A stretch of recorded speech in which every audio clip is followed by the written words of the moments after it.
Hey, hosters, Mayborn here, and Jenny, my co-host, is joining me with Diana the Lavender Lady and a couple of new people to the channel. Oh, Hello. howdy. Hello. And why don't you introduce yourselves, Alanis and Kensi? Hello, my name is Atheist Tea Girl, also known as Alanis. I have a YouTube channel where I talk about atheism, trans experience, and I'm one of those evil SJWs. But May still likes me. Nice. Hi, I'm Kensi Mills. My Twitter handle is Syrian Terry's. You can pretty much find me on YouTube and Discord and all of that, either under that or under Coffin Bone. That's my World of Warcraft handle. Been I won't ask. You won't have.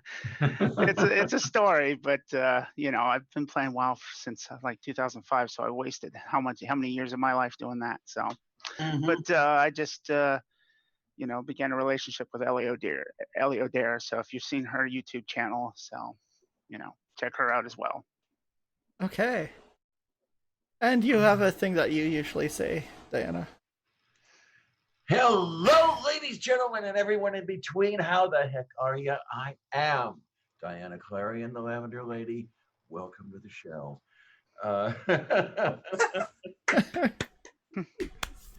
All right. So, continuing on from kind of the theme of the last show, we were talking about actually getting through gatekeeping and onto our transitions. I wanted this show to be more about like what actually happens once we started transitioning, and I'm pretty sure we have another wide range of people who have been transitioning for various amounts of time. I've only been transitioning about 6 months. Jenny transitioned a long time ago, as we know, and even Diana has transitioned or has been transitioning for about 10 years, I believe. Yeah, about that. So why don't we start with we'll just go down the order we're on the screen. So how about you, Alanis? I've been transitioning for 5 years. My birth date is the day that I started my hormones. It just happened to work out that way. Oh, wow. What a wonderful. It was double birthday. It was like 3 or 4 days off, and I purposely forget what day it was so that I can say it was on my birthday. Nice. Yeah, I was like, for my surgery, I was like about 5 days off from my birthday from when I had my surgery. Okay. So yeah, that works out well. You had something on wrap. All right. I'm trying to remember. Unwrap and unpack. Oh, I'm trying to remember the day I started HRT. I think it was sometime in October. My birthday is in July, so we've got no Birthday girl coming up. Yep.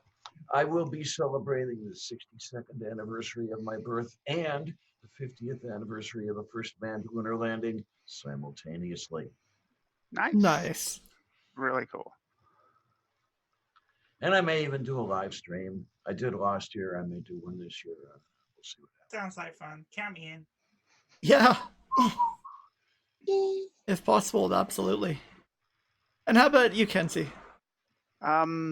Okay, well, I started my hormones April 7th, 2015. So it's just been a little over 4 years. And it's been, actually, this has been my life. My life really didn't start until I started transition. So I know that feeling.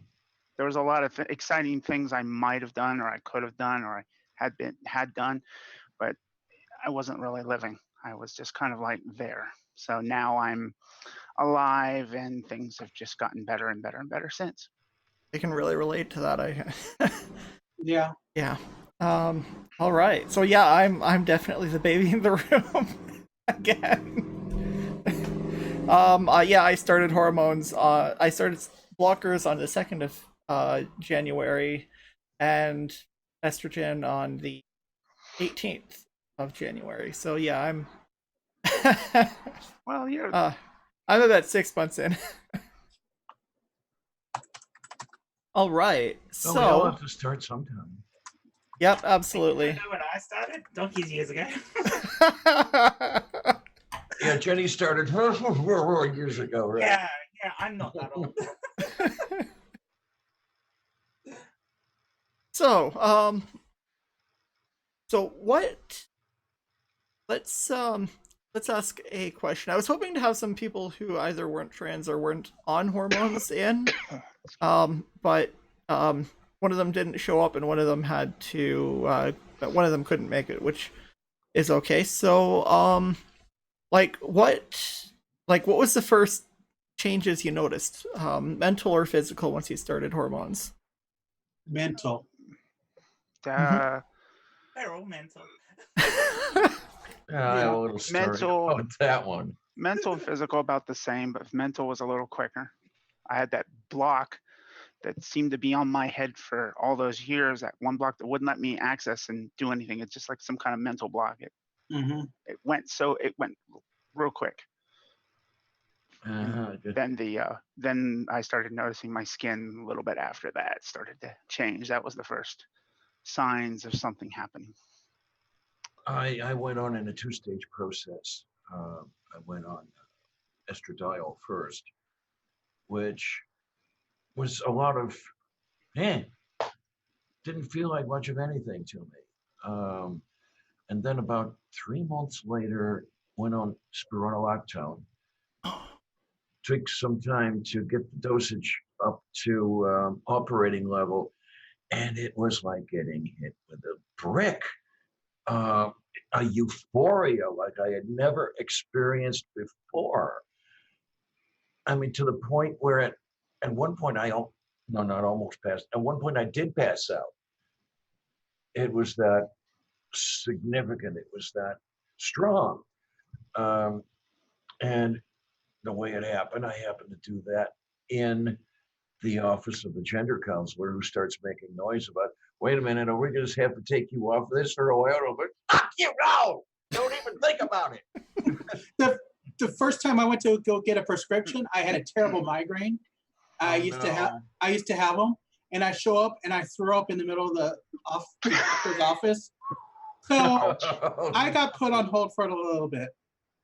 Oh man, it's amazing how gun shy the providers are.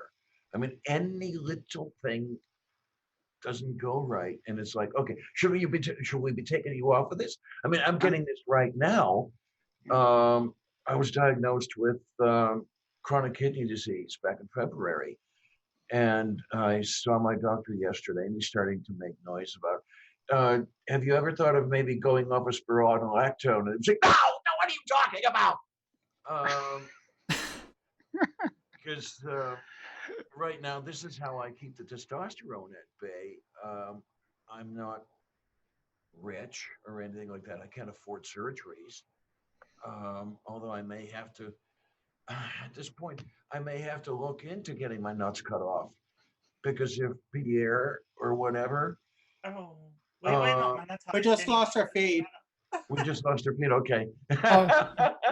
Oh boy. I would rather die than go back. I think I can second that. Take that wherever you want to. I don't. I would not be very happy. That's all I can say. I would not be very happy. Yeah. We didn't just. Okay.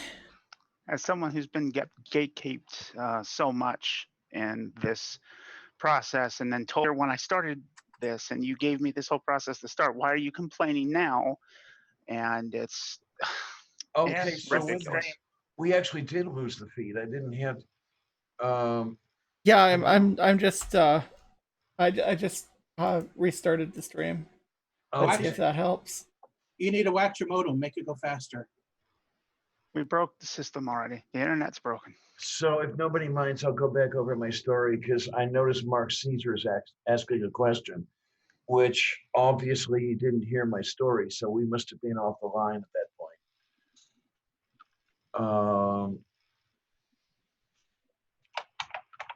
point.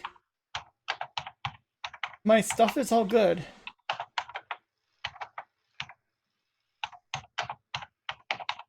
Nice. Like, I'm looking at my computer usage and everything. Mhm. Yeah, because I'm seeing live stream offline when I'm looking at the watch page. Let me Yeah. refresh.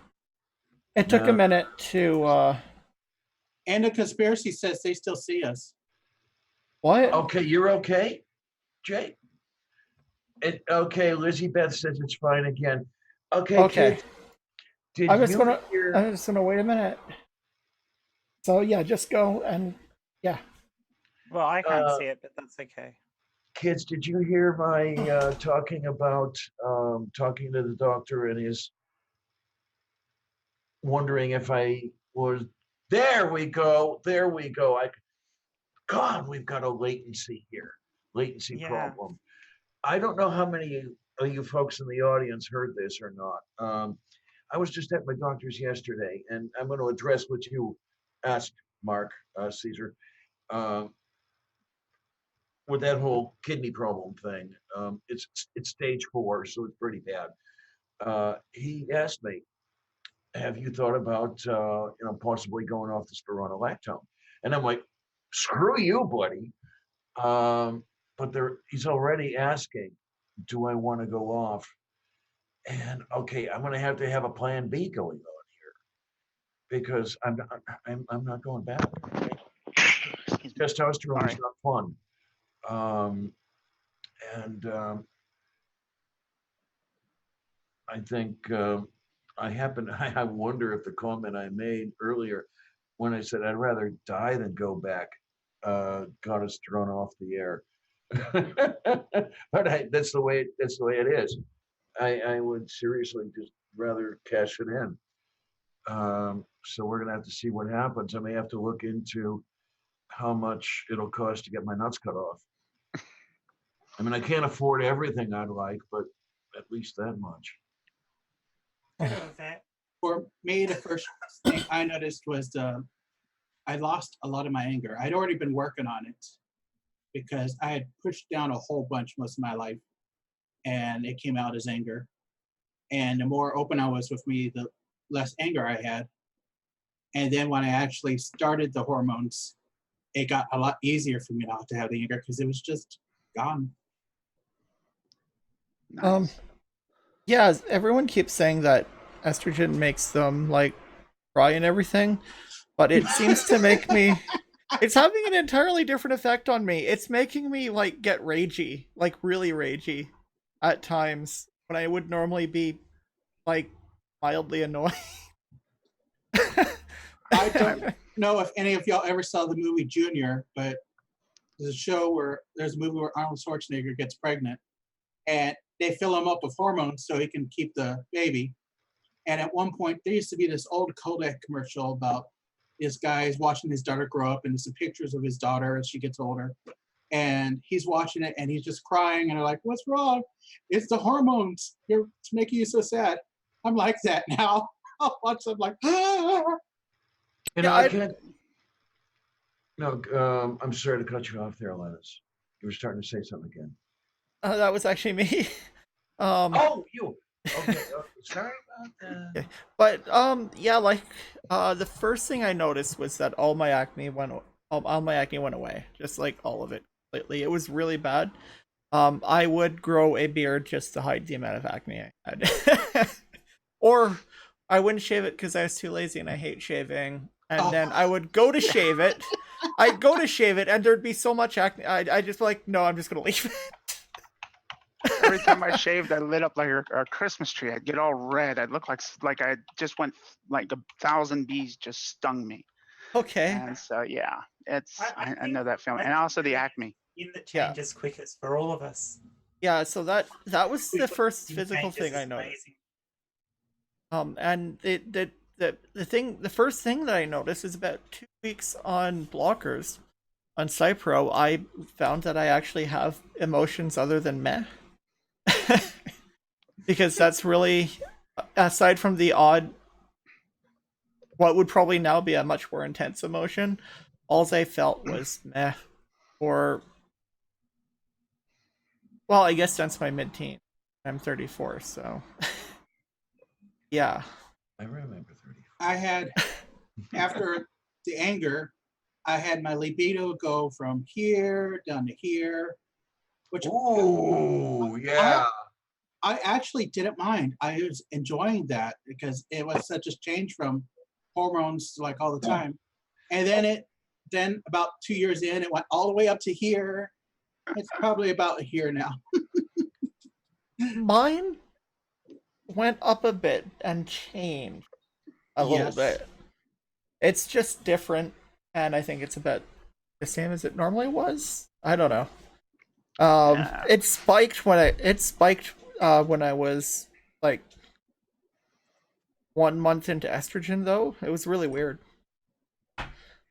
So did you guys all have a libido before?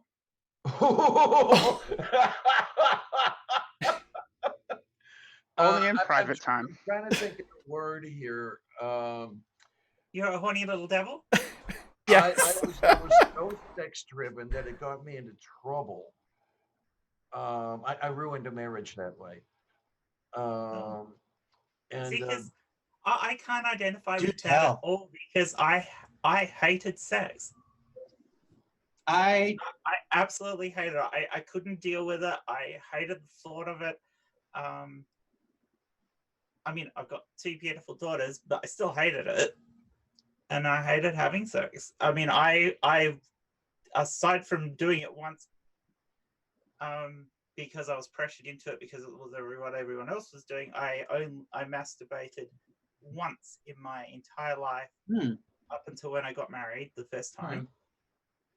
And yeah, I mean, I had sex. She wanted it, and I liked being intimate, but I didn't like the sex. So I just wasn't okay. I think I know what happened, Jay. Yeah, keep going, Jenny. So yeah, but post surgery, I won't say during hormones. I didn't get particularly horny on the hormones, but once I'd had the surgery, yeah, I was horny as fuck. It's not a problem. Jay says that my volume's a little low. I can hear you pretty easily. Okay. I hear you good, but no, with me, like I say, my libido would actually got me into trouble. It was so freaking high, and I don't know if it's a combination. Well, I don't know if it's the Spiro or the fact that I'm an old broad, or a combination. But it's not that I'm It's not that I'm repulsed or totally uninterested. But now I have this wonderful freedom of not thinking about it all the time. And Yeah. besides, I've been dry for 10 years. I don't know if I'd remember how. yeah. But it is kind of nice not to have sex on the brain constantly. Yeah. I didn't care for sex, or I liked everything up to that very last step and didn't care for that last part. And Let's that just has let really me be the changed. awkward. Let me be the awkward one and say, "What's sex? What is that? I don't know what that is." Yeah, I'm getting Yeah. that way. I had I asked people out when I was a kid, when a kid growing up, teens, all that stuff. Everybody said no, and I just had this sense that I wasn't going to get into that when I was younger. I was like, "There's just no way. It would be too awkward." I didn't have a sense of who I really was. I was confused, and I just wasn't going to step in and do any of that. So I never had an opportunity, and life has been lonely for a long time. So, Yeah, I haven't. but Tell me about that. but my libido was high. That was the thing. I didn't want the opportunity. I actually didn't care. I was not interested in having sex at all. I mean, I'm apparently a weird non-binary person, so. Other intersex people and find out if that's. Oh yeah, you're definitely weird, but that's okay. We love you anyway.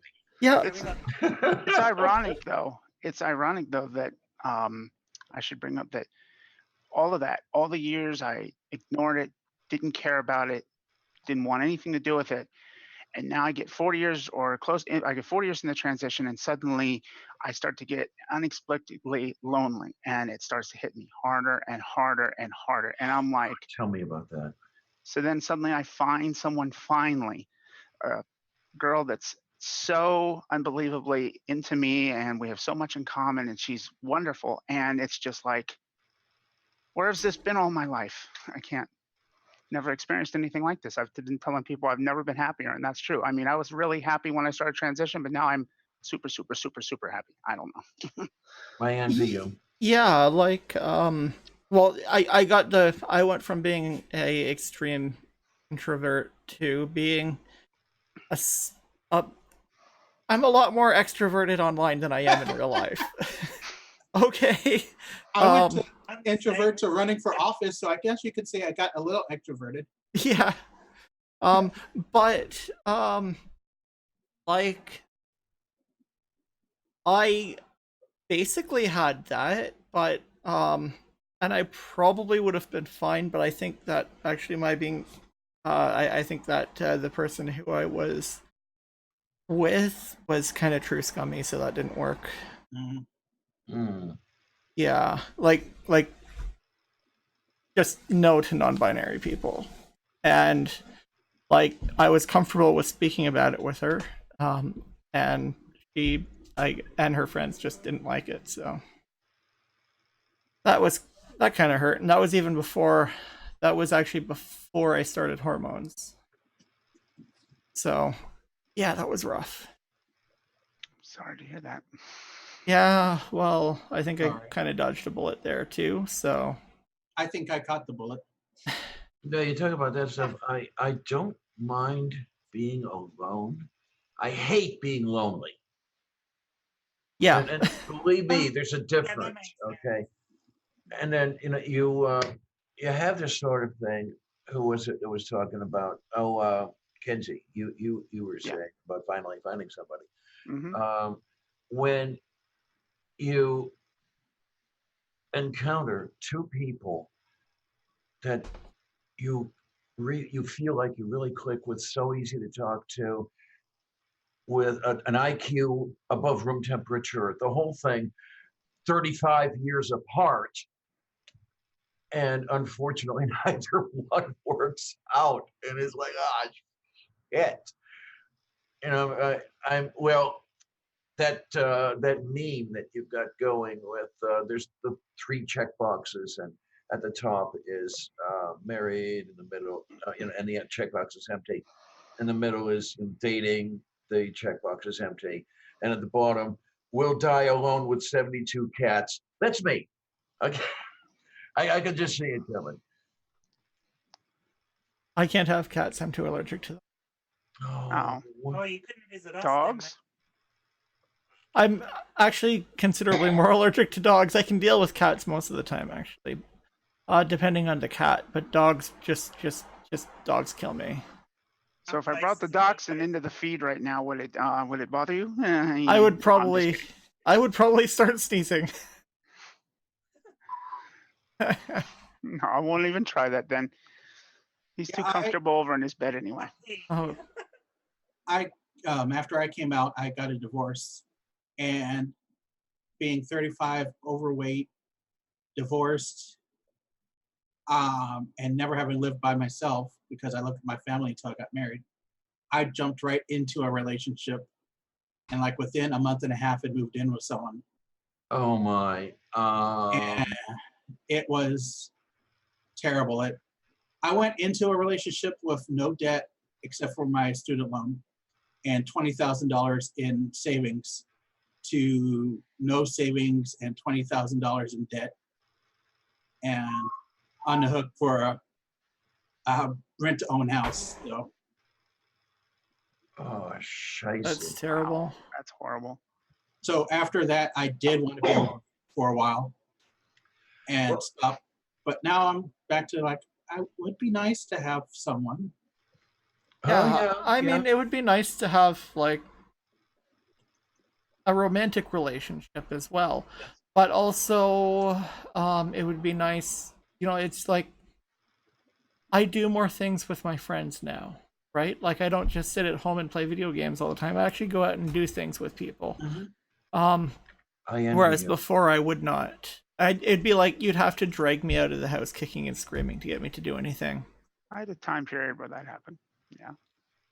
I know that there was a stretch there for a while that happened. But before that, I was actually pretty well known with my dead name. And you probably either saw me or saw a clip of me or probably heard me somewhere in the storm chasing community because I was out and about chasing tornadoes along with a bunch of other people. So I was out there somewhere. But then from like 2008-ish to 2013, it was you couldn't get me out of the house. I'd be on World of Warcraft, and my gender dysphoria was so bad, I didn't want to do anything with anybody. So Yeah, Well, well, there's the thing. I mean, getting out of the house, I'd love to, but I can't afford it. It's a matter of living on a disability pension, and I not had not much cash around when you can do that. And that's part of the problem with dating. You know, when you can't get to places to meet people, it's so problematic. Nobody's going to come banging on your door or anything like that. And then, you know, when you don't have the pinky to take someone out, that sort of thing, it's also a problem there. And so that's where my thing comes from. Problem I have is that let's see if we can do this right. Old, fat, ugly, hyper intelligent, pre-op, trans, and poor. You could get the chasers to take you out. Say again? boy. No, Did I even want to hear that? no, you didn't. I didn't think so. I actually had one interesting story. I had one from Toronto DMing me on Facebook, right? And I'm like, no, I'm basically a lesbian. And he's like, okay, sorry, fuck off. Yeah. Just to interrupt you. Do you want to grab in the conspiracy in here because he keeps wanting to ask us questions? Oh, okay. Yeah, I will get End the Conspiracy in here because he's cool and we're always on his show. I don't know if I'll be able to make it on his tomorrow. I dated a chaser once. Wow, He, that had to take guts. it was more stupidity because I didn't know how bad it could get. I found that I didn't mind the penises, but I didn't like the dicks attached to them. Bing, bing, bing, bing, bing, bing, bing, bing, bing. No, God. my, it's. But jokes aside, he ended up assaulting me sexually. Oh, I'm sorry. Oh. I've been Yeah, dealing let's with not go down that road. No. I've been dealing with a chaser actually at here where I live, but he's more like a stalker chaser. I don't know if you want one of those too, because he kind of showed up at my gym and he's been there. He seems to time it because he seems to know when I'm just going to be there late at night. And he goes in and he sits at the machines and I'm sitting there working out or I'm doing my own stuff, ignoring him. And I look over and he's just staring at me. He's just sitting there looking the whole time, just looking, nasty little toothy grin on his face. And he's been there all the time. And I'm like, you do realize there's cameras all over this complex in the gym. And never says a word to me.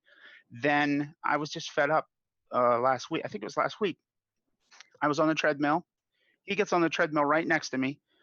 I could just feel his burn coming into my face because he's just sitting there walking on the treadmill looking at me. So I started looking at him and he lost it. And actually, the look on his face scared the crap out of me. He stomped on the treadmill, threw his water pitcher halfway across the room, and stomped out of the gym. And he basically staring daggers at me the whole time he was going to his car. So the next day I went to the management and I said, look, you got to get rid of this guy or you got to do something because he's going to hurt me or he's going to do something else. And luckily I haven't seen him since.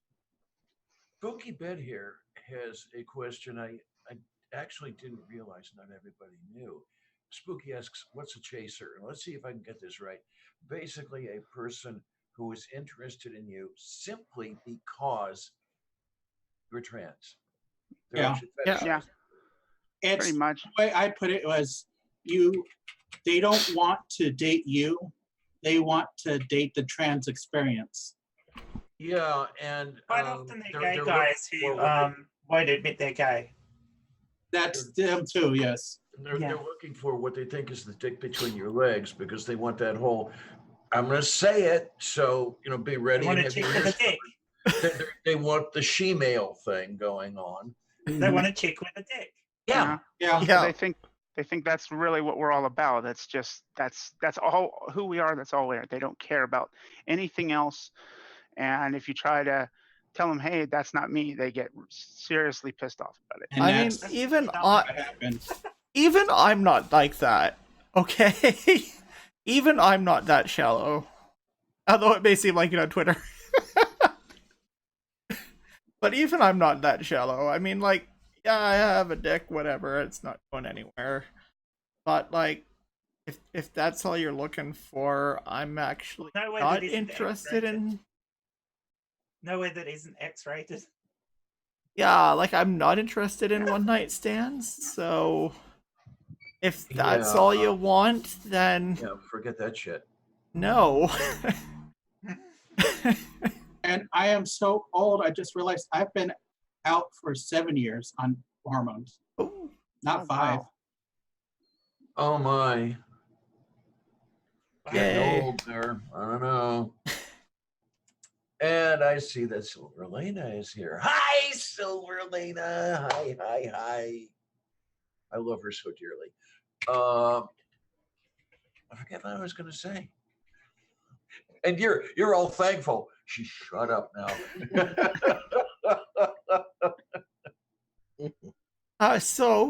End of conspiracy. We brought him in because he's got a lot of. Your name is Jay, I think, right? Yeah, it's Jay. So you were asking some questions in the chat. So let's get on to answering some of those if you have any if everyone's comfortable with answering them. I am. I can't tell you till I hear them, but I'm well, Yeah, I'm ready. I'm not going anywhere. I'm here. Okay, so one of my biggest questions, and we've touched up on this on the stream I had a little bit, but what I guess my biggest thing is when did you guys really realize that you were in the wrong body? or not in the wrong body. Well, no, that's not what I meant. I meant I know it's kind of where it's When did It's we part of the realize we were lexicon. yeah, exactly. Terminology really sucks, man. Yeah, it does. Well, I just did a video about it. You can see my whole story, or first half of my story on my channel. But for a lot of people, you'll get that I knew I was since I was a kid. And for some trans people, that's not true. But a lot of us used to say that because that's exactly what the doctor wanted to hear for you to get your medicine. Wow, we're going back to gatekeeping. Yeah. Yeah. I didn't realize what I was till maybe around 13. I had an idea that maybe I could be trans, but my family had told me that trans women were gay guys who liked guys so much that they went and had surgery for their guy. And Oh, I did not like guys. Yes, I didn't like guys, so I was like, I guess I'm not trans. And it hurt me so much, I put it back in. And I sort of kept it there till it got too bad to the point at 35 it just sort of flipped. That's the funny thing. Back when I was still in gender counseling, the counselor I was working with at the time was, believe it or not, a Catholic sister. And, she's in the chair over there. I'm in the chair over here. What are you doing here? Your boss hates us. But she actually had the nerve to ask me at one point, are you sure you're not transitioning such that you can be closer to women that way? And it's like, what the hell is wrong with you? Because, okay, when I'm transitioning, I am now a lot less attracted to most of the women out there. Not that I was attractive at all, but that's beside the point. So how could you even ask that damn question. And you've been around so many of us. Don't you get it? But no, Yeah, but a not lot this of one. them don't. A lot of the therapists really don't get it. No, I guess No. not. I got lucky. We have a really good one down here. The therapist, doctor's not so good, but a therapist really good. Yeah, I never even got a therapist. Yeah, and then by the way, with me, I had a pretty good feeling that something was up. You know, when I don't know 5, 6 years old, something like that. I didn't know what it was called. I didn't know. I didn't find out any of that until I was in my teens. But it was like, okay, I hear the word. Yeah, that's me, all right. So it's been lifelong, really. Yeah. Lifelong here too. 4 years old. I knew actually before I could see, because as a child I had congenital cataract. So I was literally had surgery when I was a baby twice, and actually 4 times. And it basically I already knew something was wrong before I could see. And so I didn't know what the word I didn't know what the word was either. I didn't really find that out until 11. And then anybody that knows my story knows that I tried to come out at 13. I wrote a huge letter to my mom, and I actually saw an episode of there used to be a show called Hard Copy, long time ago. That name sounds vaguely familiar. I And remember there was two trans women who had come out. One with was supportive with her mother, and another was an older lady who was going back to her like 20 or 30-year high school reunion. And right away I knew that was me. And I said, that's it. That's exactly what I've been thinking, and that's who I am. So I was like ballistic. I was ecstatic, basically. I was so happy. And I wrote this huge letter to my mom, left it on the table for her because I was hoping she'd understand. And let's just say I paid heavily for it. How did the rain and cold feel? What's that? Oh, in other words, did you get thrown out? No, actually, I got thrown in a mental hospital. Oh, No. that's even Yeah. worse. Oh, Yeah. I didn't cop that. I had the talk when my mum was 12, but yeah, I think at that age, even though I knew I was trans, I knew what needed to happen, and I was absolutely terrified of all the changes that were happening with puberty. oh, fuck puberty. Yeah, Yes. fuck. Mm-hmm. Double that. I still tried to explain it, but at that age I don't think I could properly articulate it so that she could understand. So her take from it was, okay, you are obviously gay and a cross-dresser.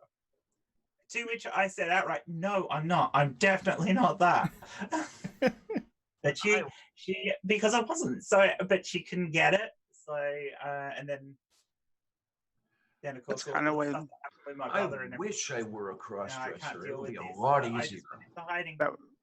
That was the kind of way my family looked at it. Everybody, my grandmother actually, I found this out just as I started transitioning because my mom's sister came to me and presented proof that they said they didn't want to tell me about. When I did that, when I came out and all that experience happened, my grandmother found out, and she basically went and dialed everybody in the family and said, oh, such and such is gay and a crossdresser, and an embarrassment to the family. Block off your list. And so that's pretty much when I started noticing I didn't have any family, coming around or talking to me anymore. Well, my family just said, go fuck yourself. When I came out to those two, his last words to me were, you humiliate us. Her last words were, goodbye. And you'll note that I'm not using the words that most other people use to describe those older people, some of whom Yes. have had, yeah, The slimy bastards. the slimy bastards, you've got it. I never had parents. They were horribly abusive anyway, so that was just the icing on the cake. But yeah, Yep. say again. No, I was just going to say it's ironic now just that you're saying that, because my mom was always too busy either working or having her own emotional issues with her mother. My father, of course, they got divorced, and I didn't see him a lot. And now suddenly, all this time after, now my mother and I are so close. Everything's fine. She's my biggest supporter. So it's kind of ironic the way things have turned around. But What happened? what happened? My mother, basically, her mother, my grandmother, as I mentioned, passed away, and that was what was the turning point, at least initially for her, because my grandmother was emotionally and physically controlling, and so my mom had her own issues. So when that went away, my mom just kind of like blossomed and kind of like, that. And then when I came out this time around, I was actually really close. I was caring for my mother because of her disability, and I basically literally told her in a packed Carrabba's restaurant, and everything's loud, and I told her, and she immediately just got up and hugged me, and it was like out of the blue, and it was on my birthday. I told her on my birthday, 2015, the month before I started hormones, and she was just like, I knew it all along. I knew it wasn't going to change, but she was. It was really heartwarming because I figured I was going to lose. That's the reason I didn't do it, because I was afraid I was going to lose who I had left. I buried everything so deep that I actually suffered 2 strokes from the pain and the stress and everything. So I after the second stroke, I decided I just couldn't take it anymore, and when I told her, that's when I knew. I was like, all right, this is good. It took a while longer to get my father to come around, but he's now around, and I have my aunt, and my cousin. That's it. 2 large families. I've come from. My dad's side is a humongous family with a couple different last names, coming from the 1790s, coming from Germany, and that. My mother from Ireland, all these huge families, and I only have like 5 people who actually care enough to say, hey, yeah, we're here for you. Everybody else is gone. So Yeah, that is such a shame. My mom died before I came out. I don't think she would have accepted me because of the religion we're in. And Great. my dad, despite being strongly religious and almost to a cult, was diddling children and Wow. went to prison before I came out. And Catholic? I've cut him out of my life, and then I cut a lot of my other family out of my life because I got told stuff like, you need to forgive your dad because we forgive you for being trans. Oh, eat shit, assholes. Yeah, being told that being trans is as good as being a pedophile, or as bad as being a pedophile is. Sounds like some of your family are TERFs. No, because they're not feminists. They're too. They're They're no, too no, no, no, no, no. conservative. They're probably like NIFB or some bullshit like that, right? Not quite there, but if Hmm. it could have gone that way if our pastor had just been a Borderline. little more. Yeah. It's always disheartening for me to hear everyone's bad stories and families when mine was so good. Well, same here. Like most of the bad stuff I hear, most of it comes out of the US. Some of it comes out of the UK, Mhm. and I hear some inconsistent stuff coming out of other non-West. I don't hear anything coming out of the rest of the Europe. I don't hear a lot coming out of Asia, but I've heard good and bad. I And think with Asia though, they've got their culture, especially in Japan and China, their culture is a little more family oriented and more ancestral, and they for many hundreds of years the men took on the roles of women in a lot of things. So I think the transition from male to female or female to male is a little more accepted that way in those yeah, societies. I don't think there's any religious dogma against it, but there's still a lot of political bullshit. It's actually is surprisingly in Japan. But yeah, like my mom is a Christian. She's part of the United Church. And I actually texted her pretty much the same thing I put on Facebook, just a little extra. And she didn't respond to me like at all. And I was starting to get worried for a few days because she lives out of town. But she was fine, and when I come out on Facebook, my dad actually uses Facebook, so he was like, generic message of "we support you" from my stepmom and him. So okay. So yeah, I live in a rather progressive, large town or city or whatever we are. We're borderline legally a city, in Ontario, not far from Toronto. So that is good. Although, I know a few people are like really struggling to like get on hormones, because of transphobic doctors, which is stupid. But yeah, on the subject of the question, I knew I was trans when I was 9, I think, sometime around then. Probably 9. I was an evil little bastard when I was a child. I'll completely admit it. I was horrible. Or- Oh, I still am, but I'm not. I'm not. I mean, no, I mean, I mean that I hatched a plot to murder everyone in my school because I hated everything.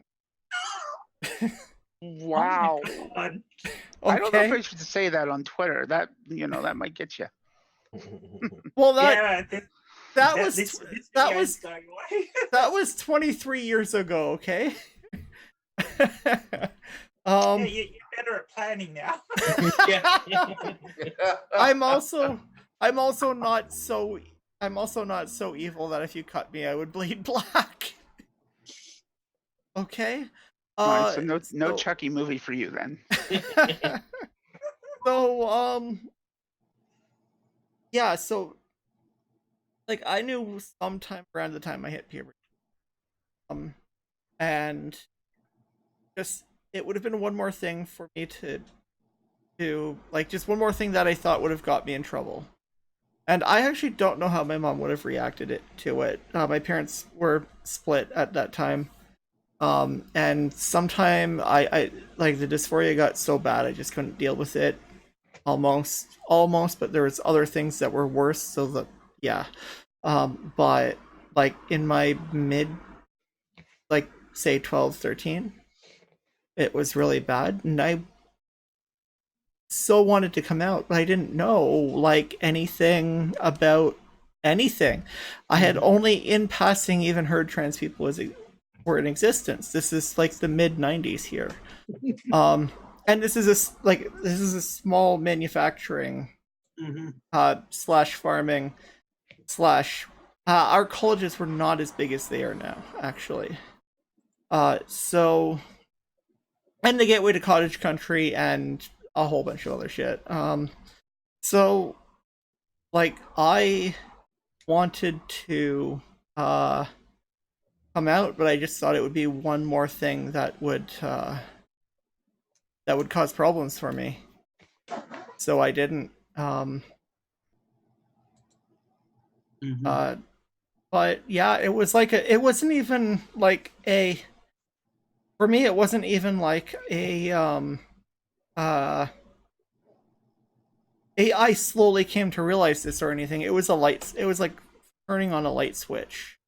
And it's like, yes. I know this thing about me now. And I want to, well, for me, I want to be a boy and a girl because yeah, I'm some weird non-binary thing. So, which is awesome. Like from the start, I fully embraced myself. I just didn't have words like non-binary or bigender or whatever, or even trans to communicate that to other people, which is really all that is. So, talk about. Oh, sorry. Oh no, go ahead. I'm just rambling. Talk about the switch. At 13, I almost came. I figured out what I was until my family history pushed it down, and that was from Jerry Springer. Thank you, Jerry. But yeah, it was one of those shows. Which one of these she-males is actually? Which one of these women is actually a she-male? But Jerry obviously had a fetish. yeah, but yeah, when I came out, it was when I was separated from my ex-wife, and when I finally realized completely what I was, and I had been trying for months to get my ex to come back to me. One night, I finally realized what it was. And it was so convincing to myself. The very next day, my ex asked me to come back. And I knew if I told her the truth, I would lose her. And yet, having been married to her 10 years and wanting her back, I was that confident within like 6 hours of me finally realizing that I told her. Wow. Yeah. That's kind of where I went. I went from just being a kid who knew nothing about anything to like, oh, I'm like this now. Well, I always say I knew since I was about 7 or 8, but to be honest, I don't remember not knowing. So Makes sense. take that as you will, because I mean, before then, I really didn't know what it was. I just knew I was a girl. So, but I mean, how much difference is there when you're that young? You're just a kid. So I don't really perceive it in the same way in that. But once I realized exactly what was going on, I had words for it, and I knew what was going to happen to me when puberty hit. I was terrified. I mean, as I said before in other streams, I tried to self-castrate. So. Oh, so you tried that? You tried that route as well? Oh yeah. Yeah, I went to that route. I was there. I was like there when the police officer grabbed my hand and literally pulled the knife away. Yeah, I was at that point. I tried using docking bands. I was close to it by the time the hormones finally took over enough to get me to calm down. But if I'd been delayed probably another month or two, I probably would have. The dysphoria for me was terrible. I mean, it was my therapist was really good about it. She was like, she knew right away. She said, I've never seen a case of dysphoria so strong as yours. And I've been doing this for quite a long time. And if she hadn't intervened and I hadn't actually decided to transition now and all of that, I wouldn't be here now. That's a guarantee. So I can relate to that. I was basically. It's amazing I got through my teenage years because I was suicidal an awful lot. Well, drugs helped. Food. Yeah, drugs Food, definitely food. Too, but drugs as well. I was a really a pothead as a teenager because it let me escape. So, food did that to me. I was a food. Yeah, well, I have food too. Look at me. I was too goody two shoes to do drugs or alcohol, but if alcohol. If I hadn't been I was one of those that followed the rules even though I hated them. If I hadn't been someone like that, probably would have been dead from drugs or alcohol because I've almost done it with food. I just went dead to the world for a decade or so. I was completely dead to the world for like a decade and a half. That's all. You know, I didn't get to do any of that self-destructive stuff because I was watched too closely. I grew up in isolation. Those two did everything they could to keep me away from everyone else. So many times she would say, "What do you need friends for? That's, family is going to be the only one that stands by you." Yet stood by me close enough to boot my arse when I said, "Hey, I'm a girl," I don't know. That didn't help much either. That whole isolation thing. Well, it didn't help, and it did. There are two ways to look at that. It didn't help because, okay, I didn't get any of the social things that most kids get. Get out in the world, have friends, things like that. But I didn't have peer pressure. I did have the opportunity to learn things by myself that I might not have otherwise learned simply by, I had to do it through printed matter. I had to go to books, that sort of thing to learn these things. But yeah, there was that whole part of it too. So maybe I can't complain that much about being isolated, but maybe I would have maybe I would have learned a more effective technique of suppressing what I am and could have lasted longer until I finally blew up and died. I mean, it was long enough as it is. I mean, um, I don't know how many of you folks know this. I finally began transition at the age of 52. I would have been dead before then. It was quite a long time, and simply because of situations. First, I had a job, then I had a wife, then I had another job, then I had another job. Then I was in a, call it a three-quarter house with the mental health system. I just finally broke down into pieces, and by this time I was divorced, et cetera, and I was living in this arrangement where one of the first questions they asked on the intake is, do you wear clothing appropriate to your gender? And it's like, okay, I guess I have to play that game again. So yeah, it was very late, unfortunately, that I did manage to come out. And what I wouldn't, God, I would have given To come out sooner. come out when I really wanted to. I think we all Because got that in our lives. I'm what, maybe 11 years old, sitting on my bed, crying, asking myself the question, am I like Christine Jorgensen? And what the fuck do I do if I am? Yeah. So it had been that long, kids. Yeah. Yeah. I mean, I was there. I can admit that. Well, it's actually, you know, for that period when I was antisocial and I was deep hidden away. Of course, I played World of Warcraft from 2005, but a lot of us can probably relate to how many of us actually sit at home and delve ourselves into a game, and you know, and we basically go to that persona because that persona in the game is who we're trying to construct as ourselves. You don't you don't have any hope in the real world otherwise at that point, and you are just focused on that. And that's maybe in some way part of the thing that really helped get me to the point where I decided I just had to do it. I mean, yeah, I had 2 TIAs and all of that, but you know, playing in my World of Warcraft characters, either I had one tune named Moon Goddess and another named Coffin Bone. Yeah, ironic, but I delved in, both female, and I was able to be myself.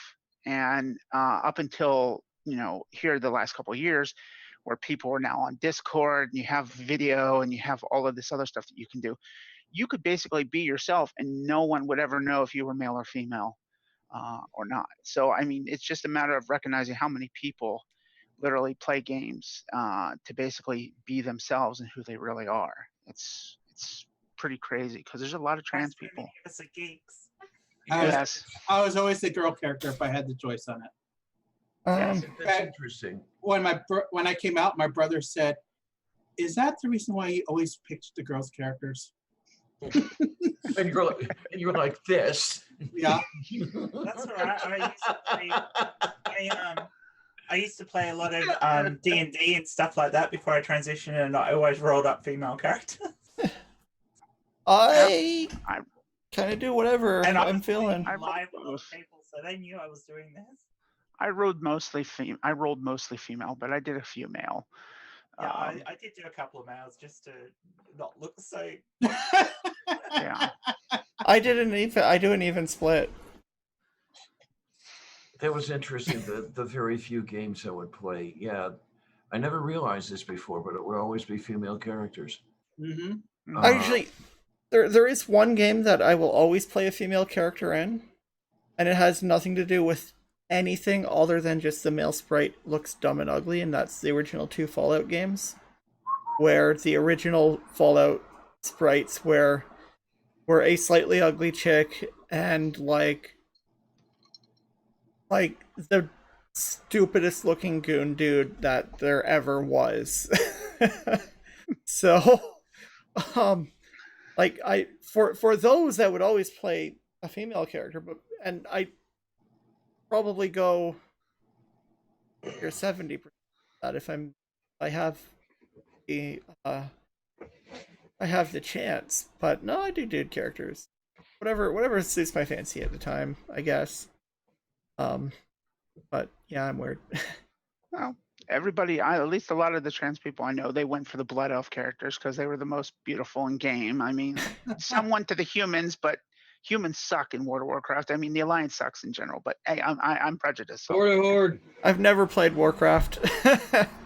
Or sorry, I've never played World of I Warcraft. stopped playing about right before the pandas got added, so however long ago that was. Well, you got to come in. They'll add raccoons soon. You got to play.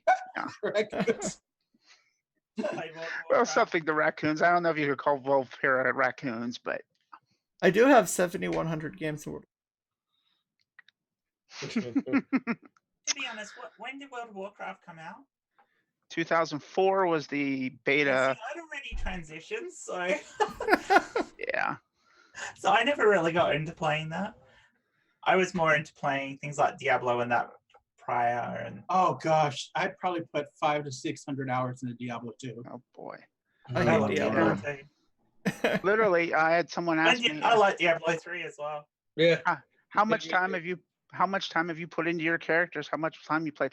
I'm like, look, you know how many years I'd get back if I hadn't done this? But Yeah. oh my God. I mean, my rogue alone, I have 375 days, and you got to figure 375 days of playtime, and you can figure that over all those years. And then you realize, oh, wait a minute. Her main character was a warlock before that, and I actually did that from the beta through like 2006. So you got to figure I've been just Yeah, I think I got like 400 and something days on my paladin. My Star Trek Online main is I made it and it's supposed to be me, but I can't gender change it now, so I like never play that game anymore. What's the game that's coming out now where you can actually make your character non-binary? Cyberpunk. Is it Cyberpunk? Yeah, Cyberpunk 2027 or something like that. 2077. Actually, People are actually, going absolute nuts because of it. You can't do that. no, actually, Hairbrain Schemes BattleTech game actually did that last year. Like it doesn't really make a whole difference, but you can like choose your pronouns, and they them pronouns are one of the options. Yeah, but in this game you can actually design your character to be non-binary. Okay, that's probably You can design a character look that's non-binary. okay. Like to be that. So yeah, and there's a whole heap of people that are going all stupid about it. I might have to look into that then. I Yeah, can't there's a remember. lot. It's been I was posted tell- on Twitter, so I was telling May earlier, I played the first South Park game. I was so upset that they wouldn't let you pick a girl. And so I started, not on the first one, you could not be a girl. Of those two new games, Order of the Stick or whatever it was. But at one point, halfway through, you do this mission where you infiltrate the girls' restroom. Yeah. And you cross-dress. Not the restroom, a party. And you cross-dress. I kept all those clothes and used it the rest of the game. Even though they had all this stuff with better armor and stuff, I was like, nope. You gave me girl clothes. I got them. I'm not letting them go. Oh wow. Yeah, or the whole bit at the start of Final Fantasy VII, cross-dressing Cloud. That was always. Oh wow. I mean, it would have been just infinitely easier just to go in cracking skulls, and that's what happens anyways. But Right. it's hilarious. Oh. Well, I think there's quite a bit of that over. If you go to I think Proudmoore server on Warcraft is still usually the place to go. That's where a lot of trans people that or Dalaran. I used to wish that you could actually find girdles of masculinity, femininity in real. I used to deliberately, if I had to play roll up a guy character in a game of D&D, and I would be DMing, I would deliberately put them in the game somewhere. I know So someone that who My did character that. could grab it, but I wasn't always the first one to grab it. I know someone who actually did that every time, and we didn't even see it coming. And yeah, I would not like getting hit by that in the slightest. No, thank you. I want to be a cis woman as much as I wanted to be a cis man, which is not at all. At I some know. point. I never played D&D. One of those things that it's going to kill you and send you to hell, and you're going to die in the sewers if you play D&D. Used to play Magic for a while, but yeah, it's been kind of like a long time since I did that. Yeah, I gave up on Magic years ago. Yeah, a few years ago. Just wasn't fun. The culture of the game changed. The way they're making cards changed. It just got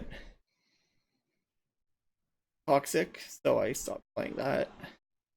Yeah, I could agree with that. It's about right. Mm-hmm. Did Conspiracy have more questions? Yeah, I was just waiting for you guys to. Sort out. We're just sitting here doing this. And I like it when the conversations tend to migrate to different. Our conversations go for hours. Uh-huh. Yeah, well, I blame haven't Glenn. got all night. this is what you get when you bring a bunch of people who have really never socialized out. Now you can socialize. It's like, Yeah. Yeah, There you exactly. go. And It's this is just- so much easier to do than Twitter, so we tend to talk forever. And it's Yeah. just too bad that we don't have a transporter beam or anything like that where you get into the whole thing and beam everybody over to my dining table. And, Sit around. A transporter beam. Yeah, I was about Yeah. to say a transporter beam. there we go. There we go. there we go. That would be great. Oh, I I would mean- so re-engineer that to make things happen right. Yeah. Oh, You guys- Now that I can get behind. Oh my god, the patent buffer got corrupted. Riker, not again. Can I we don't know how- can we re-engineer it to magically make all the turfs kind of go away, transport them Oh, to a that'd be far off awesome. land? Oh, what was it? There's an island in Baffin Bay that's completely inhabited. We can send them there. Is that the There you one go. with all the snakes? No, it's too cold for snakes there. Okay. Yeah, I don't know if you folks know what chicken paprikash is, but when you would beam over here, you would find out. Uh-oh. It's an Eastern European recipe. I'll take a minute or two here. Basically, dismember a chicken into pieces. Started sautéing in a. You could use a pan, or I actually used a small stock pot with onions, shitload of paprika. Just get this thing going, and then while that's going, you get the water going for drop dumplings. You know, the whole flour and egg and soda and all that shit. Okay, you get that going. By the time your drop dumplings are done, the chicken is getting close to done. So now you pick this whole chicken pieces out, and into the liquid that's left, most recipes call for half a cup of sour cream. 2 pounds of sour cream into this thing. Get that all stirred up into a nice little sauce going here. Put the chicken back in, get it cooked fully and everything, and put the plates out and spoon some of the dumplings onto the plates. Piece of chicken on each of the piles of dumplings. Ladle the sauce over this whole thing. It will kill you, but you die happy. I mean, I'll have it's a to heart attack on wheels Wow. with all the cholesterol. that sounds great. If we're doing a potluck, I'll have to remember to bring some of the greatest food on earth, poutine. We Or need to do a pretend. trans cooking show. That would be great. There you go. Hey, have everybody come over here, and yeah, I'll make it death by chocolate. How's that sound? Yeah. What that what do you have over in Australia, Jenny? I'll make it death by chocolate. Oh, It's a okay, that's the chocolate thing. cake. It's a chocolate cake where the entire base is made out of Tim Tams. Oh, wow. I don't know if you guys actually have Tim. I don't think you have Tim Tams in the US, do you? We Yeah, don't. So we do. Do we? You do? Yeah, we found You them. do? Where? Yeah, well, in Michigan, anyways, we found some What are they? Yeah. little like chocolate cookie basically. Yeah, they're a chocolate biscuit, which is thick layers of chocolate either side, and there's thin layers of biscuit, and then a cream chocolate right in the middle. Oh wow. They're really cool because you can bite either corner off and suck a tea through it like a straw. Yeah. Okay, sounds like Tim Tam fun. Slam. Yeah, they go all soft on the inside, and then it's beautiful. Never mind. There we go. They are I have really, to really find. chocolatey, and you can get them. You can get them in a double choc mode where they're even richer in the chocolate. And basically, you crush them up and use them as a base, like you would for a cheesecake. And that becomes part of the base of the chocolate cake, and then you build a rich chocolate cake inside that. Then with chocolate icing over the top, and you can't eat much of it because it's very, very, very rich. Wow. I'm trying to Okay. get a look at one of these. Oh, I see how they look. Okay, okay. We've got that and the chicken stuff and the poutine. That sounds like a plan. Let's get to work on this transporter. I can I bring. just have to get everybody yeah. over here physically. You know, just serve up the dinner. And some of you, it's going to be a little interesting to get you over here. You've got what, Jenny? About 14,000 miles to get here. Yeah, I've been to the US before though. Well, yeah. I mean, it's just getting you It's a over long here. flight, yeah. Long flight. Yeah, I don't mind it though. I can sleep on planes, so. You basically have to carry all the passengers out of the planes because their legs have fallen asleep by the time they get here. Yeah. Well, the one nice thing is I'm really happy about having quit smoking 11 months ago, because I tell you what, a Nice. flight between here and Australia with no tobacco would have killed me before I quit. Yeah. But I just basically said, okay, Clarion, that's it. Enough. And put it down. And so far I'm still off. Good. Yeah, awesome. Oh, I guess That's I'm hard gonna to have do. to win Lotto next week just so we can have this big. Yeah.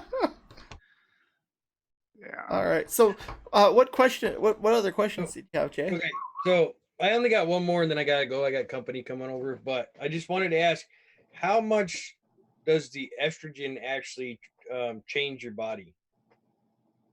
Oh, I- that is a good question. Bit.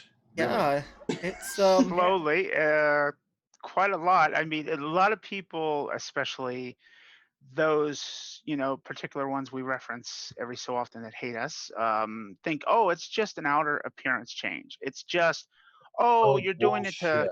physical. They have no, let me just excuse my language in advance, fucking clue how much everything changes. I say, and I've been called out a number of times, I've said it's almost, I didn't say it was, but I've said it's almost like a full genetic change, because your mind changes, the way you think changes, your body changes. You go through this entire period where everything starts to feel right, and it just kind of all comes together.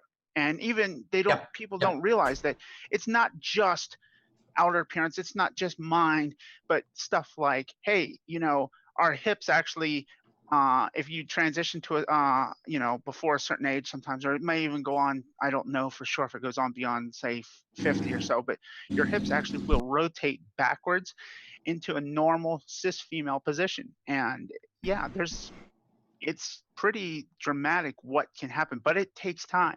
It's not something that happens different overnight. things I happen in lost a different lot of places. upper body strength. yeah. Oh, so did I. I've 6 months in, and there are things that I could solo across my work that I can barely even lift now. So I know that feeling. I actually lifted a small car off someone once to save their life. A lot of people know that. I actually lifted the front end of a car myself in a parking lot up in Virginia here, and saved someone's life that was trapped under the front wheel. Now, I can't even barely carry 20 packs of Deer Park water without going, oh my God, help. Can't do it. I'm not getting underneath any cars around you. yeah, There's basically nothing that hormones don't change over time. Mhm. It's just how Right. long those things take. And most of that has to do with how fast our body changes the stuff within it. because we rebuild our bodies every 7 to 12 years, I think it is. That's how long it takes, like for a bone to replace or various cells in our body to completely change out to a new one. So we're all new atoms over that length of time. So even your skeletal structure will change slightly over that time frame. It's not as huge a change as some of the other things like skin and fat distribution. Our skins change really quickly. It's probably the thing you notice the most when you first start hormones is the fat distribution and the way your skin changes. Yes. Yep. Skin replaces itself every 90 days. Yeah, so the skin changes incredibly quick. The fat distribution is reasonably quick. The growth of breasts is slow at first, but it can actually come in real big spurts. Especially if you add progesterone. For some of us, it never kicks in. And the one thing, like if you watch something like RR's video where he goes on about bone density, well, that's a load of crap. Our bone densities actually change drastically after the first 3 years, to the point that most trans people end up with more risk of osteoporosis than cis women. I actually have that issue, so I know that cartilage and a lot of ligaments and muscle, all of that shrinks and changes. I mean, I did a picture last year where literally between the weight I lost and all the changes in transition, when I started transition, I was a 14.5. As of right now, I'm a 10.5. I've lost 4 shoe sizes. Whoa. And that ain't no joke. Whoa, Okay. I would not. I don't want to shrink height wise, but if I could lose like 1 or 2 shoe sizes, maybe 3, that would be great because then I could actually like fit in women's shoes. Yeah. Well, that's the thing you got to tell everybody. The changes are different between everyone. I mean, a lot of people have similar, but everything varies. It's not like I may have a whole bunch, all this stuff that happened, but it may not happen to Jenny. It may not happen to anyone else. It's just depending. It also depends on your age. The younger you are when you start, the better you'll get. Yes, absolutely. I was going to ask, which is unfortunate for someone like Diana, but it was great for me because I was still in my 20s when I started. So I was good effects. As far as the physical effects go, that sort of thing, this rack of mine comes off with my bra, unfortunately. I like to say that I've got the tits of a 10-year-old, and that is a sad thing. I'm rather disappointed in that I wasn't able to have my own rack at least that much. Looks like it's supposed to when my clothes are gone. But unfortunately, that's the way it is. Yeah. I know a bit of padding.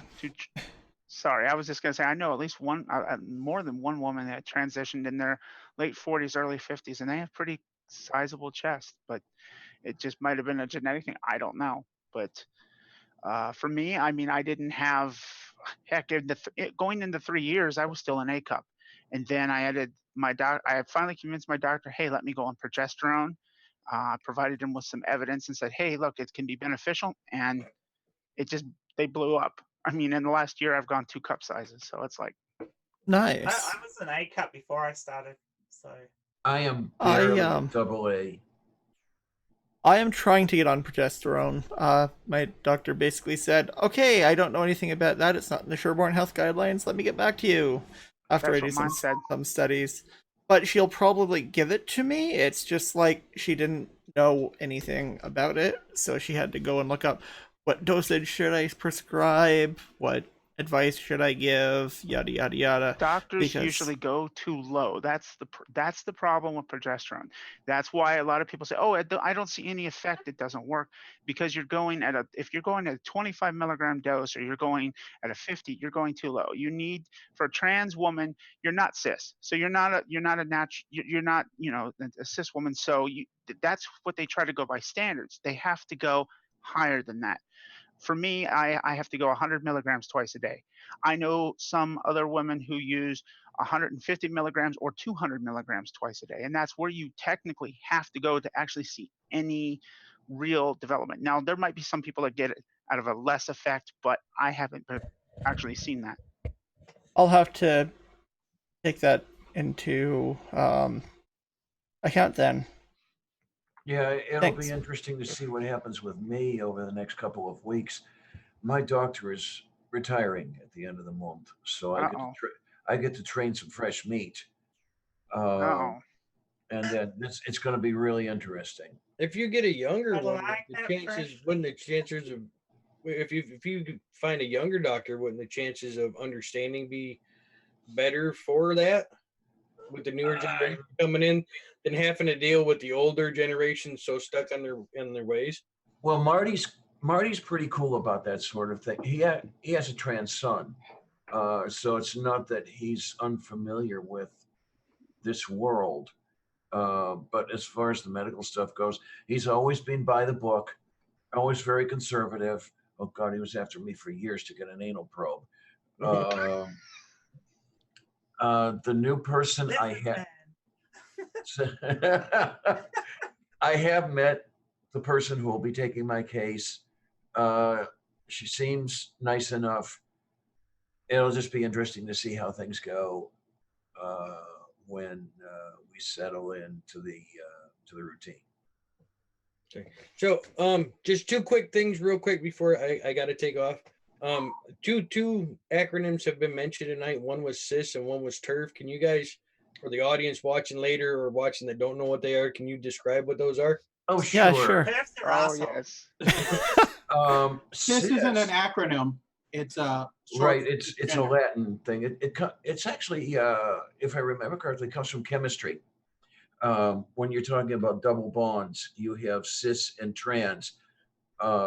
Trans, the substituents are on either side of the double bond. Cis, they're on the same side. So you have that thing where cis and trans are opposites. That's been ported over to the gender world. So transgender, the opposite of cisgender, that's somebody, the wild type.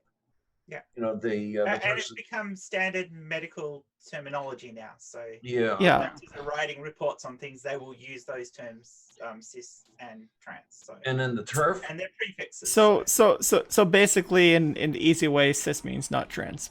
Yeah. Yeah. And Yeah. then Well, I That's knew the what way. it meant, but I didn't know what the actual Yeah. self meant. Oh, okay. Yeah, Okay. trans And exclusionary Lizzie radical put in the chat feminist. what Yeah. TERF is. Yeah. There's a lot of words for turf, but turf is, you Asshole? know, yeah. Especially That's a when you're nice word dealing for with it. more than a particular few of them. Yeah. Many of which come to mind, which I probably shouldn't name here. No, don't name them. No. No, We'll get definitely so not. so And they like kiwis. Yes. okay. So yeah, they're not even all of them are really feminists. Most of them really aren't A anymore. lot of them So are very Just religious. jackholes, that's all they Where are, part of really. their income yeah, from. they're basically the British equivalent of the anti-trans bullshit in the States. Yeah. But the It's TERFs are everywhere though. It just seems to be stronger in the UK. Yeah, well they that's seem to where be- they started. Yeah, they I seem did. to be- We have TERFs in Australia, and I know there's TERFs in New Zealand as well. So Yeah, a couple of TERFs in Vancouver got told to shut the fuck up. they don't have the same political clout over here as they do in the UK, though. Oh, they Oh, get and told to fuck off It's here. absolutely Well, nuts now over with there. them working with the U.S. anti alt right, it's like they don't want to believe it. They're like, well, we're not involved with the alt right. No, we're all against that. Well, how do you think all of that money suddenly appeared that's going into all of your women's hate campaigns towards trans people? Mhm. The alt right is heavily involved. The Heritage Foundation. That one select person who will not be named, who is no longer on Twitter, will be speaking in front of the Heritage Foundation very soon, is just another proof positive.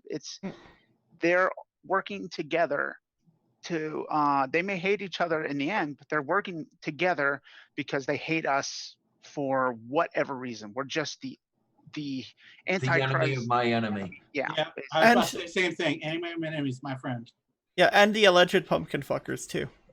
Mm-hmm. Hey.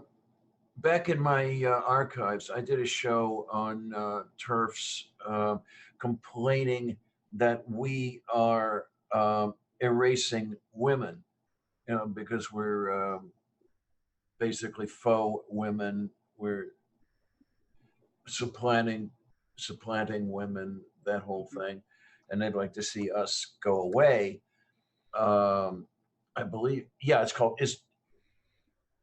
Is lesbian erasure a real thing? I think is what it was called.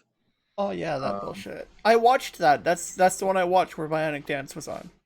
Yeah, the Kate comes onto my shows quite a bit of. God, I love her. Anyway, no internet knows the story.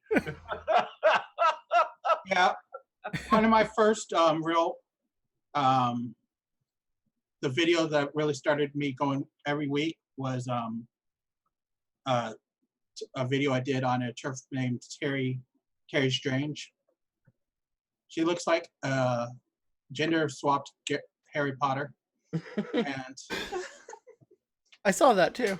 in fact, my opening statement is, "Oh my gosh, Harry Potter hates me." Sometimes I wonder. Sometimes I wonder if the turfs they hate us because we're everything that they're not. That's kind of what I wonder Well, sometimes. most of us are more There feminine might than be them. something to that. Maybe. Elena, Oh, that was a got bit that right. harsh of me, wasn't it? That was a little harsh. Well, I mean, turfs don't deserve an even. No, Harsh is and the what point. they've done in Scotland is absolutely appalling. I think your What they've guest done has to in- go. What Yeah, was I it? got to get going. No worries, sorry. Where? Oh, sorry. Go ahead. No, go ahead. I was just saying, what was it in? I think you said it was Sydney, where they got the endo Oh, the who endo, worked with like- kids Yeah, suspended or whatever. yeah. They it's not so much suspended, but they made it impossible for them to continue doing the work they were doing with the younger kids. So yeah, whilst they're being investigated, they've had to shut up shop as far as that part of it goes. So, Yeah, that's yeah, disgusting. which is just nuts. It's ironic how much turfs have in common with Donald Trump if you actually look at it. It's actually crazy. Donald Trump's a narcissistic liar. They all do it Yeah, consistently. They all have a huge thing about wanting to be in someone's genitals. That's everything to them. Donald Trump, he's just ready to reach his hand down every time someone comes into the room. That's what turfs want to do. They want to look over your stall or make us out to be something we're not. I mean, it's just unbelievable how much they actually have in common with him. It's like I just it's frustrating. It gets really frustrating. Yeah, and I saw a thing where they were like going into change rooms and filming trans people or some shit like that. That just happened in Fairfax. I believe it was Fairfax County up here in Virginia. They had a teacher that was actually going into restrooms, and I believe one of maybe some of the students he filmed was transgender. I believe that just happened. Yeah, I think that might be it. I'm not sure. Yeah, that was just All right. up on the news because apparently they just came out. There was a bunch. It's not just this one trans kid. Apparently, it's like 9 girls. He actually went and Oh, filmed in the bathroom, but one of them just happened to be trans. And at first, it kind of made you think that okay, he's going in there to film because he wants to see what. But apparently, it's a lot broader scope than that. okay. Okay. Well, and to Well- answer the chat, what happened is you go first, chat. Yeah, I gotta get going. So it was nice talking to you. Nice meeting you guys. Yep. Ladies, as always, it was a pleasure. So Take care, Jay. I'll see you tomorrow. yeah, Nice meeting you. tomorrow. Yep, tomorrow. Yeah, I'll join if I can, but I'll be out of town at Pride, so Yeah, I'll maybe send not. you a link just in case. So Take care, Cool. sweetness. so bye, Diana. We'll see you tomorrow. You're not going to see movie night? Oh, I don't know yet. Like I said, depends on what time my company takes off or goes to bed or whatnot. Because my son's coming over, and my daughter might be here too. So it all depends on what. So I'm gonna try and stop in, but I don't know if when I'll be able to stop in. So Sounds good to me. All right. you guys Take care. enjoy yourself. It was All right, bye. Bye. Thanks for coming in. Bye. All right, back to what I was talking about with Scotland. What's happened is the TEFs and the Conservative groups got together and they've derailed the changes to the I can't remember what the act's called, but Yeah. basically it's affecting young transitioners. They basically made it impossible now for doctors to give hormone blockers to anyone under 16. Oh, Wait, whoa. What's the point? I mean, no, they've gone backwards. They're really trying to change stuff so that it's going to make it really hard for anyone to transition. I was finished with puberty at 14. God damn. Is it because of these TERFs who, you see it with mermaids, in the UK and all that, they're all over puberty blockers. And I'm like, oh, these kids, they're too young to make a decision. They're too young to know anything about themselves. Everybody changes their mind. So many people decide to stop it and do this. Well, if that's the case, why don't you just leave it alone and let people do what they need to do? They have so many false statistics. And we have young transitioners like they do anyone who transitions older, because their main attack at us is you weren't socialized as a woman and you don't really look like a woman. But if you're going to try and say that to somebody who transitioned and didn't go through male puberty, they actually have no argument anymore. Hell, they have no argument with you. Sorry, what was that? They have no argument with you, and yeah, they probably do. Like, hey, I got told I'd get clocked every time I'd walk into a bathroom. I've got. For a fact, is not true. I know for a fact I've been on dates with guys who didn't realize. In fact, I went out for a coffee with one this week who got really pissy when I told him. Oh, yeah, I saw you posted about it. Yeah. Heck, And then the following night, he contacts me and says, I really need to see you again. And I'm like, what the fuck, dude? I walk around with these two bands on all the time, the trans band and my pansexual band. And literally nobody around here knows anything about it. They're like, oh, what does that mean? We have no idea. We don't know what that is. Nobody seems to know or care. I mean, they're all worried about us being in bathrooms. We're going to be they're comparing us to pedophiles. They're comparing us to criminals. They're doing all this stuff. And yet we go on the world for the most part, and there's, unfortunately, there are some people that have their difficulty. I've been a little more fortunate, but I've had all of these TERFs that come in and they start telling me, yo, you don't pass. You look like you just added hair, that type of thing. And literally, except for people who somehow found out or know something, no one gives me any problem. I don't have that type of issue. I think the problem with most TERFs is they've got this idealized version of femininity, which we don't even have. Yeah. I mean, and most of them don't fit in their own idolized. So maybe there's a bit of self-hate there, and they hate the fact that some trans women can actually do better than they do. They also have a fake image of what a trans person is. They're like, absolutely. Yeah, they're just attacking straw men or straw women or straw NBs. And as far as the passing goes, I am amazed. Don't misgender us, May. Yeah, but they attack straw men as well because they don't like trans men. No, they don't. They're gender traitors. Except they try to be nice to them, saying they're confused, and eventually they will come back to. That's in a system. And that's. But also, sorry, I was just gonna say, and now you get some of these our own trans people that are like, oh yeah, we're not this, we're really that, and they basically sit there and agree with the TERFs, and they're just basically downing themselves the entire time. They're being walked on, trashed upon, and they're still sitting there agreeing with them the whole time, and everything they're coming out of their mouth is literal bullshit. But yeah, right. Like that dumpster fire that I was in with Beth, and she told me that I shouldn't transition because I'm over 24 and that I'll never pass. And is this the Beth I'm thinking of? This is the Beth you're thinking of. And I'm like,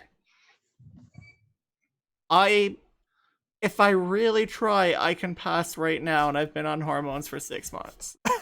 Well, just sitting here, I think you passed just fine. I don't know Beth, so I'm fine with that. Well, you are a lucky girl. Beth. I mean, it's surprising, and nobody knows Beth, but she's gotten a bit better. She's not with the TERFs anymore. Oh, but she's still pretty bad.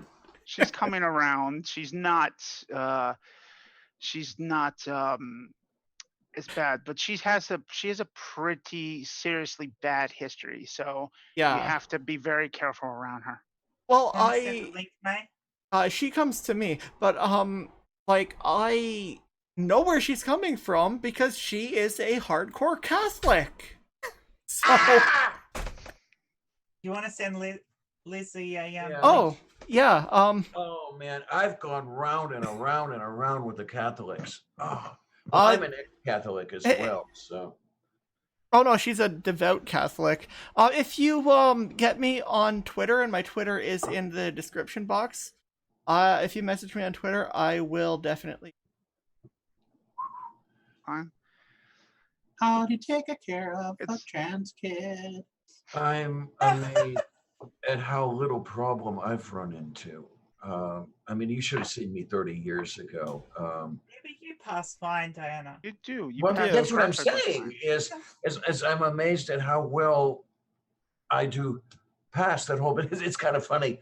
I actually hate the term pass for us because it's Mhm. adopted from cross-dressers. And Yeah, we are not yeah. cross-dressers. We don't have to pass. We are women. And Yes, that's we just are. exactly Right. how it is. So I, And oh man, that Oh, was okay. I knew I was doing good when I first started using the restroom. I wouldn't go to the women's, I'd go into the men. And I knew I was doing all right when I walked out of the men's restroom once, and two women walked in after me to go use it because they thought it was a woman's. Oh, all right. I was like, okay, yeah, that worked. They thought I was coming out of the women's. Yeah. So yeah, I don't really care. Like, I went into the woman's in the bus terminal here, and both stalls were full, so I just I didn't want to wait. oh, wow. But yeah, I mean, actually, the people who run the support group that I was in, one of them says he doesn't like the word. He doesn't like pass. He prefers to say recognize. oh, that's a good one. Because people are recognizing you as a one, As- but oh, yeah, but I kind of see it both ways. Like if you're trying to be recognized as a woman, you're trying to pass, and when you are, it's like when it's on you, it's trying to pass, and when it's on other people, it's them recognizing you for what you're trying to pass as. That's kind of how I see it, but yeah, yeah, it's. I do think that recognize is probably a little bit of a more accurate term. Yeah, the whole passing thing and everything is. I was saying how I'm amazed at how well I do, especially when I start talking. I mean, I always How get fine. misgendered. No, wait a minute. I always get misgendered over the phone. I'm Mhm. accustomed to that. That's no problem. No physical cue, no visual cues, none of that stuff, everything else. But as I say, this is a highly modified voice that I'm using to speak. Normally, people would really look at me. What the hell is Oh my goodness! Whoa. Yeah. This is my natural voice. So, I did a lot of work to. Wow. One of the things that helped me along was I played clarinet, and the way Oh, Oh, you too, huh? and everything. Yeah, and they call it a closed embouchure. Mm-hmm. That really helped with improving the voice and everything. But yeah, they told me years ago I should be in radio. I had the face for it. I did the clarinet thing, but I did basically put my hand here, kind of like Okay. down, and boom, voice. I really haven't. I think my voice has gone up slightly, but I can talk lower, not as low as Lavender. What, But not like this? I used to I'm be able going to do to do pretty it. pretty good Elvis. I still sometimes will go to a karaoke. Okay. All dressed, Uh-oh. all dressed to Oh, the, I'll tell you. karaoke. all dressed up to the nines, and I'll walk up and. This is- Wise men say- This is the lowest that my normal speaking voice goes. This is as low as I can actually physically go. So What's the difference? I don't know. Difference, mate. I mean, this is where I normally talk. So I won't do that because it actually hurts to try and go lower. Mhm. I It can does. go somewhat lower, but I mean, this is my normal speaking voice anyway. Yeah. Yeah, I don't go that low. I go a little bit, but I don't try to do it because it hurts. I can It go does. higher. I actually tried to learn to go lower before I tried to go higher. Yeah, I was And now having I this just don't discussion care. about voicing with my brother the other day, and he goes, he goes, I pull my voice up, and I go, you what? He goes, yeah, I actually can. My actual normal speaking voice is so much lower that a lot of people don't understand what I'm saying when I'm talking. Oh, wow. Now, I will say, one of the And his voice is still really low, so yeah. Are we of the talking very- like? Sorry, go ahead. one of the very, very, very few things I miss about the boy days. I'm a trained bass baritone, and I have sung in choirs. I've done solo work. Back when I did karaoke, I would do a better Sinatra than Sinatra. The problem is that when you were singing basso profundo, the Freude schöner Götter Funken Tochter aus Elysium, with a rack the size of a city bus, it just doesn't go together all that well. Yeah, I really miss the singing. I really do, but as much as I've It's tried, just practice, though. well, I It get is just into practice. I mean, you should be able to even. I mean, a lot of people, if they sing head voice or up into falsetto, they lose tonality. But you can actually learn to control that. So you can actually learn to sing across multiple octaves. It's how everyone does it, to sing across multiple. yeah. Well, my Yeah. range was contrabass to second tenor, so I did have a range when I was singing. I've managed to get into maybe the low first tenor, but alto, oh God, I'm never going to make alto. The last time I sung alto, I was 7 years old. I mean, I was singing baritone at the age of 10. I'm a really terrible singer, but like I can hit the high notes in Free Will because I'm a Rush fan. So Someone did want in. What is that person's name? Lizzie Beth. yeah, just fire me a DM on Twitter, Lizzie, and I'll send you a Zoom link. I used to try talking like someone like Riley Dennis or Contrapoint, but I never could quite get as good as them. Yeah, I have become I like if on voice app, if I look at where I am, I'm like right in the androgynous usually.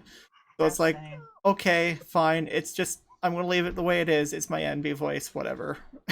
Everybody tells me that my voice has gone higher and that my voice is, oh, your voice is feminine, your voice is fine. And I swear that when I hear it, my voice sounds exactly the same as it did before transition, but everyone tells me no. Yeah, I but don't know that's if they're because none of us like the sound of our own voices. No Yeah. one likes the Oh, sound for of the their own longest voice. time, I couldn't stand to hear my own voice from the outside. I would not go back to listen to my old videos, that sort of thing. And well, to me, it sounded nasal. I'm getting used to listening to my own voice just because I have to. Editing your videos, it sucks. Yeah, really. Oh yeah. My problem was always that I just never spoke, so I didn't really know how to speak right. So I sound fucking weird, and I don't like it. But I'm No, working on that You wanna lately. speak So British, sound like, weird because you're Canadian. Oh, Marilyn Monroe. oh yeah, I definitely sound weird because I'm Canadian, Derry. Sorry, you boot A cat. boot? I love it. oh, Or yeah, if you're on the East Coast, that would be a boat. a bolt. Yeah. A bolt. Like I've got to Shannon get off says in about. about 6 minutes, so Okay. Aw. Darn. I really appreciated the invite. And Oh, Not a we problem. appreciated having you. Yeah. Yeah, Try to get, absolutely. And you had mentioned something about coming on my show. I got to write your name down. And yeah, definitely want to have you on. Yep, I have everyone. Diana, Hmm? what are you doing on yours this week? This week may be a just to sort of wing it, fly solo. I really don't have anybody booked. I would offer, but I don't know if I'll be home. I may have a date. Oh Wow. my. Another one. Envy, It's envy, not the gym envy. guy, I right? actually More envy. The guy I was going to see last weekend, we sort of made up. Oh, So yeah, so we're planning on doing something tomorrow, and I don't know when I'll be back. So, but I mean, nice. technically, even if I met his, You may not be back until Thursday, right? Well, I've got to be back. I have a daughter, so I have to be back. But yeah, yeah, I will be at Pride, so that's Toronto Pride. yeah. Not will tomorrow, but You have a date too, though, don't you? Don't you, May? we'll see. We'll see about that on Sunday. Oh, I'll be doing what I'm always doing. I'm here. I'm at the home. I care for my mom 24/7. So my job and my life is pretty much here. Oh my. well, Oh there you Mm. go. You've got a guest, Diana. So if you ever want me to come on your show, let me know. I'll come on. This is the first show I've ever actually done. So Okay. You have any topic you'd like to talk about? turfs. Oh yeah. All go- right, do we'll do it. Do a We'll show do on it. Test. Go on. I'll make the thumbnail tomorrow morning. Yeah. No, really, I will. It's ironic how many turfs are named Helen. How about that? If you ever Yeah, want me on your show, I can talk about Oh, turfs or God. I've dealt with one of those. Christianity and how it oppresses and Oh wow! Oh man! Get these pencils ready. I did grow up in it wasn't quite a cult, but borderline. And yeah, How about you should do one like on growing how it is depending where we all grow up. I mean, I grew up in Northern Virginia, which is a totally different situation to where I am now. Northern Virginia is totally blue, as you know. It's Yeah. it's all blue out there now, and I'm in Central Virginia, and it's like we kind of call this the sea of red out here because it's nothing but red. But it's changing. You're starting to see blue come from Northern Virginia and blue coming out of Richmond, but it's pretty crazy. I think that affects us the way we all grow up. So It's kind of You silver. can always go controversial, Diana, and do trans in sport. there you go. I've thought of doing it, but oh man, you have to tread carefully with that one. I don't think I've had enough research to do it myself. What I have want, now.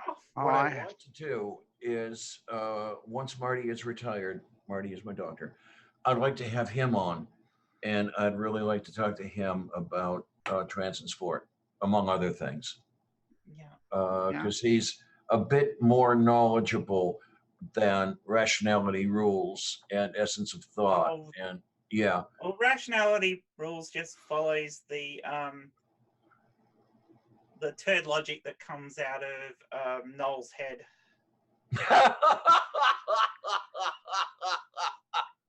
I like it. I'm sorry, I've got no time for that man at all. If he's going to turn a discussion on sports in the middle of a chat into one about whether or not we should be allowed to change our birth certificates and that he thinks we shouldn't, he can go shove all his ideas up his own ass. Oh, jeez. I'd love to be able to do that, but unfortunately, I was born in one of the 3 U.S. states that will not let you change your birth certificate at all.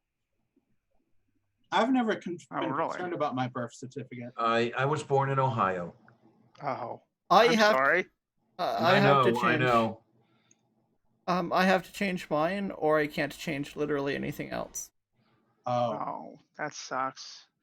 I will see y'all all. Thank y'all for having me. Bye. Good luck. Not a problem. Have a good Please night. don't Yeah. be hesitant. Great having you here, sweetness. Excuse me. Sorry. I'm sorry. Okay. Bye. Bye. All right. Bye. My name change and everything. Virginia, believe it or not, considering some of the names that come out of this state, Virginia is relatively lax on now because they've changed some of the rules. So You can change your name as long as you've been transitioning. You can um, do it for your driver's license. So, and that actually just changed in 2015. And of course, I was born in Connecticut, so Connecticut's one of the most liberal states for it. And literally October of 2015, they changed the rules. And of course, I went full time in August, changed my name in November, and literally by December, I was literally one of the first people talking to someone in Connecticut, like, "Hey, I need to change my certificate. Send it here. I'll take care of it personally." And I had my certificate in 2 weeks. My birth certificate changed like that. Oh But man. I feel I don't always talk about it because it can be a sensitive subject, and I understand Yeah. because there's so many people in so many other states that just don't have that ability. I wouldn't Yeah. care if I could change the information on other things without changing the information on that. But yeah, for Ontario ID, I need to have all my information on my birth certificate changed. Now, it's not a hard process to do. Like, it's Oh really boy. easy. I just fill out a form, and it costs more money than I'm willing to pay it right now, which is the barrier. So, like, that's rough. And they did have there was a human rights complaint made against them. So now you don't have to have had bottom surgery to be able to change your gender on it either, which is good. In Virginia, if my birth certificate was in Virginia, you have to have gender surgery to have it changed. Although on the opposite end of that, they don't. It's like a $43 fee to change your name. At least it was when I did it. It might have gone up, but a lot of states they seem to charge these, and like you said, they seem to charge a lot of money. Or they tell you have to put your some place like Maryland. I had a friend that just changed her name in Maryland, and she literally had to print her name in the paper saying, "Oh, I'm changing my such and such is changing her name." So she Yes. not only had the court fee, she had to pay $200 or $300 to have a classified ad for 30 days in a Maryland paper. Yes. Shit. I would have gone through the same thing. Here I live in Pennsylvania now. I'm in Pittsburgh. Um, I would have had to. Well, I did have to go through a judgment search, um, a what's the word I'm looking for? Criminal background check. Um, get fingerprinted, have the name change printed in 2 newspapers of record. Oh wow.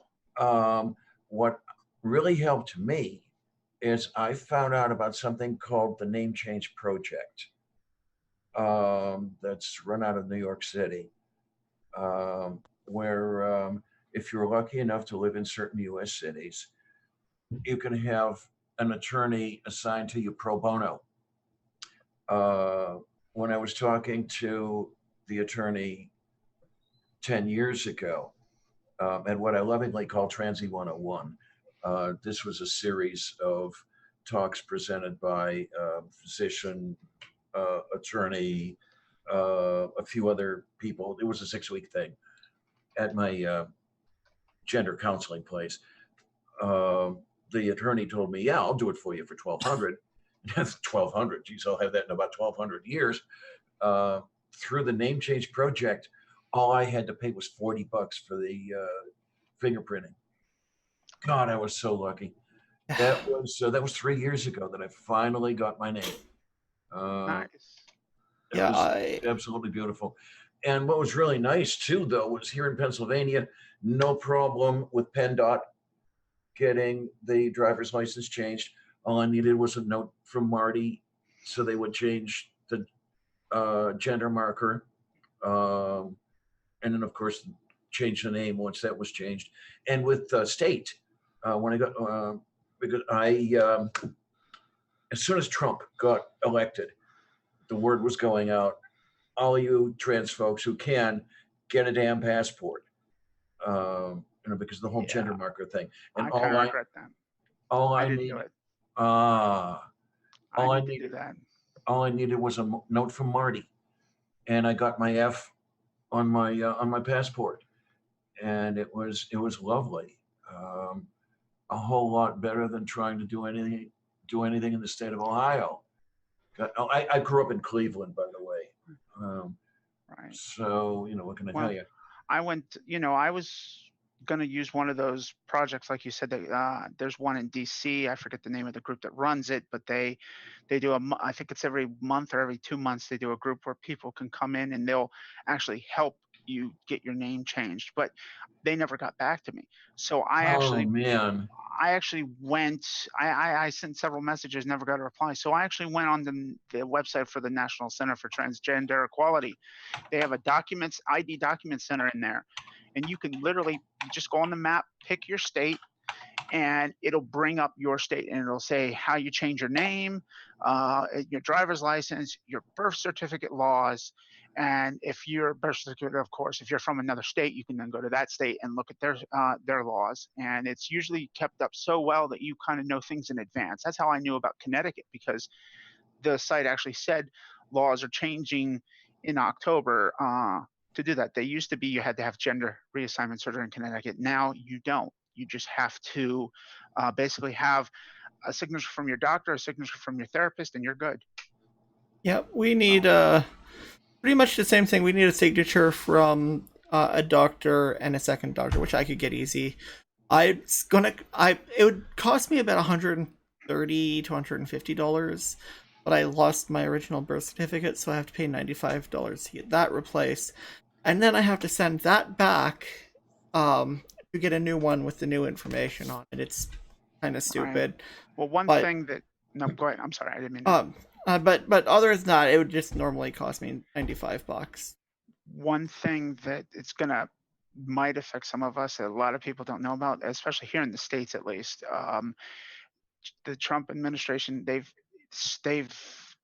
toughened the rules around driver's licenses, and now your state has to have your birth certificate, your proof of your information. They have to have copies of it. They just can't go in and show it anymore. And that you actually have to give them this stuff, and they have to have it on record in order to prove your ID.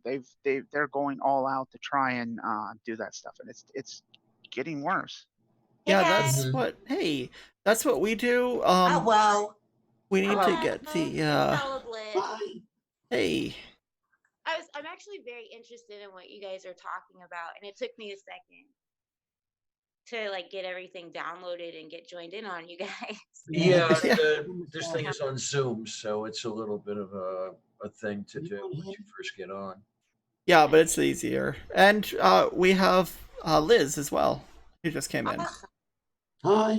Hey. Hi, Liz. Hi. Hello. Hi, can you hear me? Yep. We can see you and we can hear you. I absolutely did not hear you asking whether we could hear you. Sorry, I'm new to all this. I really am. I don't know much about it. So thank you for having me. Yeah, not a problem.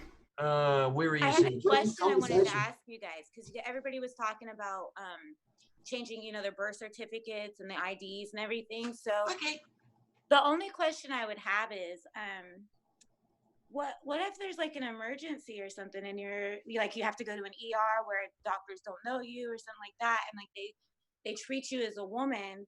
And I mean, even though like you have trans into a woman, there are things biologically you can't change. That if men, like if you treat a man, like if a man comes up with a positive pregnancy test, for example, that means he has testicular cancer. He's not pregnant. Okay, so like, for that's my that, question. Like, what happens in that situation? Like, do they know? Is there like I don't know. okay, so there's two. Well, first off, anyone who's had bottom surgery, that's not going to be a problem for. And for someone like me, it's going to be obvious that I'm trans. Well, I thought that at first, and then I started thinking about like the post-ops that really like there's no way, like the ones that are on Maury and stuff, like there's no way. So it's like, what if they're in an ER and that's not like the first thing they're looking at, and they start treating. There's ways, but it's not something that that it has to be certain scans, certain some kind of like certain invasive techniques. In most cases, there could be issues if you were a trans man and you'd gotten pregnant, which does happen. Yes. Okay, yeah. There has been issues for that for some trans men when they go in and then the hospitals don't know how to treat them and they're not sure exactly what's going on. Yeah. And if the person's unconscious and they couldn't tell them what was going on, it could delay treatment. in that case, but it would be very rare that that would be the situation.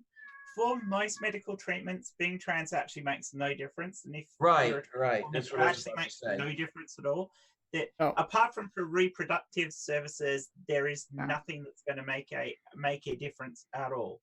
Actually, I recently, a few weeks ago, managed to get myself a concussion, and I had a trip to the hospital. And I have a rule about not arguing with triage nurses because there are people waiting to get through behind me. So eventually, the triage nurse asked me what medications I'm on, and of course, I'm Cypretone and estrogen, and she's like, "Oh, what are they for?" I'm like, "I'm trans." Yeah. And she's Yeah, like, you do Yeah. "Oh, okay." And then she just jotted all that information down, and then charted that I'm trans, my name and everything. I had my name tag from work on, so that really worked well. She's like, "Oh, wait, do you prefer to be called May?" Yes, okay, good. The two hospitals here, there's a Spotsylvania Regional, and then there's Mary Washington where I live, and you don't really get past the first 4 minutes without them having to tell them, because they're like, "Oh yeah, well, when was your last cycle?" They want to know. They immediately want to know when your last cycle was and all that. And you're like, "Well, I kind of hold my band up and I say, well, I'm trans, so never." And they're like, "Oh, okay." And then everything kind of gets awkward for a minute. Yeah. I had to deal with the whole hospital Well- thing on Tuesday. I spent a whole day going through tests and things, ready for a operation on in a few weeks for my hip. And I had some really interesting conversations when it came to medication. I'm post-op, and there's an ointment that I've been using, and one of the things I get really bent out of shape about is if you have any kind of infection or anything prior to having the surgery. So when they saw I was on some kind of ointment, they wanted to know why. But of course, when I tried to explain to them about dilation, I got just kind of these blank stares. And, what do you do and what's it for? And, well, so I explained it 5 times and to 5 different people. And I was quite surprised. I had a thought in my head that they might have some clue, but most of the medical people, No, they don't. They didn't. they just, The usual one you cop is when you're going to go and have an X-ray. Is there any chance that you're pregnant? oh yeah, I'll get asked. Oh yeah. What if it's like an emergency, like say like a car wreck or something? Maybe you're in a foreign country. Like, is it dangerous in that aspect at all? No, not really. The treatments Well- for us would be identical as it is Yeah. for a cis woman. Yeah. The amount of changes that hormones make to you over a period of time means that for any type of treatment they want to do for a cis woman would be identical for us. Yeah. Okay. The only Because, difference I heard you is guys talking in about it, and that's reproductive the only thing that services. popped in my mind. I was like, what? Yeah, what happens if it's you go to the hospital? You know, it's like one of that. the arguments that TERFs try to the trans exclusionary radical feminists try to put up that, oh no, you need to have these IDs because of That medical. you guys and were talking you about don't. earlier tips, and I was like, Yeah. TERFs. TERFs. Yeah. what? Okay, what is? I have no idea. TERFs. The Trans. radical feminists- Yeah. I was just, all right. I was TERFs. Trans exclusionary radical feminist. Basically, that's what TERF is. You can't be a feminist because you're Yeah, not a you said real it woman. wrong.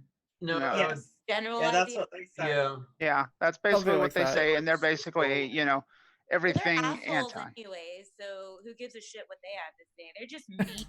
They can have fun They with all are. their cats. It's Yeah, funny. basically they think that trans women are men trying to invade their spaces. Yeah. Oh, Yeah. They don't see us as women at all. No. You know, you're just cross-dressing Because gay this or is something. this is such a fun thing to have to Oh do. yeah. Yeah. It's like something everybody would want to do. Hey, yeah. Oh, absolutely. Yeah, basically being in menopause for The like argument. 3 months was the most fun time of my They can't see life. us as allies at all. We are the enemy, and Yeah, we they are are. worse enemies than. You see, this is what I don't get about the feminists. They're stupid as fuck. I hate feminists. Like, they're so Yeah. stupid. Yes. Men, women, we forged this world together. Most of us have spent most of history in poverty and working for somebody else. Like, we are a team. All of us. Like, it's ridiculous. This whole, I have to be equal to men. Why? We are. What the hell do you I, want? I consider myself an egalitarian in that I think equal rights for everybody. Right. I don't Yeah, like this exactly. idea. I mean, I can understand a point for feminism in say heavy Muslim worlds where women are truly oppressed. Yes. But there's no true oppression in the Western world you. of women.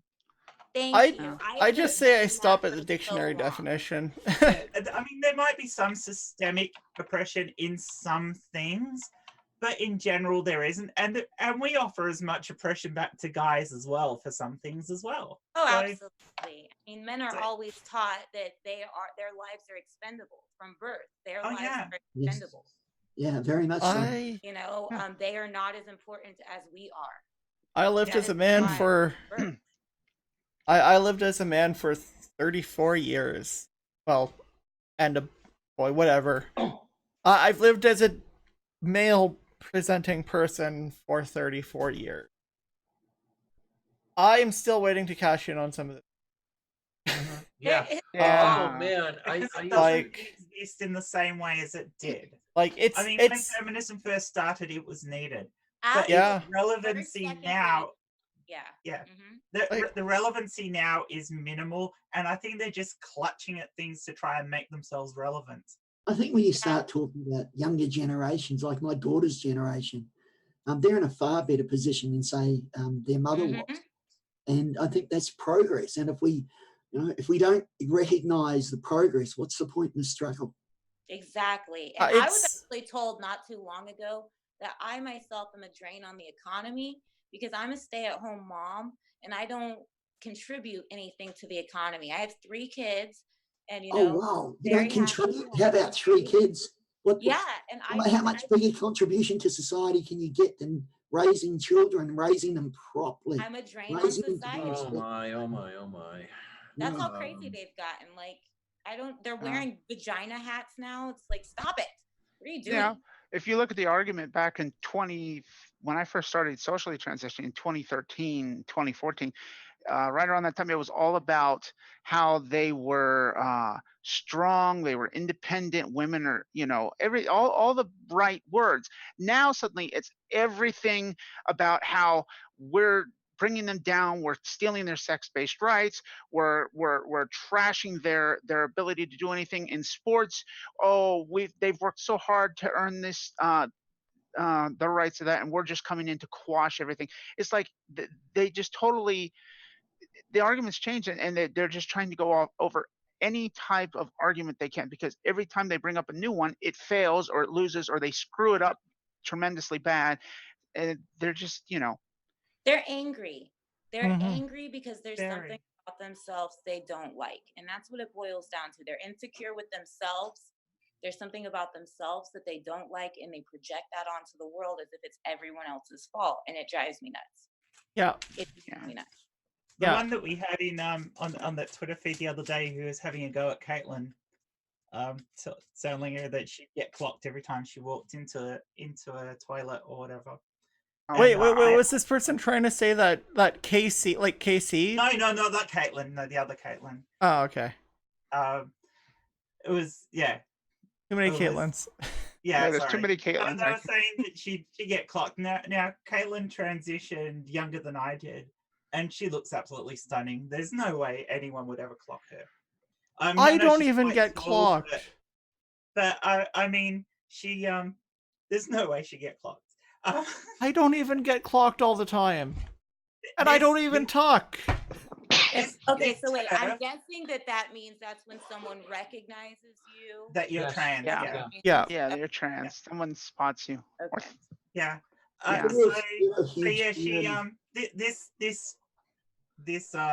This TERF actually had her picture in her profile, and she had the squarest, sticky outest jaw that I have ever seen on a cis woman. So my comment to her was, well, if I was going to pick one of you two to be clocked in the blue, it'd be you. Within 5 seconds, she changed her profile picture to an anime picture. And then went on the attack on me as well. And I'm like, so we know what your insecurity is. You've actually probably been clocked as a trans in a lewd, And now you're taking it out on us. I got angry. That's one of the people I've had. Um, I just, like I said, her first name's Helen. I won't say any more than that. But she literally sits there, and that's all 24 hours, 7 days a week. That's all 365 days a year. That's all she goes on about is us. She's like on her last suspension. She gets suspended again. She's gone from Twitter, and she basically sits there and pounds about how I don't pass, how I'm going to get clocked every time, and she literally has a younger picture of herself on her Twitter profile, but she just posted an older picture. And I looked and I went right on there and I said, Helen, I can tell why you're so angry at trans people now. You're angry because you actually look like you're trans, and I don't. Yes, some of these But that I goes just to look show that faster the Yeah, than only like, the thing most she of feels us. like that have just you goes to show that the only thing she feels like makes you a woman is your outer, like just Yeah. being pretty. yeah, That's Because what there they. are lots of ugly, ugly women. Let's just admit it. There are some downright you don't want to look at them. Yeah. You don't want to be around them. Women in this world that you would say you're not an attractive woman, but Because that like that It doesn't doesn't need to be define you as a physical woman. either. Right. I Well, mean, they don't understand. Again, it goes back to what we were talking about earlier. They don't understand how much the hormones, how much everything changes you when you go through this process. Everything they believe is that it's only an outer appearance. They get their mind goes kaput when you tell them, oh no, it's a lot more than that. You can't even get beyond that, because as soon as you do, they start going off into all kinds of, oh no, that can't happen because of biology issues. Just out of I will left, be right back. I'm still listening. I'll be right back. We were talking Okay, about uh, Harry Potter turf earlier, Kadama. so like it's not even necessarily the hormones. Like just with just like with like the right not even any filters or anything, but just like with the right angles and lighting. I was putting profile pictures up on my Twitter and on my Facebook that I was decently passing without any issues when I was like on hormones for like a couple before I had any real changes, and I still don't really have a lot of okay, I kind of do now, but If you like go to my profile and you go to Ciriantares, Cirantares on Twitter, my pinned tweet is a 4-year is a 4-year transition. It's a picture every month of my transition from day one, from when I started up until 4 years, and you can see the entire transition. You I see saw everything. that. Yeah. yeah, I have a lot. If you look through my media, there's stuff from 5 or 6 years ago. The first selfie I ever took was 5 or 6 years ago, and I had a full beard, and I got caught in a blizzard, and it just like full face of snow. It was great. It was epic. And then like I have another one on my mom's boat, and then most of the rest of them are more recent. But yeah, you can pretty much see where I've been going because I tend to post selfies a lot now. Just out of curiosity, Kensi, this Yeah. Helen of whom you're speaking, has she written a couple of books? That might be one of them.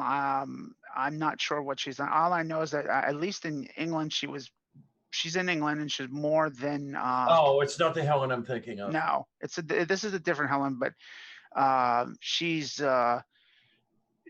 basically has people know who I'm talking about. She has a graph on her pinned profile, and she basically says how it basically going into how TERFs are winning the war, and they're starting to win the fight and everything. All of this stuff about how they their cause is advancing, when in fact they're getting their asses kicked literally, and they don't even seem to realize They're going to it. be happy about their little win in Scotland, though. Oh, I know who you're talking about. Okay. So yeah, like they're not winning here. They're laughed out of existence here. Yeah, they're not winning in Australia either. They caused that thing with the doctor, but that'll be sorted. And is that Dr. Hayes? Yeah, I believe it is. I didn't actually get the name off the mum who gave me the details of it, but yeah, whoever the main one is in Sydney. Yeah, he just disappeared. I got lots of friends who are just stunned and. Yeah, no, he had to close shop whilst they do an investigation because these TERFs complained about him giving hormone blockers. Kids That under the can- age of 16. Yeah, that can. Oh my word! I mean, I want to set fire to somebody. Yeah. we really need to like make sure that people are really educated on their options for stuff like that. But yeah, that's just gross. It's unbelievable how many misconceptions there are. It's literally someone goes out and says something, and the next person picks up that, expands the lie, and makes it even worse, and makes it worse and worse. And it's just like you hear such crap, and it's like nobody knows what. Nobody knows the actual truth. The truth is so far away from what some of these people Yes. believe, Mhm. and they just don't. And you tell them, and they're like, "No, you're lying. No, you're lying. Oh, we give us evidence. Give us proof. Sit down and talk with us. We want a meeting. We want a based meeting where we can define and say this and that." And I'm like, "No, this is not a meeting. This is not a discussion. We don't pull you in and say all about you. So you're not pulling us in and doing the same to us. Doesn't Mhm. happen." May, What if really? Pete asks you for the link, Peter, in the chat, don't give it to her. She's my niece, and she will tell you horrible stories about me. I mean, yeah, there's a face. Yeah, you can just DM me on Twitter. No. What really gets me? Yeah, I love you, Pete. You're welcome to cop in if you want. The case in Australia, the physician coming under fire for prescribing puberty blockers, and they're saying, it's to people under 16. That whole thing. Well, that's the whole point. What really gets me are the people who do the lying that prescribing the puberty blockers is the total medical transition. They're equating it to surgery. They're equating it to cross-sex hormones. John MacArthur is one of these guys. Grace Ministries in California. I'd like to punch his face in. They're getting in it. He's going on about a sex change for a 7-year-old boy, and it's not what's happening. Yeah, and it's not that they don't nowhere in the world that know. will give, well, apart from maybe Thailand, that will give surgery to anyone under the age of 18. What did I pop back into the middle of? I Well- just go to the bathroom for 5 minutes. I come back and a 7-year-old's having a sex change. That's Seems a little Our extreme. turf discussion has expanded while you were gone. Yeah, Yeah. I came up with a good question, I thought, to come back and be like, let me ask this question. And then that 7-year-old, oh, wow. Yeah, Well, well, you see some some of people are actually I'm lying assuming that that's way. just a claim, right? That's not a Yeah, real. it is. That's not the case. No. No. And No. what really Doesn't gets me is my suspicion is that most of these people who are making these claims know better. Oh, yeah. Oh, yeah. They do. Yeah. Probably, you know. But do you But, see okay. how many? Do you see how many are? I mean, if you've looked at Twitter or if you just search Jazz Jennings on Twitter sometimes, or hashtag Jazz, or stuff like that, it's unbelievable the conversations these people have about a young girl, like her. They're just going. It's almost like a nasty. I wouldn't say they're the pedophiles versus anything else, Is he because they're religious? going into it. But some of the conversations are so explicit. Okay, so Yes. I'll give you just one little tidbit about myself. When I was 16, I was married off to a church deacon. I grew up Pentecostal. I'm so sorry. So I wow. know, Oh. listen, sorry, fuck, it made me who I am, sweetheart, and I am fabulous. Okay, so don't even worry about that. But all I'm saying is, like, I kind of understand where you guys are coming from. Those people are just, they're a whole nother type of wrong. Yeah. Oopsie is he fuck me life. He I know. he It's hard. even It's we hard slip. to see because He he was- can't transition at the moment. So yeah, he was brought up in like the absolute most culty, if not as bad, then worse than the pumpkin fucking and alleged pumpkin fucking NIFB Oh wow. fucking cult bullshit. And yeah, if you listen to him I talk about understand that, that a it's lot. horrible. And he's trans, and he's not great, So no matter what gender he is, like me. Was So he born female and then trans to male? He is unable to transition at this time. Why? Relationship issues. A Okay, you know relationship. what? You don't have to tell. As long as it's nobody being a dick, then you don't Well, have to. there No, are it's a cases relationship and a baby. Yeah. yeah, Yeah. where you've got a whole hell of a lot to lose. Yeah. Um, I and, can't. and um, I thought we'd had this discussion, Peter. With Well, I young actually kids, have an interesting question that I wanted to get from your guys' perspective. So, like, when you guys were going through your transitions, what did it change for you? Like, once you have you achieved what you went for yet, or like, are you at your end goal yet? And if well, so, like, has it like what has changed about life for you? Oh, a lot for me, and I'm not anywhere near my end goal, but I'm just, I've been on hormones for about 6 months. Actually, 3 days ago, 6 months. I started cyproterone on, which is a testosterone blocker, on the 2nd of January, and 18th was when I started estrogen. And yeah, it's changed a lot going up here. It's changed a little bit here. It's changed some up here. Well, We're yeah, still I working mean, on physically, that. I knew it would change, but I mean, like, inside, like the Oh, way you In your feel life, about in your life it, like, experience, yeah, your life I experience the and way how you you live your life. feel. we kind of covered a lot of this, but yeah, I have emotions other than meh now. Um, and I used to be extremely introverted, and not even not just I just did not care to be around people or anything. It's just like, just leave me alone. I'm happy here playing endless amounts of video games by I think myself. most of us, it brings us out of our But shells. yeah. Yeah. yeah. But yeah, now I'm pretty extroverted, so That's really cool. It took me a That- while. yeah. It took me a while, but I finally came unto my own. I mean, I feel like me. Yeah. I'm not Yes, exactly. playing a role. I'm not forced to wear a mask. And I the, am Diana Clarion. and it's the deal with lift of the people. dysphoria as well, because as you transition, that dysphoria lessens more over time. I mean, I don't perceive. I mean, it's it's 20 years nearly for me, so I don't actually see myself as having dysphoria anymore. I have issues about myself, as all women do, that I would love to change, but I don't see them as trans issues anymore. I just see them as, I'm an older woman who's got issues. Yeah. That's it, and that's the difference. It's that self-perception.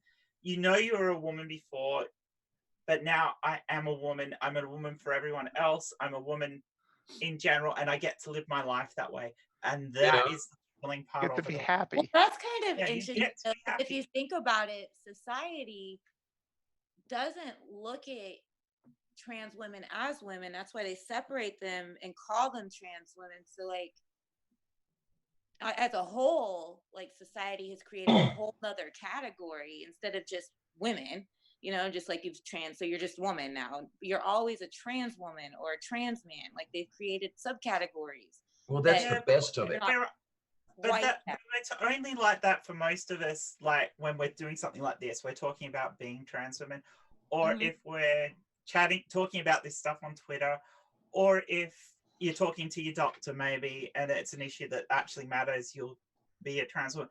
But in general, like day in life, no, I'm not saying I'm a trans woman. I'm a Mhm. woman. That's it. Yeah. And that's Yeah. exactly how I relate to people. So I'm not out there in public saying I'm a trans woman. I'm just a woman. Yeah, Well, I what mean, I like, did, that. though, I'm sure Peter in the thing would agree. No, I don't there mean were that whole you don't. days No, when I don't mean that. What I mean is, like, society as a whole, when they look at you, they don't. Well, I mean, well, but sometimes they don't like look at you as a woman. They look at you as a trans woman, so they don't even put you in their own minds in the category. Like, they've separated. There's a whole nother word for it now. You I mean mean, trans well, people as a whole. You don't mean individuals. You mean how they Yeah, I treat just mean the way that society treats trans. Like, have you actually reached your goal of being a woman on both the outside and the inside if you're still put into a subcategory where you're not a woman, you're a trans woman? I there's- really there's don't interesting- care about something like that. Like, and I'm not even like I'm different from probably everyone else in this. In that I am a non-binary trans woman. So, excuse people who need to get new mufflers on their cars. So I'm just trying to figure out. I don't know. Sounded like all a the bear terms farted. yet. I'm just getting into this, so I don't really know all the different terms, what they all mean, who fits into what. I have a Okay, family member that has recently, not recently, but for years now, been transiting from male to female. Started at a very young age, about 5 years old. 11, 12 now, going to be 13. And so I'm really trying to understand this from a point of view. I can't relate to this. I was born a woman. I feel like a woman. You see, And I don't even know what feeling like a man or a woman is. I have no point of reference. I'm kind of both.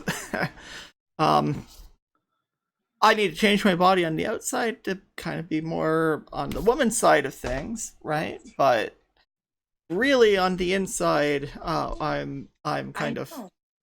I very much would be both, and I'm I go on with it with other more binary trans people about, we when you get us talking, you tell how different I am. So I really am in my own category for that. Whether I'm a trans woman or whatever. I yeah, I'm already in the not, well, I'm in the both, not the not. There's really a lot of different. Yeah. Non-binary can mean both. It can be not. It can mean other. It can mean less. It can mean none. I think I said that. So I am bigender, which means both at the same time. Easy way of saying it is 60 female, 40. Easiest way I can say it that other people would understand. Yeah, Kadama makes a good point in the chat that it really is more a case of the term of being trans is only really something whilst you're transitioning. Once most of us have completed our transitions, we don't even see ourselves as trans. We are just women, and in general, that's exactly how society treats us, because most of us do all right in that sense. So there really isn't the issue. The only reason why I claim that I still say about being a trans woman for things like this is because, as far as advocacy for anybody else still transitioning, I'd rather be a part of that than not. Yeah. Because it's really hard for some people, and I'd rather see things get better for trans people than get worse. People have said to me, oh, you were in stealth very well. No one knew, but then you started.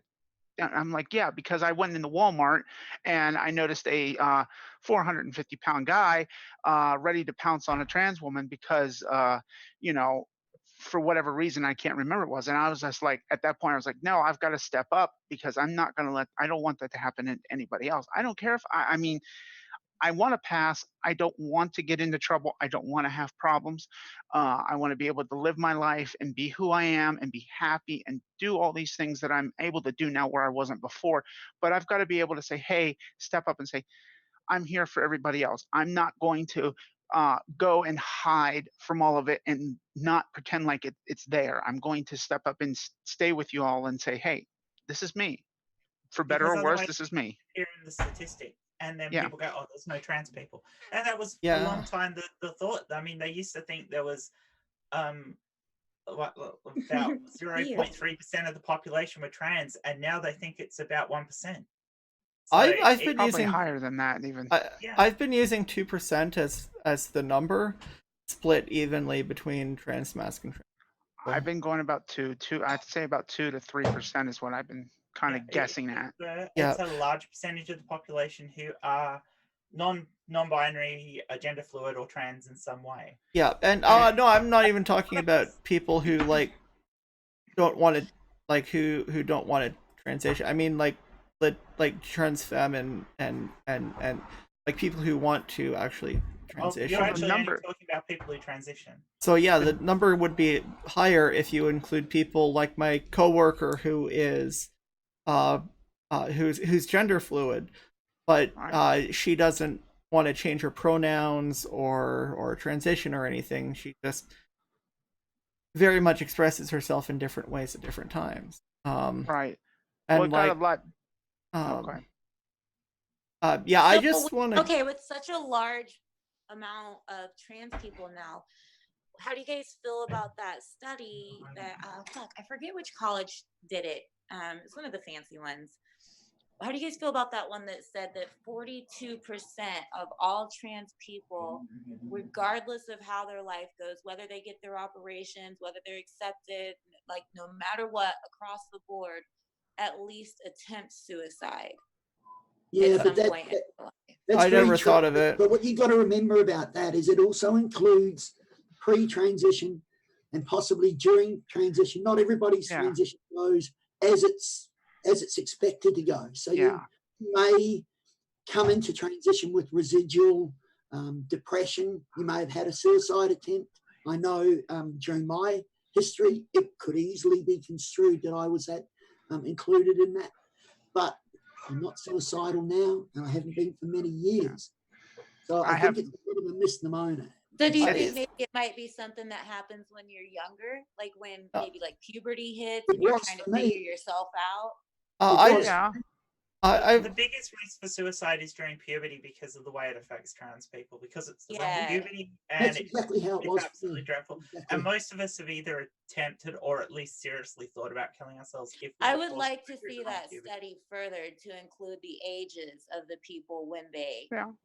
try to. I would like to see that study include that. I mean, there's a couple of things here. A lot of trans people do still suffer an awful lot of prejudice afterwards, and it can push them over the edge, especially when that prejudice is still coming from the medical. Well, the Especially- thing that this study did, though, is it controlled for all of that. That's the thing. That's what made it so shocking to hear, is because it controlled for every little aspect like that. So Are it you was talking- regardless of the people who, are living fulfilling lives with big happy families, and then also the people who are not accepted and shunned by the world, across the board, equally. No matter how you turned out in life as a trans person, they're saying 42% of trans people actually attempt to commit suicide at some point in their life. A lot of this is wait. a lot of this is from just pure bigotry towards trans people. Like, even if you're not out, and it's not like there are a few people, and I get around the internet quite a bit. I there wish are I people. could remember which college did this. It Yeah, was I one of know. I know the was study. I wondering know what the the title study. of this You know was. what? Okay. So like Because- there are a lot of people. I speak, especially with younger people. I do speak with a lot of younger people, and it's like I don't even want to come out because I know my family is homophobic and transphobic, right? And even though even though they're deeply closeted and it's not directed towards them, that really affects people. So as far as I'm concerned, bigotry is the biggest cause for this. Now it's not the only cause. Dysphoria is a big pusher of this as well, but like transitioning fixes that pretty much for most people, or at least fixes it enough to where it's not really an issue anymore. So, like, if people were just, if the world was just more accepting towards trans or even gender non-conforming people, right, and we could just be ourselves without having to be hated for it, even before, like a lot of trans people, like as Jenny calls it, correct dress, when they're younger,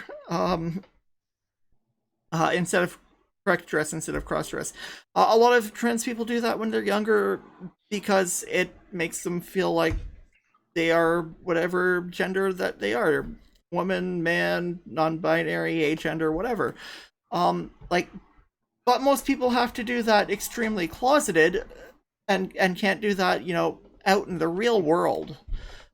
So that would still lead to that would still lead to a lot of dysphoria when you're, at school, out at work, if you're working, out doing literally anything out of the house where you can't do that even if your parents are Right. accepting. So that is a huge thing where you can't, with or without hormones, or any type of other transitioning, not being able to be yourself out in public is going to be the biggest factor to that, after bigotry, and bigotry contributes to that factor. Yeah, I'm wondering if this is the study that every anti-trans person loves to quote. I've been think looking it into is. this on both Um, sides, so I've gotten a 'cause lot of it- like new information That's that it, but there's I still was a lot of just critical asking about. practice. Actually, is surprisingly in Japan. It was what MacArthur pulled up, In Japan, and I I MacArthur, know Ben Shapiro uses it a lot. Yeah, so does S.J. Tomlinson, and I utterly ripped her to shreds for it. yeah, the one I'm looking at right now is from the Williams Institute. Yes, Um, thank you. That's And it. we have suicide attempts among trans men, 46%, trans women, 48%. We're slightly higher than the full sample, 41%. Cross-dressers assigned male at birth are the lowest reported prevalence of suicide attempts among gender identity groups, 21%. Now, I've covered a few people who have cited this, and they misrepresent it entirely. Okay. Because what this is about is in the freaking title. It's suicide attempts among transgender and gender nonconforming adults, findings of the National Transgender Discrimination Survey. The reason so many of us blow our heads off is not the transness. It's not the transgender state. It's not transitioning. It's the way we are treated by others. Yeah, it's our family, it's our friends, it's our coworkers, it's the people out in society, the way we're treated. Nobody can understand, except for trans. We all kind of get each other, but for a cis person to understand what we go through, it's a matter of everything from your family. My family was obviously not supportive at all. My friends, I had believe it or not, I had a ton of friends before I transitioned from the media. I knew a lot of people in the media, and I was surprised when I transitioned. I lost a lot of media people. I had several hundred friends. I just had a Twitter conversation, about this the other day, and I lost 300 to 400 media people that I knew because they could not be supportive. And it's remarkable that how many people that the suicide part of it is because we can't, no matter what we do, there always seems to be some crap out there, something that's gonna say, but you're not this, but no matter how hard you try, no matter how much you do, they just want to it gets to people. And Yeah. Don't you find I it was fascinating that humans are so worried about what's between someone's legs? Who people are fucking, what's between your legs? Like, what other species on the planet do you know that gives a shit about this stuff? Like, shouldn't this just be kind of like whatever? Like, who gives a shit? I was Who's going. doing what? yeah, what's As long as what's you're not between your hurting legs? anybody.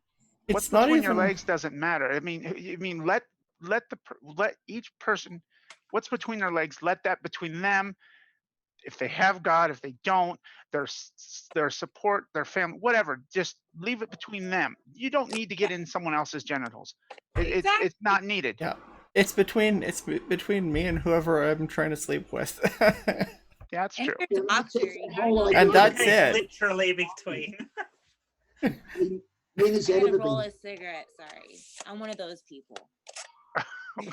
One of those Yeah, people. yeah. And I quit 11 months ago. Yeah, I good on you, haven't. Dan. Yay! Boston today, so I'm rolling cigarettes, but I do have a jewel somewhere. No, you don't bring. I don't. You don't want me to bring my mom in here because I always try to tell people who are smoking, hey, you got to quit. But I try to stay out of that because all of my mom's issues I'm revolve around trying. smoking. So I'm trying. I'm trying. part of it And anyway. Yeah. just so you know, if Well- I say dude, man, or guys, it's because that's the way I talk. I Speak, don't like, to worry everyone. about Oh, that. we can- I know a few I'm not people trying who to be do that. disrespectful or anything Yeah. to anyone. It's Like, a generic. I- Okay. Dude's normal in Australia anyway. Hey, It's dude, And how I you going? promise you, this is legal. I'm in Michigan. I have a medical card. it's They say it's that I have a fucked up head, so I just went with it. As long as It's you're using like, bottled water and not the tap water. Well, okay, Michigan Damn. does have some advantages, but then there are the disadvantages as well because were they not one of the states when they were doing it individually? I mean, now they've got the administration's blessing to go ahead and do this with the if a medical person discovers you're trans, they can use the a religious excuse Yes, to not treat you. pretty Yeah, much everywhere. Oh, Trump's that's basically bizarre. said that. Yeah. Bizarre. These same people that use the religious excuse for gays and lesbians and everybody that doesn't have sex with a sheet in between them and a hole cut in it, basically, like, don't they realize that in the Bible they're talking about sodomites, they're talking about blowjobs, hand jobs, butt sex, they're talking about everything fun, they're talking about that. So if a pastor is standing up there talking about I hate gays, then you gotta be like, okay, well then you can't have blowjobs anymore. You want to make that fucking trade? I doubt it. I mean, I I highly repeatedly doubt tell it. people, I repeatedly tell people to suck my non-binary girl dick. So, yeah. The I just pastor suck my who lady cock all the time. I'm a gamer. That's what I do. I talk shit. I'm specialty. I'm It's just an kind of art form. obligated to say that once a stream. So, yeah. I the gotta do pastor it. who was railing about the gays and the fags and is the pastor you're going to find in a hotel room snorting coke off the arse of a Those male are my prostitute. favorite people to party with.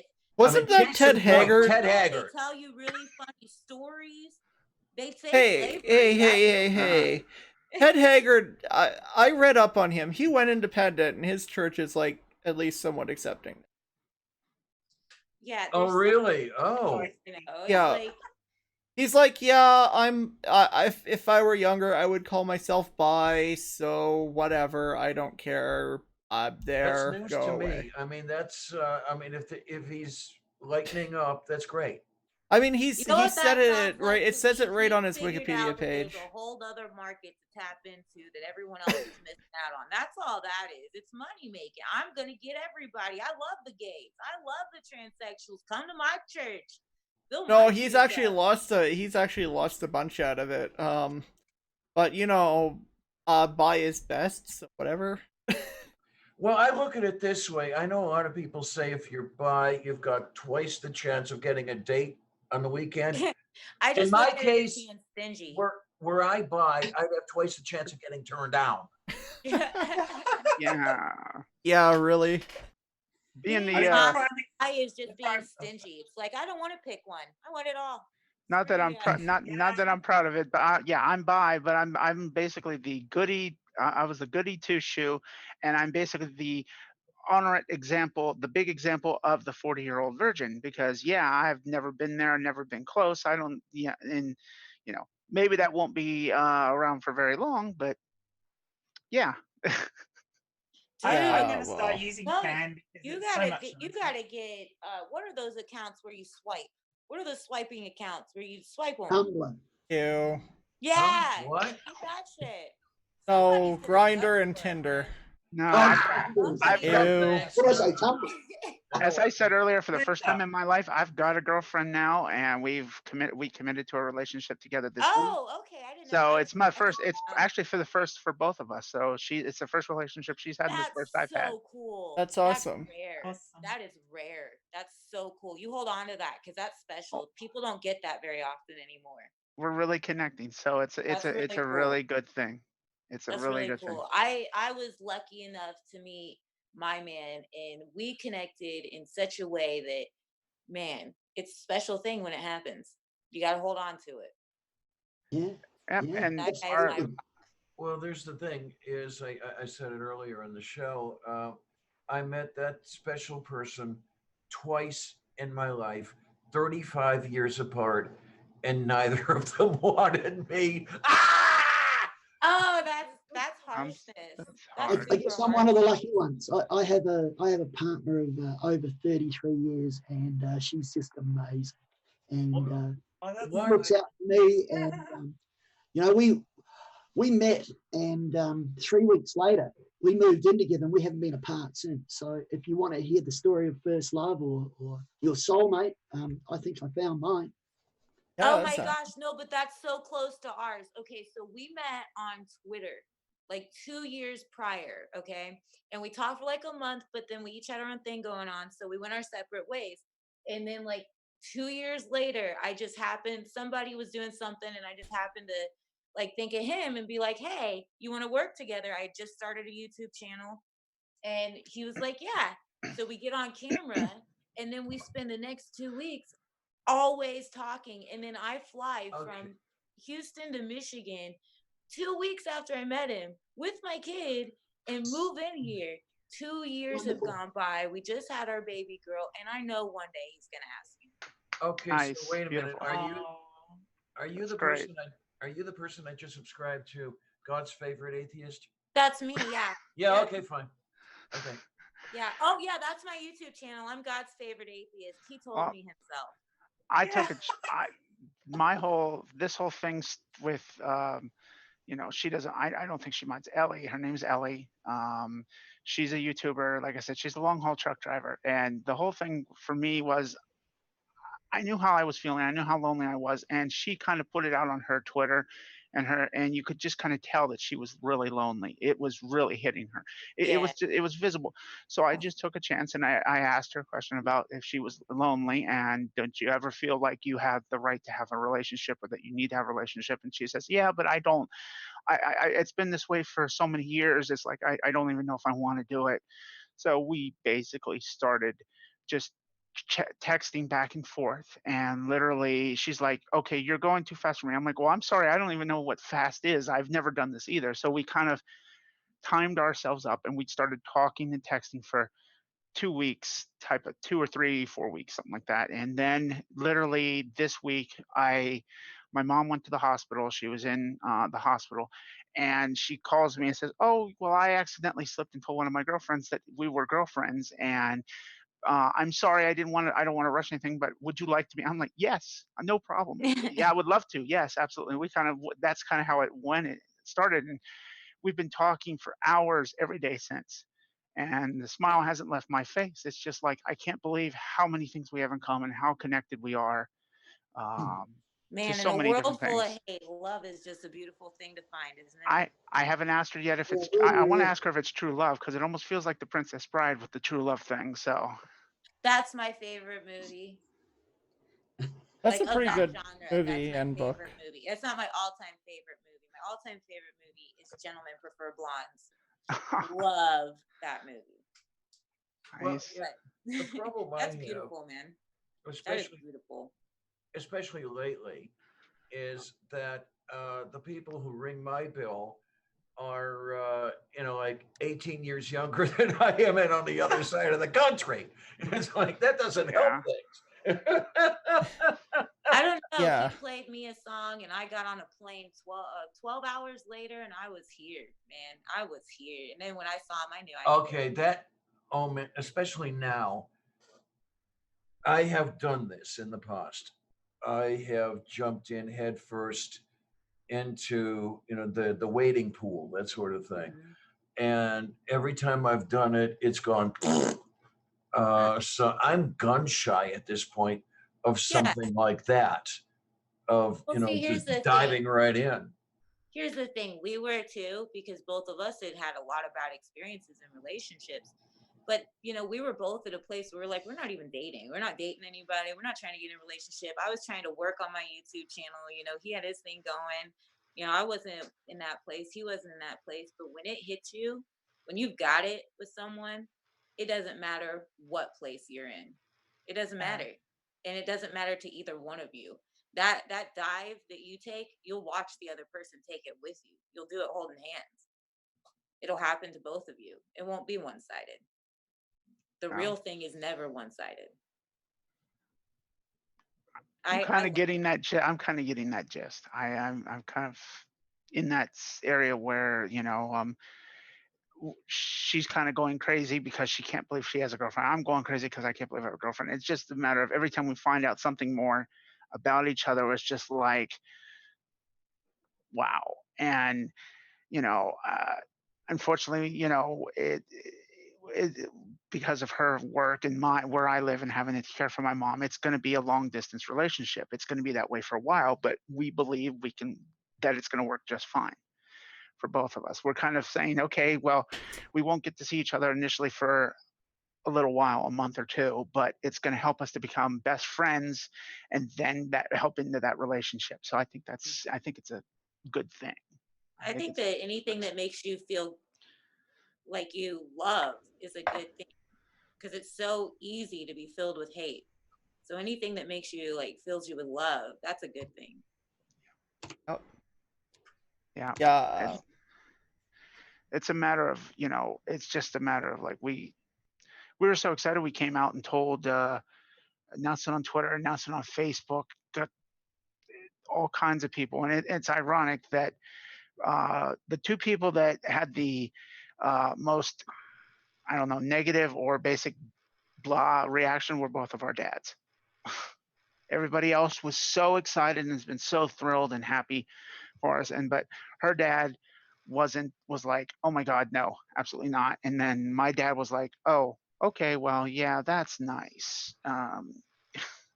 Well, good thing you're over 18. Yeah, but I think my dad's coming around. It's okay to say every once in a while, you know what, your opinion sucks, fuck you. Well, it's okay to say that. My dad was right of the right conservative. I mean, he still is. He's a Trumpster, and that's. I know. I'm sorry, but he is, and it's basically not so bad. He's got great hair. Come on. Well, he finally met a woman who's very, very they're very, very good for each other, although she's extremely liberal. She's even more left than I am. And so he's been kind of changing lately. So it's basically it's amazing how much he's actually taking a step forward, and he's actually starting to learn this process. And it gives me hope that, hey, if he can do it, that means so many of these other gigantic assholes out there that constantly give us crap, they could actually change and turn their story around too. Actually, yeah, one of my favorite YouTubers, and he's the reason why you see so many people with pumpkins in their name, by the way. His name is Jimmy Snow, but his YouTube is Dear Mr. Atheist.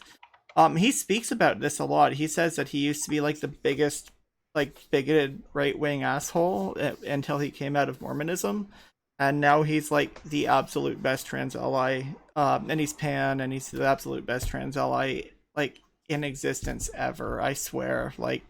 Seriously, we gotta have him on the show sometime. Oh, the Mormons will do that to you, yeah. Yeah, but the Mormons but he know quite a few ex-Mormons. They have stories to tell. Yeah, he came out of it, and he's now he's the coolest dude ever, and he's awesome. So I would, if I had to pick a party, because I really don't like identity politics. I really don't. In my eyes, everybody's equal. It's just everybody's equal.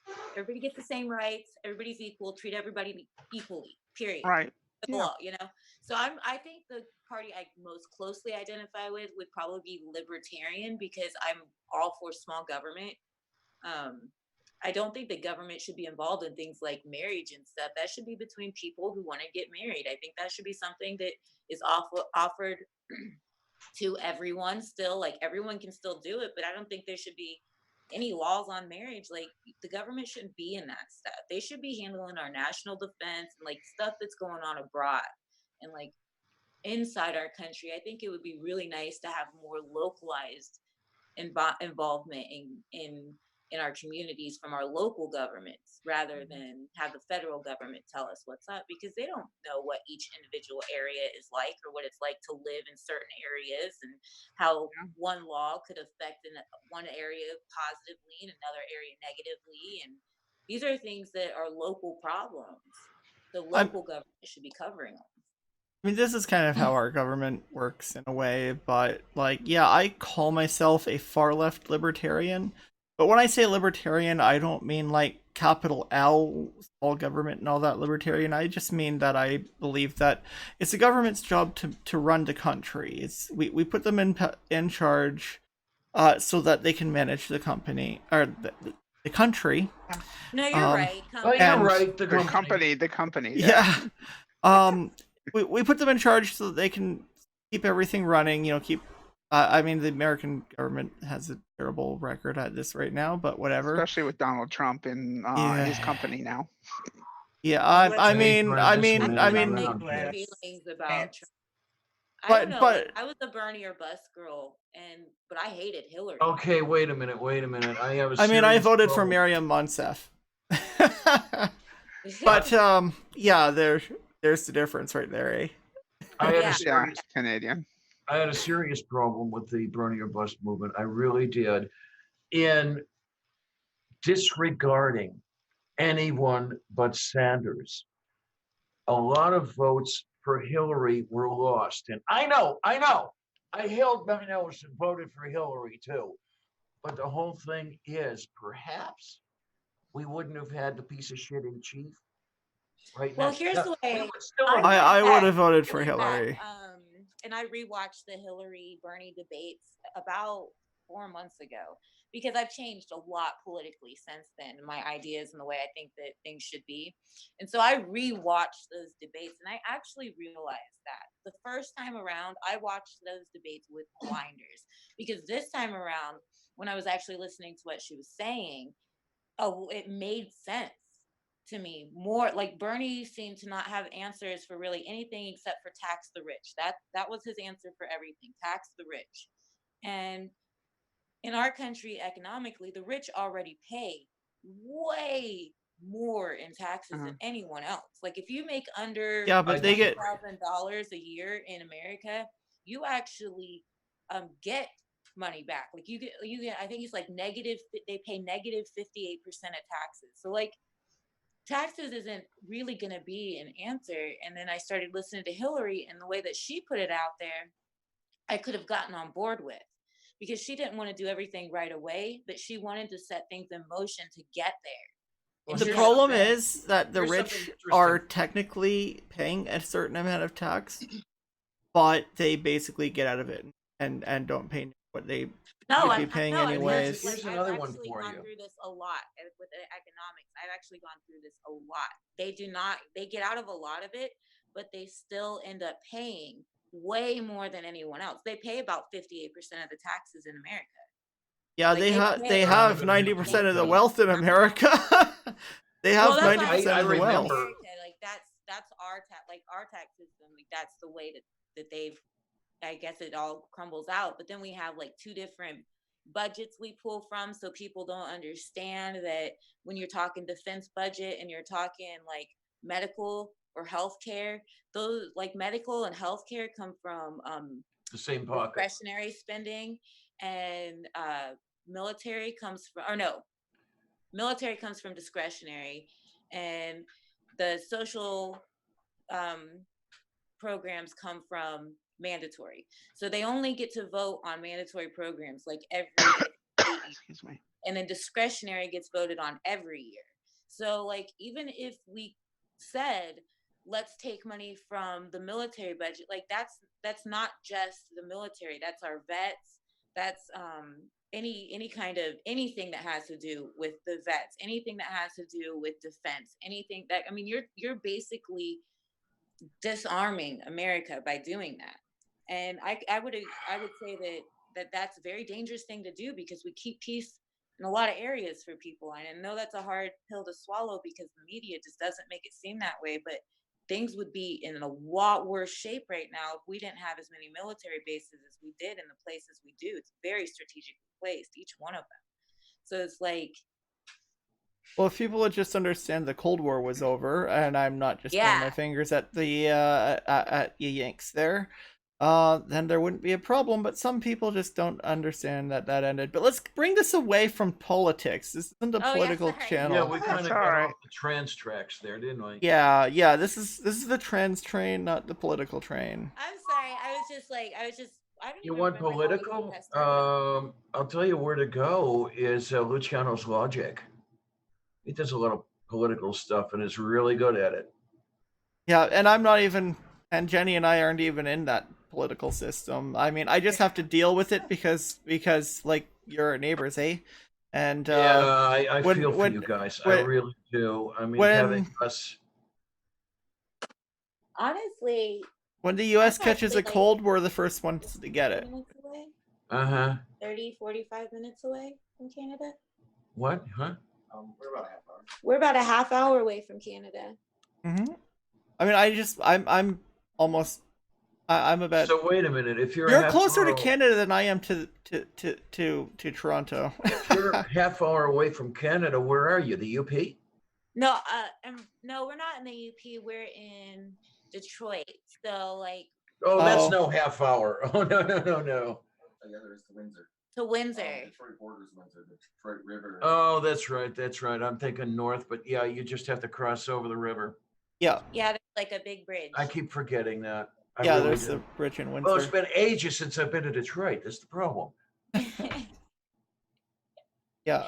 Well, you should come because Detroit is becoming a booming town again. Lots of art here to see, lots of culture. Lots of Very gentrification.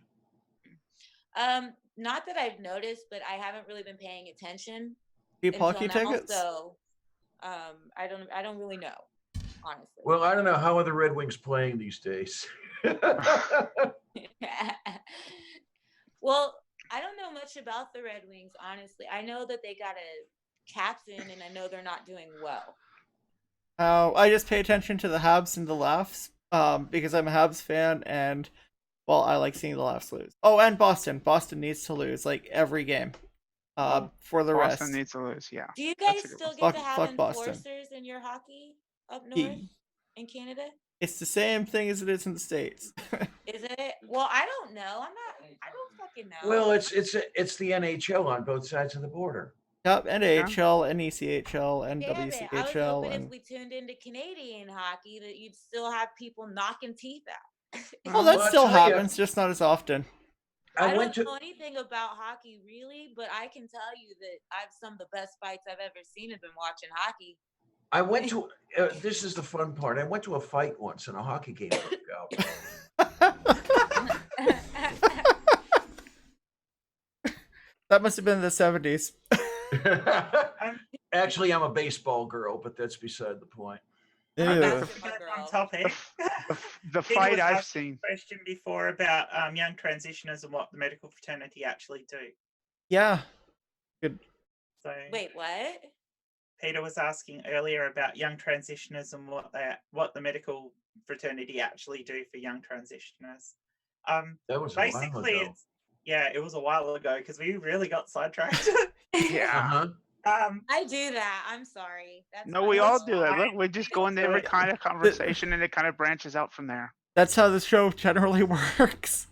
Yeah. But yeah, basically the standards of care practice these days is to wait until puberty starts and look at hormone blockers, which just basically stops the hormones from causing puberty. They generally don't like to put people on hormone blockers for more than about 3 to 4 years. So at the end of that, hopefully Oh man. hopefully I the was- child's old enough to actually make a proper decision. In Australia, it requires a court order, and then at that point they can go onto hormones.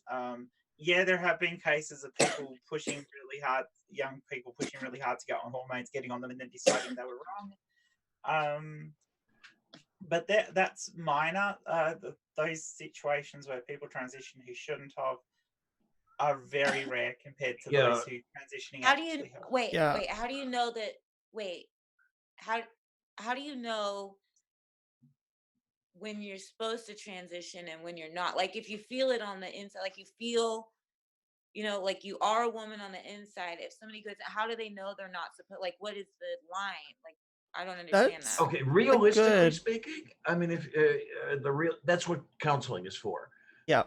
Now, other people who want to legislate this whole process, they'll give you all kinds of shit. They will inflate the numbers of trans regret victims or people or whatever you want to call it, just to make it sound worse than it actually is. I believe you me. I really could have used the hormone blockers. I really could have used an early transition. My problem, a couple of them. One of the first problems, I started puberty around the age of 7. Oh, Jesus. I mean, you probably should have been given blockers just because of that. Yes. Now the slimy bastards had no idea of any of that shit. She could not say the word sex in anything above a whisper. But as I think I said it before, and I am telling you the absolute truth, I was singing baritone at the age of 10. Wow. I got thrown out of a classroom for It's that. like it's child abuse to do that. Like, what do you say when people say that? I say, Like, fuck you! I say they don't know what Yeah. child abuse is. I would say if you have no absolute clue what child abuse is, if you're going to sit there and literally scream that someone getting puberty blockers and being able to get the help they need to be able to determine who they are and let them make their own decision to transition, if you're going to call that child abuse, then you're a really shitty person. You really have no clue what you're getting into, because child abuse is a lot bigger than this stupid argument that these people bring up. And Yeah. I think I saw like an NBC interview or something where somebody And- said that. They were like and- saying that it was child abuse or something. I That's mean, what they- I have a bit of ambivalence towards it, but Jenny was right in that it's an amount of education. Like, I'm one of the extreme minority of trans people who actually liked going through puberty, and I would say that I'm doing the second half of my puberty now, not the right one. But being non-binary can be very weird. Okay, So but is that what being non-binary, is that what that means? That like what you're describing right now is what being non-binary is? it means a lot of things. It's an umbrella term. It like I said, it can mean less, more, both, neither, something else, whatever. whatever you feel that day is what you go with. Yeah, well, my gender doesn't change. It's always basically 60% woman, 40% man. But for some people it does. For some people, they're agender, they don't have a gender, so agender like atheist. Some people are gender fluid, some people are agender, that is, they have a gender, it's just not male or female. It's an umbrella term. I use bigender because it's kind of the same as being bisexual. Is there a limit both. to how many genders there are? No, there is pangender and omnigender. I don't get that. But I just say that I'm different. I actually like going through the first half of my puberty. I just wish I could have done the second half, as the second half, not 20 years late. But Jenny was right when she said that like it's an right. amount. She said it's an amount. It's something that people need to be educated for, right? It's something that we need to explain being non-binary and what all the options are and all of that, because Well, I know that with get people to come out and stop being so afraid of it. I mean, the only well to do that when is to talk to people and to explain it, because people don't understand. They don't understand. They don't. when I was young, when I was in my say 12, 13, 14, whatever, when I was at my most dysphoric, if you said, here's blockers, let's give you bottom surgery today, I would have taken it. But I didn't. But I also didn't know right, all the stuff that I know now. Right. Right, I didn't I thought those had to be options that I had to take. Um and so yeah, like, and actually blockers wouldn't have helped me because it's only going through puberty that I learned that, yeah, actually I like this. But that's where counseling and education needs to be key.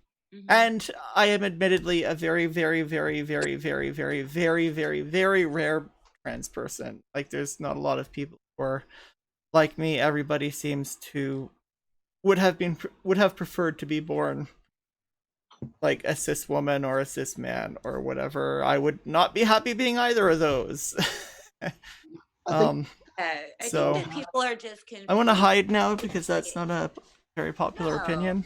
But people are just confused about what everything is, how everything's changing, because it's changing rapidly.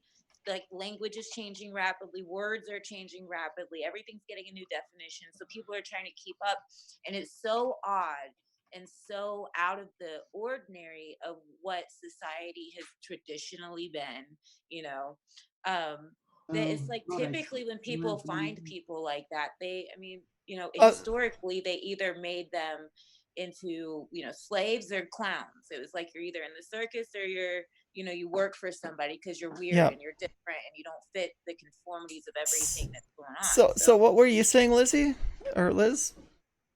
I was just saying, I think that the part of the problem with the whole therapy is that people quite often will see this as invasive and gatekeeping, and when it comes to, and you just described, Maya, that it would be beneficial to you at puberty to have actually been able to talk to somebody who was knowledgeable, and for me that would have also helped immensely.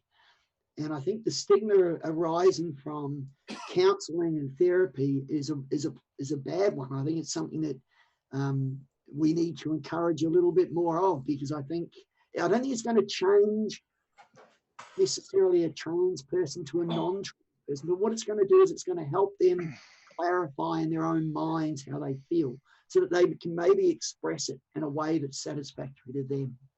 Yeah, like, okay, Exactly. the older you get, I would say, the less that's necessary, right? Because I basically walked into my doctor, said, I'm trans, give me hormones. And then Yeah, I did the same, yeah.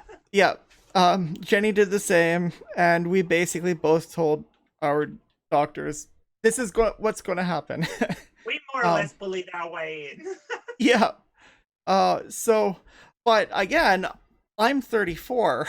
I've already tried to transition once. The gatekeeping was just too much, kept me out. When I shouldn't have been kept out. How different would that have been for you had you, let's say, been able to access a positive therapist at that point? Well, I first tried to transition in 2005, and it was a very different thing. And I ran into a transphobic walk-in clinic doctor, and I also like looked at the gatekeeping, and it's like, I don't even know how I could do this. I don't even know if I could do this. Like the real life test or whatever, or live as your gender for a year. It's like, okay, I've been doing that for the last 21 years. Can we skip this part, please? What do you want me to do? Like, Wait a second. Just sidebar. So do you have, is this coming out of your pocket to like? Yes, the whole lot. Yeah, it's expensive. I'm paying $30 on hormones a month right now. That might drastically increase in next month when I start another hormone. But insurance doesn't cover it. If my insurance didn't cover it, it'd be $135. Okay, I was about to say, gosh, man, it's not too bad in Canada and Australia. A lot of our stuff is covered. Yeah, but in the US, it's shocking. Mm-hmm. I'm one of the lucky ones, I think, at least for insurance, because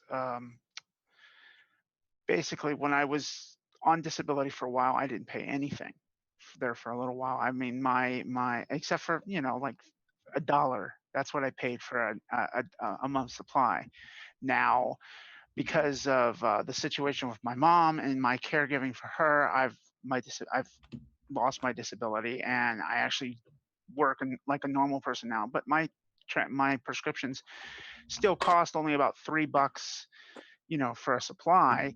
The only problem is my insurance rate has gone up like tenfold, and so I'm paying. It's almost like I'm paying for the regular price for them now. Just Yeah, through I'm paying quite a insurance, bit for my work benefits. I bet the pharmaceutical companies love that. See, everybody always thinks that they're in cahoots together, and I think they hate each other because the insurance company's job is to pay them as little as possible, and they want as much money as possible. So I don't think they're friends at all. No. I think they don't like each other. Well, the big thing, especially if you're on injectables now, and that kind of in the back when it's not something a lot of people know, but unless you really dig deep into it, but I get the feeling, and some others do too, that the Trump administration is actually interfering in the production of some of the ability to at least the injectables, because since Trump has gone in office, the estradiol and that has gone into a shortage Oh. 4 different times, whereas before then it hasn't had a situation like this. Suddenly now they have gone every time around the spring or summer, it starts to go into a shortage. You know And what? You have to look up. You'd have to see how many people are transing in that particular time period and see if the number of people transing is also going up. transitioning, not transing. That's not. Sorry, I'm sorry. That's all right. I'm on patches. So, like, I would actually want to see that. I would want to see if this number of people that are transitioning matches the number of medications that are being taken or the shortage. Like, if that's happening, then that's a good thing, right? Then that means more Well, people. it may also be tied to the fact that they changed ingredients. The estrogen that we're injecting now is not the same as it was, say, back for the trans people that were doing it back in the late 90s, the early 2000s. They've changed the process around, so it doesn't. It doesn't. I forget the name of the ingredients that they changed. I don't know if it's the actual, because most of the estrogen was made out of horse urine, so. It was, I don't know if that's changed or what ingredient they're actually using, but it may have something else to do around that. But it's from what I got from Perrigo, which is the company that makes estradiol, they tell me that the FDA has dramatically slowed their process up of being able to go ahead and bring in a replacement ingredient when they run out of an ingredient. Oh. Yeah, that's what I've got from Perrigo. Okay. I got that directly from someone from Perrigo. Okay, so that sounds more like a deal with the pharmaceutical companies. Oh, they don't. They don't. Might be tax-ish. Oh, that might be tax related because I'm very political, so that might be tax cut related, which would be very stupid of him to do. Because you do something that blatant, well, Doubtful, but like so yeah, like yeah, but isn't yeah, he like back on topic, like counseling for someone who's like maybe younger than 16 who is trans would be very important for someone my age or Diana's age when she started transitioning. Maybe not so much, because I've had 25 years basically figure everything out. I agree with you. I think it seems like what I'm hearing from all of you, though, in your own ways, is that like right around the time where you were trying to figure out who you were the most is when this is the most needed. Absolutely. Yeah, that's a difficult part, getting help when you need it. And I guess we all need it at different times. May and Jenny just went in at the very whenever they needed to and demanded what they needed and got what they needed. Yeah. For me, it was a different process. My therapy was quite short in comparison because I knew, as May's described, I knew what I needed, I knew what I wanted. So it was really just a matter of confirmation. But I also got a lot out of the therapy in just learning kind of to recognize a lot of things about myself that I hadn't in the past. And more about myself. Yeah, I didn't go younger. Sorry. Sorry, Nate. No, I'm not. Oh, I didn't go through any like direct therapy with a therapist, but sorry, just did a quick mute because assholes with mufflers. You have a lot of racers so- in your area, don't you? No, just people who need to understand, just kids with like fucking bullshit mufflers on their mom's knee stands. That used to be Or- the problem here, but now it's all the bass. We have the bassers again. Oh. I'm surprised we haven't had that tonight. So anyways, like I didn't go through any direct therapy with a therapist. But when I walked into my doctor, she said, "Here's a list of stuff that I want you to do." Right? And one of them was to go into the Canadian Mental Health Association's Gender Journeys program, which I was already in. Which well, at was least you know you were doing the right thing. Yeah, exactly. Which was actually extremely helpful for me. Even, being my birthday is August 20th. I started that in like the first week of October. I come out on September the 20th last year. 21st, 22nd, something like that. And in my city has Pride in September. So I get to go to two. Yeah, so basically it was, have you read the Sherborne Health Guide? Yes. Have you I want you to go to the gender journeys. Oh, I'm already on like week 4 of 8 of that. They're actually the ones who pushed me to come here. I want you to, I forget what all the other stuff was. I had already started laser hair removal on my face before I went into that. And that was actually a kind of a big barrier because I have dark hair and deep pores. And the shadow is worse than a full beard for me. So yeah, that needed to go. So like I was going to be presented with a gatekeepy list of stuff that she would have wanted me to do before I started hormones, or at least in conjunction with starting hormones. But I had already done it all, and I already knew I won't say more about. No, even though she also works in the trans care clinic that we have, I already knew about as much, if not slightly more, about the whole process than she did, or she does. So like so I obviously knew what I wanted and I had already educated myself on it. I'd already gone to the what we would use instead of therapy instead of that, and so on. And that's like it's a group of I think it was like 8 or 9 people. A couple of people dropped out. It was like 8 or 9 people in the end, and there were 2 trans guys facilitating it, and it was great. Then we did another 8-week one, actually, that started the day after I started estrogen, which is how I remember that, what day that was now. So yeah, like I had all my shit in a pile when I went to get hormones, and we're using informed consent, so like there's no liability on them or anything, but they're all great. And she would have sent, because I know other people who use this particular clinic, she would have sent me to a therapist if she thought I needed it. Well, I was with a therapist, or I had to be, and literally the only original gatekeeping issue I had was I had to lose weight. Of course, I understood that because because of my dysphoria and eating to cope. At one point, I was well in over the 600-pound range.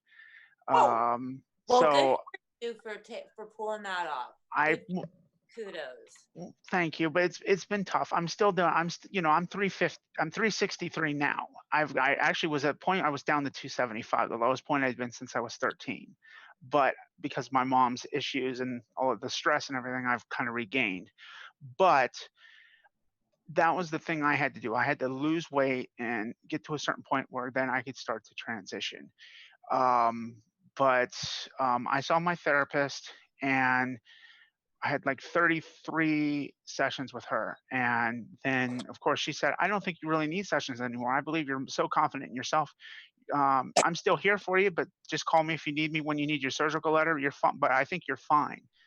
I went to the doctor. I was afraid I was going to have to use informed consent because of the conservative nature here. You couldn't. They didn't want to talk openly about you transitioning at 2015. They didn't want to. You couldn't mention it out in the hallway. You had to keep it secret. It was really nuts. But when I went into my doctor, I started telling him things that he didn't even seem to know, and I brought everything. I knew what I wanted. I've researched everything, and I think that's he's pretty common for all of us, isn't it? That by the time we are actually ready, we are so well informed that we generally know more than our doctor. Yeah. I basically, he said, okay, well, you seem to know more. He actually said to me, you seem to know more than I do about this whole thing right now. And I have the medical degree. And I said, I'm sorry, I don't mean, he says, no, just give me what you have. And how do you want to start your treatment? And I said, injections. And I told him, and he's like, okay, you seem confident enough. We'll go with that route. It's the same thing with progesterone here in January of 2018. I basically brought the information to him and said, here's the evidence you need to know about its use. And he's like, okay, here you go. Can you DM that to me? Hey guys, I hate to do if I it, can but find I it. gotta run. I gotta Okay. take care of the baby and stuff, but this You gotta is run. It's kind of late to go for a run. you know, I like it. It's cold air and all. But I gotta run for now, but I would love to talk to you guys again another time when you're doing this again. I'd love to have you back on. Sure. Awesome. Yeah. Cool. Bye guys. Bye. Bye. See you later. Hi, Garrett. Great having you on. I'm going to have to drop off pretty soon as well. We're setting up for movie night. Oh yeah. I So think we might be heading towards our wind up soon. yeah. Like I forget what I was about to say. I'm like this with everything, right? Like I'm double jointed, and when I learned I was double joint it's actually called joint hypermobility. When I learned about this, I went and like learned everything I could about it. And now I know that's why my knee falls out of joint every couple of days at work now, which really sucks. And yeah, yeah. Sorry, I was gonna say it's not Ehlers is it Denler's? I think it is Elias Denler's. I can't pronounce the name of it, but my girlfriend has it, and so does her sister. Basically, they get dislocations and their joints fall out of out very easily. They get bruised, that type of thing.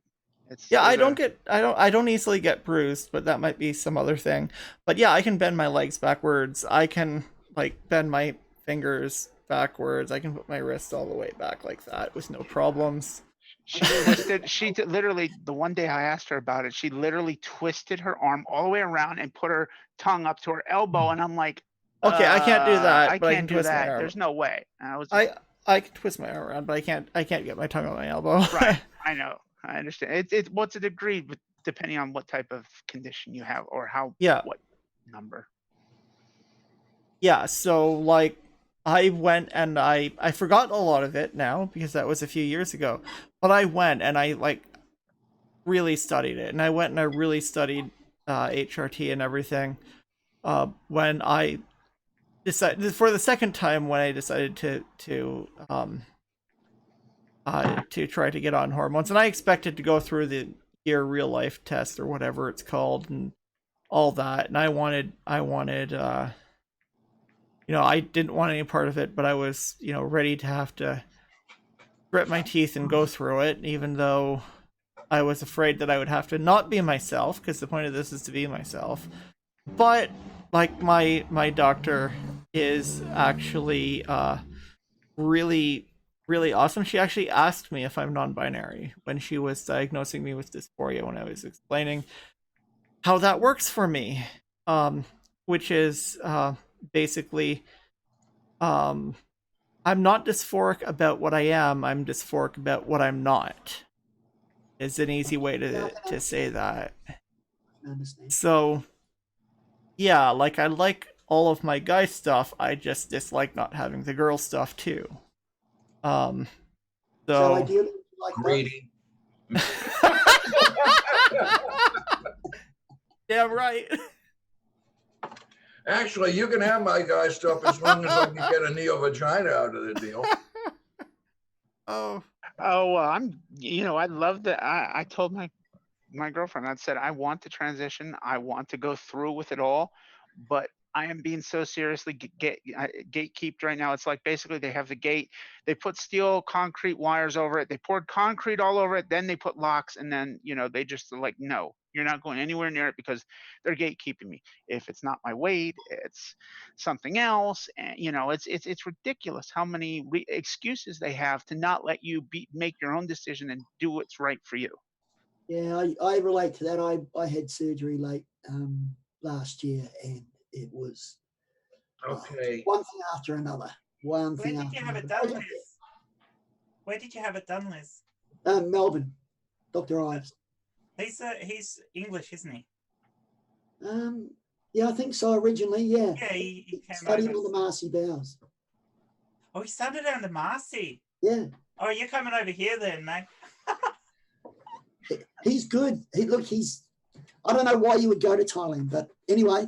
Well, I didn't have any choice when I had mine because. Oh no, I wasn't actually referring to you, Jenny. I didn't know you'd been. Oh, I had mine done by Dr. Preacher in Thailand, but it was like nearly 20 years ago now. So 20 years That's ago. a long time ago, wasn't it? Yeah. So for me at the time it was just after the gender clinic had closed down because I can't remember what his name was, had retired. So there wasn't anyone. There was no one in Australia to do it.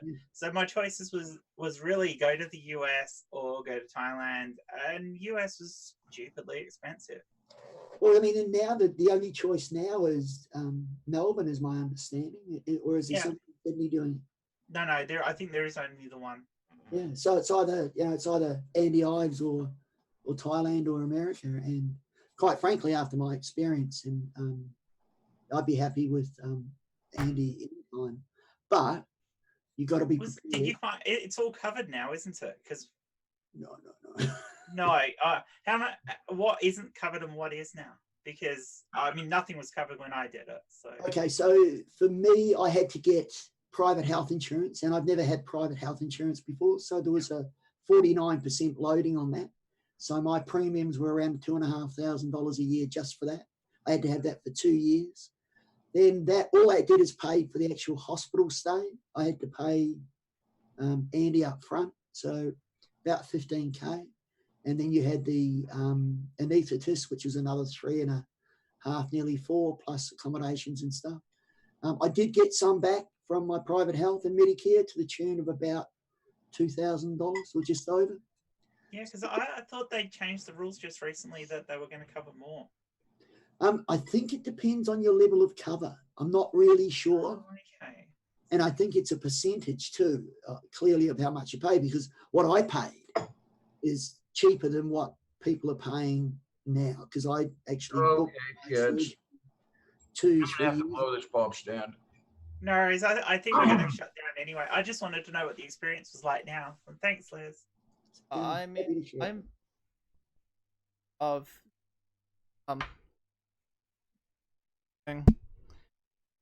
okay, so I am fully aware of what the experience will be here.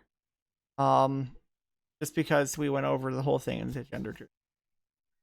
Well, at least like my provincial Ontario health insurance plan will cover the whole thing, and I will actually DRS Montreal will actually give me a train ticket, a Via Rail ticket, to go to Montreal.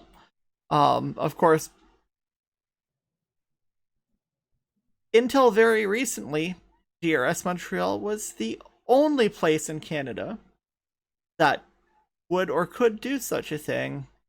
So, if you had someone in Vancouver on the West Coast, they would have to go to Montreal. So the train ticket is kind of a, you're going to be on the road for a few days. and that's like a $200 train ticket. We're getting paid like 50, like I don't know what, I think it's like 30 to 40. I don't know what the government actually pays them to do this. So we're just gonna, sure, you can have the train ticket.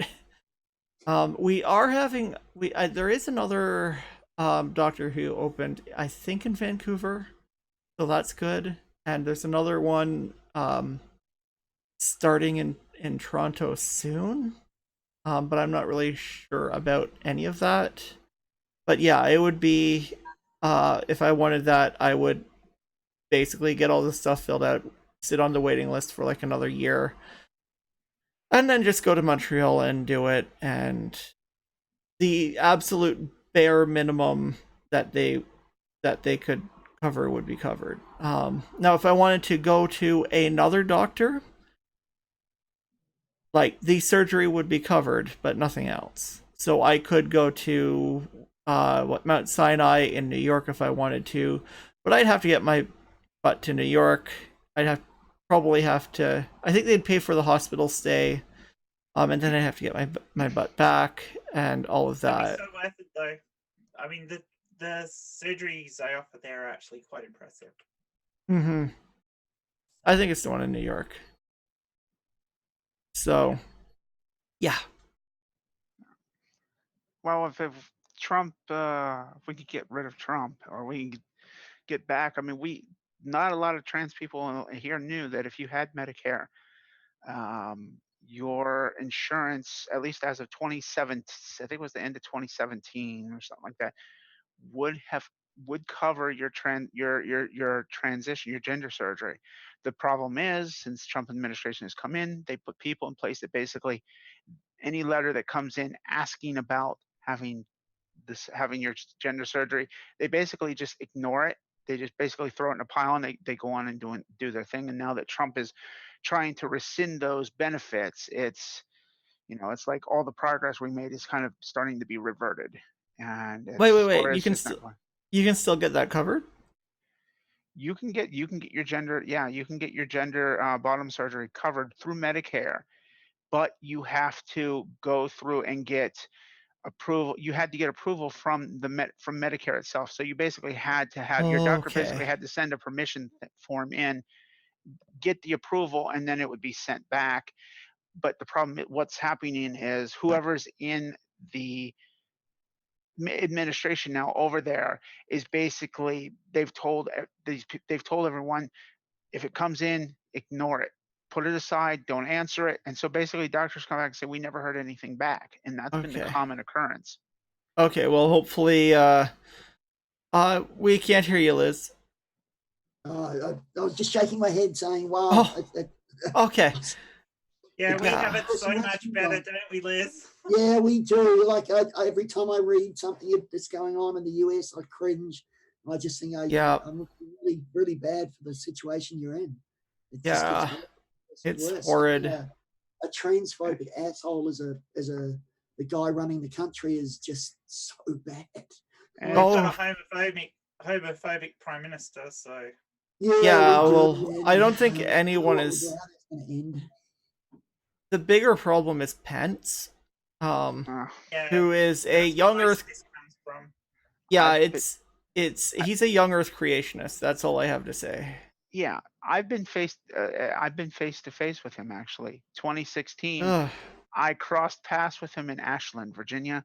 I was down there taking my dog to a vet, and I had stopped at there's a truck stop there called the Trans or TA or something like that. I forget what it is. It's and literally I'm walking out of this place, and up pulls 3 different Trump Pence buses because they were apparently having an event. He gets off the bus, shaking all kinds of hands, and I made some kind of comment to him, and it got his attention. He turned and stared daggers at me. He was not happy about it. And then, of course, I got pushed away by Secret Service, and it kind of, that's it. But he's the Antichrist of everything. Him and his wife are the ones pushing all of Trump's buttons, because I guarantee you, Trump doesn't know a damn thing about this. He doesn't care about it. He doesn't have the brain capacity to even understand it. That's Pence doing everything in the background. Oh yeah, well, they like his father, and it's a hereditary thing. Trump probably suffers from early onset dementia, so like he's literally demented, which would make him very susceptible to manipulation and stuff like that. So yeah, it's quite, and he's showing all the signs of it. Someone on Purple Rhymes with Orange's stream went through the whole thing, and it's like, holy shit, you were so right.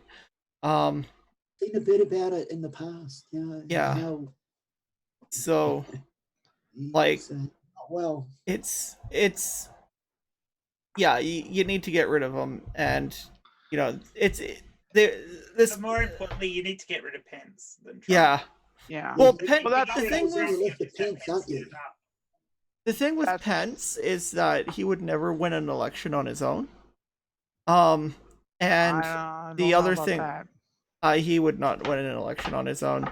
And the other thing with Pence is that anyone who is going to win an election is other than Trump is probably going to tell him to fuck off with some of that shit. So like not all of it, but fuck off with it, tone it down, Well, all that. he's So Trump got another term over there.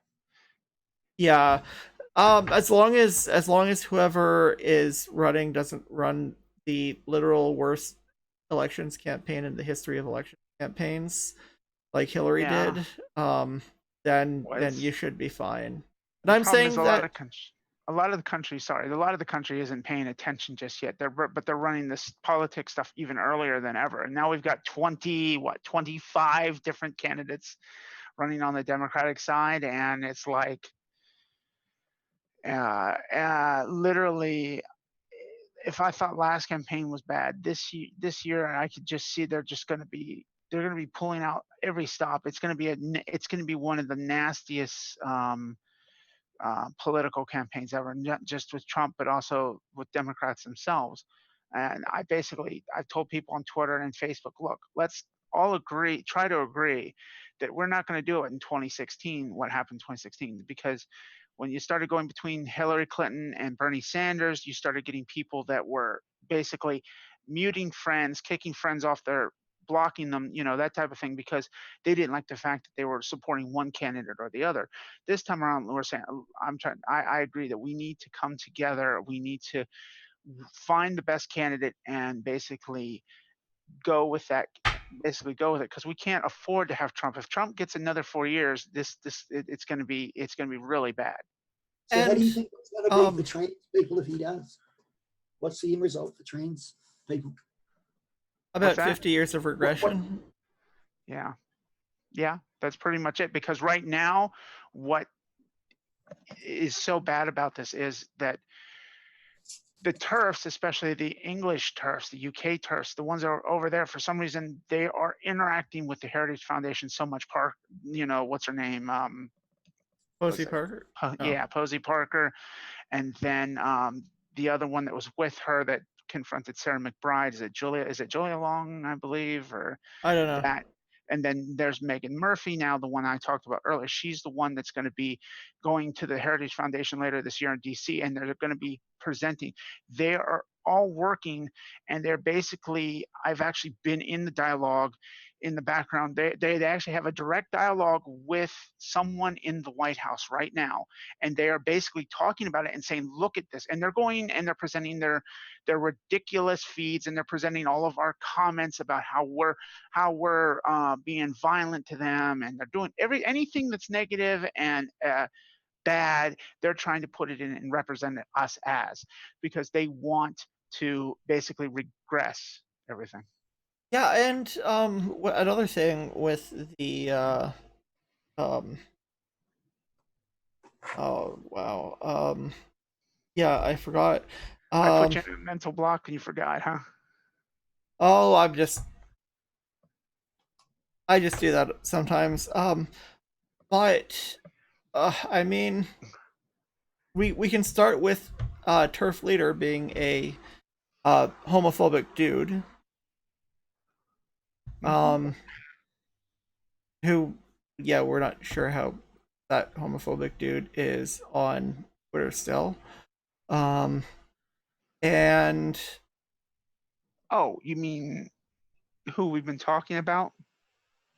yeah, the homophobic dude who's Yeah.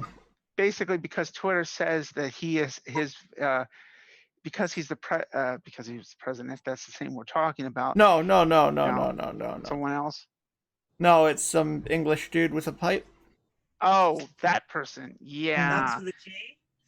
Yeah, that crackpot. Yeah, that seeing as how the turf leader is a homophobic dude, yeah, that says a lot right there. Mhm.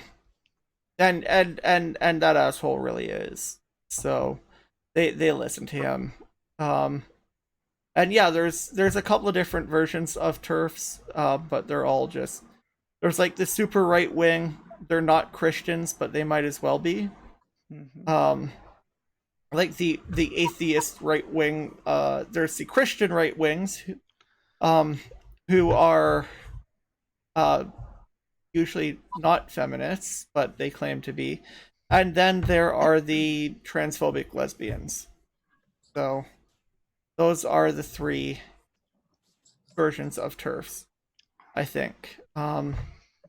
And yeah, I posted a thing about me like not tucking and everything, and it was supposed to be positive, and they all dogpiled me, and I'm like, okay, I'm just gonna block you all. So I got on Turf Blocker.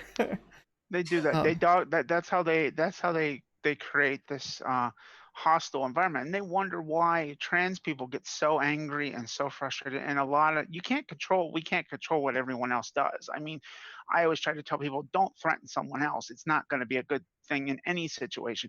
But I can't argue with the fact that what we see. So many of these turfs doing towards trans people, it's not a surprise that they get to the point where that becomes what they're saying or doing.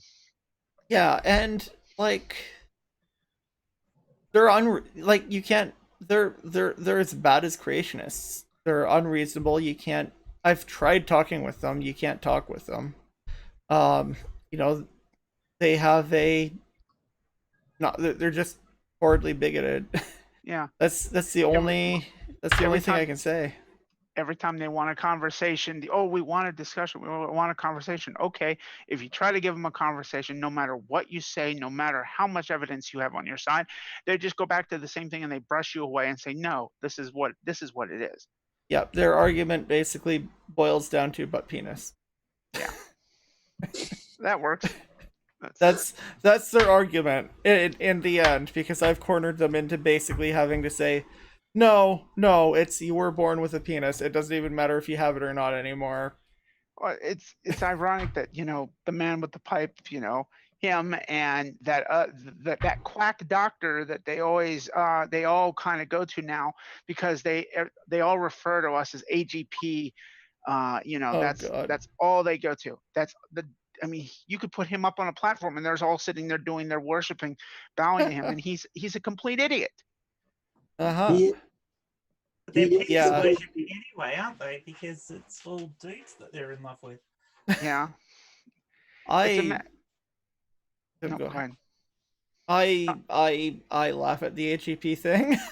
Yeah, I do too. It's so ridiculously stupid.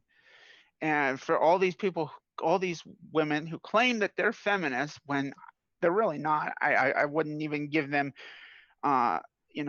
I wouldn't even give them the decency to sometimes say they're actually women, because they hate themselves so much that they're coming after us. But all of the people they seem to be worshiping now are men, and they all seem to be that's who's leading the feminist movement on their front is men. I think that's because they just don't have any women leaders, because most of the women in feminism are actually more supportive than that. Yeah. Mm-hmm. I mean, the TERFs are the minority in feminism. Yeah. Yeah. A lot of feminists hate them. Yeah. Yep. I've told them. And the real leaders out there for feminism aren't these bastards. No. So they're having to look for these men for inspiration. So So they're drowning themselves in misogyny.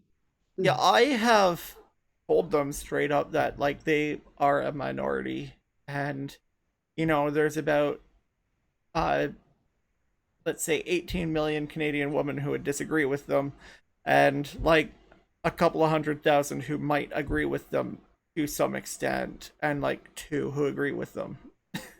Yeah. That And sounds about right. of those ones who might agree to them to some extent, at least half of them would be prepared to listen and probably change their minds. Yeah. Yeah, yeah, yeah. I think that would be the same in the U.S. I don't think It's a purely an education thing. A lot of them, if you actually sit there and have a proper conversation with the ones who are sort of on the border, they'll go, "Oh yeah," and they'll move away from that and just into normal mainstream feminism. Yeah. I know there's a bunch of transphobic people who I've come across here, but like they just don't say anything, and it's like, okay, I don't care. Yeah. But there are a few who I think might be, and they don't even bother to like. We are going to have a lovely hate ratio on this one. Yeah. But I think it's ironic that one of our own trans folks, one of our own trans women, is actually one of the biggest conspirators with TERFs, especially over in the UK. And the one I speak of recently had a trip paid for exclusively by TERFs, 100% paid for from. All I know is her username is it Kanasis or Kilnassis or something like that. Kanasis. She's in Kansas City. She basically, I think it's KILNESIS or something like that. Anyway, she's been down about herself. She kind of got overwhelmed, bombarded by TERFs, basically, to the point where she basically caved, and she basically started worshiping their butts and their behinds, and basically doubting herself, calling herself, oh, well, she's not really a trans woman, she's really a trans male. And basically they knew she was an artist, they knew she was all of that, so they basically paid for her trip over to England. She took a train. She basically traveled all over the UK, staying with different TERFs, a lot of the ones we know and we could probably name off the top of our heads. She stayed with, having collaboration groups with them on how to have that back to that conversation that they want to have. And she's using that, and that what is that? She has that, that transrational. She's the one that started that transrational crap, and she's using that to create a website and push the fact that to give them ideas of how to undermine us. That's what's that? Another Lynn Conway. Yes. Basically, another Debbie Hayton, only over here in the U.S., only with much more computing skills than her. People who like to call themselves autogenophiles. Oh yes. Have you ever heard of a trans man named Mark Angelo Cummings? I've heard of him, yes. Yeah, he's extremely transphobic. He transitioned for the sole reason to fix him being a lesbian, so he would be a straight guy. And he is pretty much the original, like, turfy trans person. Oh. Yeah. I've had a run-in with him. He was actually on a podcast I like. Early in the year, actually 2 days after I started Cypro, so on the 4th of January, interestingly enough, and I was screaming to go in there and tell him to fuck off. So yeah, he's like really turfy, and I didn't realize he was really turfy until I actually regularly started encountering TERFs and arguing with them. But yeah, he tried to convince me not to transition, um, and that I would probably end up killing myself. He first assumed that I was gay, like into dudes, and I'm like, actually no, I'm bi. So because he was like, you're just a straight man, blah blah blah. Or sorry, you're just a gay man, blah blah blah. And I'm like, no, no, I'm like totally bi, and if I was gay, I wouldn't need to transition like you did, because literally nobody would care here. So then he's like, "Oh, you're a gamer. You're so far into your fantasies about games." And I'm like, "Dude, I play MechWarrior Online and World of Warships. These have nothing to do with that." I don't actually want to be a battleship, even though I joke about it sometimes. so so he eventually just got really, like, he went and found my dead name and started dead naming and misgendering me. Just because. Yeah. He gets to transition and then stop everybody else. It's interesting, isn't it? Yeah, he regrets it. A lot of the trans people who come out against us are people who regret, and generally they transition for the wrong reasons. Like they were actually gay, and they had nothing to do with being trans, and they were just using trans. And they were shamed by the and he even said it. He was shamed by the homophobes in the southern parts of the states. That's what I think Canassis, that was the reason she also kind of caved. She said she wasn't embraced by the trans community. So she decided, because she wasn't embraced by the trans community and because TERFs were pounding on her so bad, she was just going to go and turn against everybody. But of course, when you were reminding of the guy you're mentioning, that kind of reminds me of that Buck Angel dude. No, he's heard of him. I know who Buck Angel is. He's a character, but at least, like, yeah. I'm not gonna say that, but yeah, at least he probably transitioned because he's dysphoric.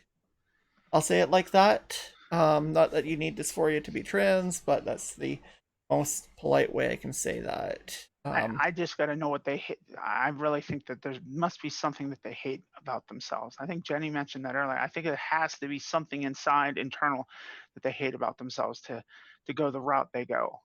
I just don't get it. Yeah. Oh no, it's blatantly obvious, and he even admit and this Archangelo Cummings dude outright admits it, that he regrets transitioning. Yeah, maybe he should have spent some time in therapy. Like he did. But he lied because he was going to hell for being. Is it like I think Xena Jones, she hit on this recently because we were her and I were talking about it. A lot of these trans people that are siding with TERFs are basically they have that regret. So, but they basically turn their regret into saying, "Oh, I was convinced by the trans cult. I was convinced by the big conspiracy and all of these, the huge trans activist thing. They never want to take any responsibility." Jamie, I think we were discussing Jamie/James Sharp, one of the first U.S. non-binary people. Basically, he changed his mind and basically gave up transitioning. He only did that because he wasn't being accepted. He didn't like how things were going, and so he basically threw up his hands because of that and decided, "Oh, I'm just going to transition back to being male, but at the same time, I'm going to get on Twitter and I'm going to start going after the trans community because they didn't accept me. They didn't do what I wanted. They didn't treat me the way I wanted. So it's all of their fault." I mean, I had an instance where I was unfortunately dating one of these people, internet dating one of these people. We were actually going to meet because she just lives in Toronto, basically. But yeah, her and her two friends, were very, very not accepting of non-binary people. And I was talking about being non-binary because we were in a transgender support group. A Facebook group that was full of trans women who, so who were supporting each other. So much for that support. I got told some actually really turfy things, like I just have a fetish. And yeah, that really hurt, but I didn't turn again. I fucked off from the group.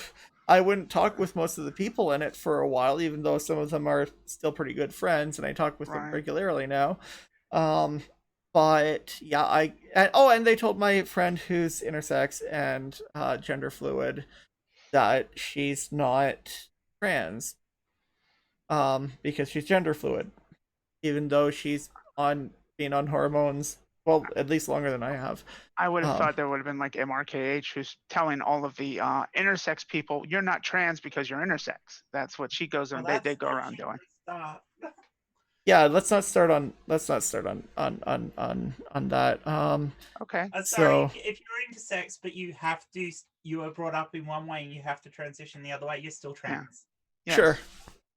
But I was just saying that I was just making the point that that's what that other person was basically trying to put out there, that you're not trans. It's just ridiculous. It's complete bullshit. If you like Kadama, where you're intersex and you don't want to transition because you're happy with the position that you're in, right? Then she's not trans. But for me, because I had to transition, I'm still trans. There you go. There you go. Yeah, like, I didn't turn against the trans community because a few people didn't accept me for being non-binary. One, I don't easily take no for an answer. And two, I got on hormones. I fucked off for a while. I got on hormones, and then I came back, and it's like, now I'm the normal Twitter thing that you know. Yeah. And people are accepting me, Well, that's a so good thing. like, whatever. That's a good thing. Yeah, and I would just stay in the non-binary closet and pretend to be a normal trans woman if people didn't accept me for that. Whatever. It's ironic that for me, right now anymore, I just don't give a crap. I don't care what other people think. I don't let it affect me. Basically, the way I've seen it since is, after the hell I faced being disabled, being a young person and being disabled, and the amount of crap I faced dealing with people here over that, comparably speaking, transitioning and transitioning here has been a lot easier since. I just don't give a crap anymore. I'm like, I don't care what you think. I'm happy with me. I'm going to be me. To hell with you. You don't like it, too bad. Yeah, I hit that point pretty fast. Like, I'm just gonna be me. I don't care about like gender norms or anything like that. Like, I've worn makeup once in the last 2 or 3 months, I think, just because I got tired of having to do it. And like, I just wear whatever the fuck I want. So, and I stopped voice training. I'm like, I'm happy with these things. I'm just gonna run with it, right? Like, I think you'd be a good example for what the girl that was here a little while ago was asking. Are you where you want to be? But you seem like you're getting there. You're Yeah, getting there, I just need the girl drugs to do their things and then get off to not boy drugs. Yeah, that works. I can agree with that. Yeah, and then go on a while of very, very, very delicately balancing my hormones, probably, but whatever. So yeah, like, I just stopped caring. Literally, just don't care anymore what people think. And now that I don't care what people think, people seem to like what I'm saying for the most part. So whatever, it works. I think that when you get to that point where you don't care anymore, it's quite empowering. Mm-hmm. Yeah. Yes. You're able to achieve what it is you set out to in the first place. And for me, I started my transition fully expecting never to pass, never to blend in, never to do any of that. So I just decided that I didn't care what people thought. To find out that I could pass and that I could blend in without people knowing I'm trans was quite a shock for me. But I already didn't care, so it doesn't matter to me anymore. I don't really care what they say or think. Like, back in the start of, I think it was the 5th, the first Friday of the month, I went to Whitby, which is like a hour and a half bus ride out of town, and then a train ride, and then a short walk to the laser clinic. But I said, "Fuck it, I'm going in a skirt. It's a nice day," and like, Skirts are good. yeah, Yeah. like, I'm like, wait, I can see myself in like reflections and in windows and shit the odd time, and nobody's like even giving me an odd look. Am I actually passing today? Right? It was that. Does it really matter? Does it really matter whether you do or you don't? The more emphasis Not- we put on passing, the more it seems to gain this I don't know, this importance. Yeah, I know. I Honestly, w- from our perspective, it doesn't matter whether people are being nice or we're passing, as Yeah. long as we're not having to deal with their shit. Yeah. Yeah, Absolutely. like as long There you go. as Yes. 100% with you, Jenny. That's exactly how I feel about it. Yeah. as long as people. I don't pass, I'm just that I me. had. It took me probably about 12 months into transition before I had that realization, and that was a huge weight lifted off my shoulders. I mean, I know I passed reasonably well, so I don't have too many problems, but I actually don't care. Yeah. I always I've got both, which is brilliant. Yeah, I don't. Well, passing for me is something entirely different. Like, really, the only person I need to pass to is myself, right? And I think that's true of everyone, but since I don't Yeah, even know we what are I'm our trying I to. understand what you mean. Yeah, I don't even know what I'm trying to pass as, But really. That's not a trans thing, though. That's got nothing to do with being trans. Being your own worst judge is purely a woman thing. Yeah, something like that.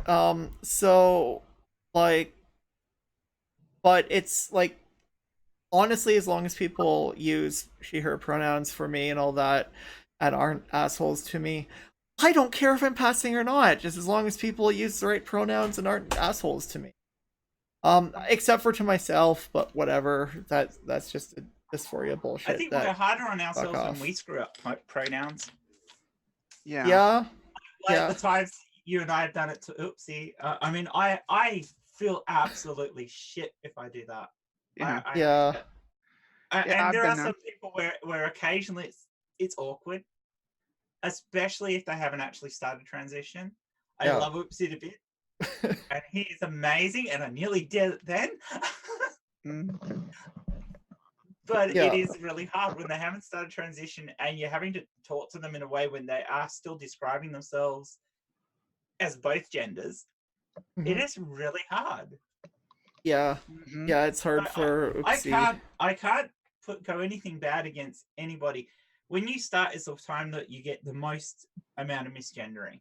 Yeah. And I can Absolutely. totally understand why, because people have all these preconceived notions, especially the people you were closest to, about who you were. Even if they thought there was something different about you, they still only knew you as that.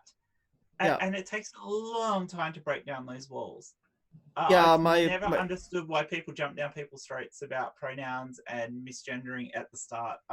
I know why we do it, because we want to be identified as ourselves, but jumping down people's throats is probably the worst thing we can do when we're starting out. Yeah, like I've only Full corrected education. like one. I've only corrected 2 people like at work, and there are some people who I don't even think they know what pronouns they're supposed to be using because no one actually told them. And I just don't correct You have a people. name tag. I you just can don't always- care enough. And like the only people who really have a hard time with it are my parents, and it's like, okay, I get that. We're going to have to work on that. My mom won't Yeah. call me May because she hates the name Yeah, but she May. calls you Renee, so that's But okay. I've convinced her to use my middle name, so at least it's getting some use, which is Renee. The only time I am misgendered or misnamed is by my parents. And they live in New Zealand, so I never see them. And I saw them for the first time in February, and my father came through the door, and within 30 seconds, he'd misnamed me and misgendered me, which is the first time I'd heard it in nearly 18 months. So it's just, you know. Well, I haven't heard it in donkey's years, so. Yeah, like I've seen it typed in Oh, Twitter, yeah. but either by people who weren't sure what, because I mean, sometimes when you're dealing with trans people, even if you can see their pictures, you're not exactly sure because there's so many different pronouns you can use now. So I've had a few people use they them with me, which isn't right, and I've had to say, nah, sorry. Yeah, I don't like that. Generally Yeah. speaking, if they've tried to use they them, they are trying to be correct anyway, so they don't mind if you correct them. Yeah. They usually say it's in my profile if you'd looked. Oh, sorry. And that's Yeah. fine. Or it's when you've got some turf or Christian Fundy jumping in on the conversation just to be an ass hat. Oh, Here's, yeah. Mhm. here, Yeah. here's And the then you get it, thing. and you're going to get it regardless. But I mean, in real life, like, well, most of the people I deal with don't even know my dead name, and they're not going to. The only person who's at any part of all of this who knows my dead name is Peter, and that's because she's my niece. And she wouldn't dead name me anyway. Now she's gonna ask if she's still listening. She's gonna ask me what dead name means. So, like, I hate my dead name passionately. No, in a way that if I were cis, I would consider changing them because they're just too fucking common. When you're in a school class, I have never been. When I was in both public and high school, I'd never been in a class without at least one other person with both of those names. Oh wow. Right? At one point in grade 4, it was for half the year, we had 3 other people with my dead name in the class. Oh wow. Okay? Yes. I hate the name for that reason alone. So My dead name is very, very common, especially in the Asian dialect, but it's very popular over here in the U.S. as well. And I just can't stand it. My middle name I was really disgusted by. I won't even go near my middle name. That was horrible. But my last name, I changed my last name too. I think my dad, he took it a little hard that I changed my last name, but I told him basically, I said, look, if family doesn't want to be around me, they don't want to include me, they don't want to have anything to do with me, I don't want to be part of that family. And I don't want to have to keep going back to seeing my last name and hearing my last name and having it reflect negatively on me.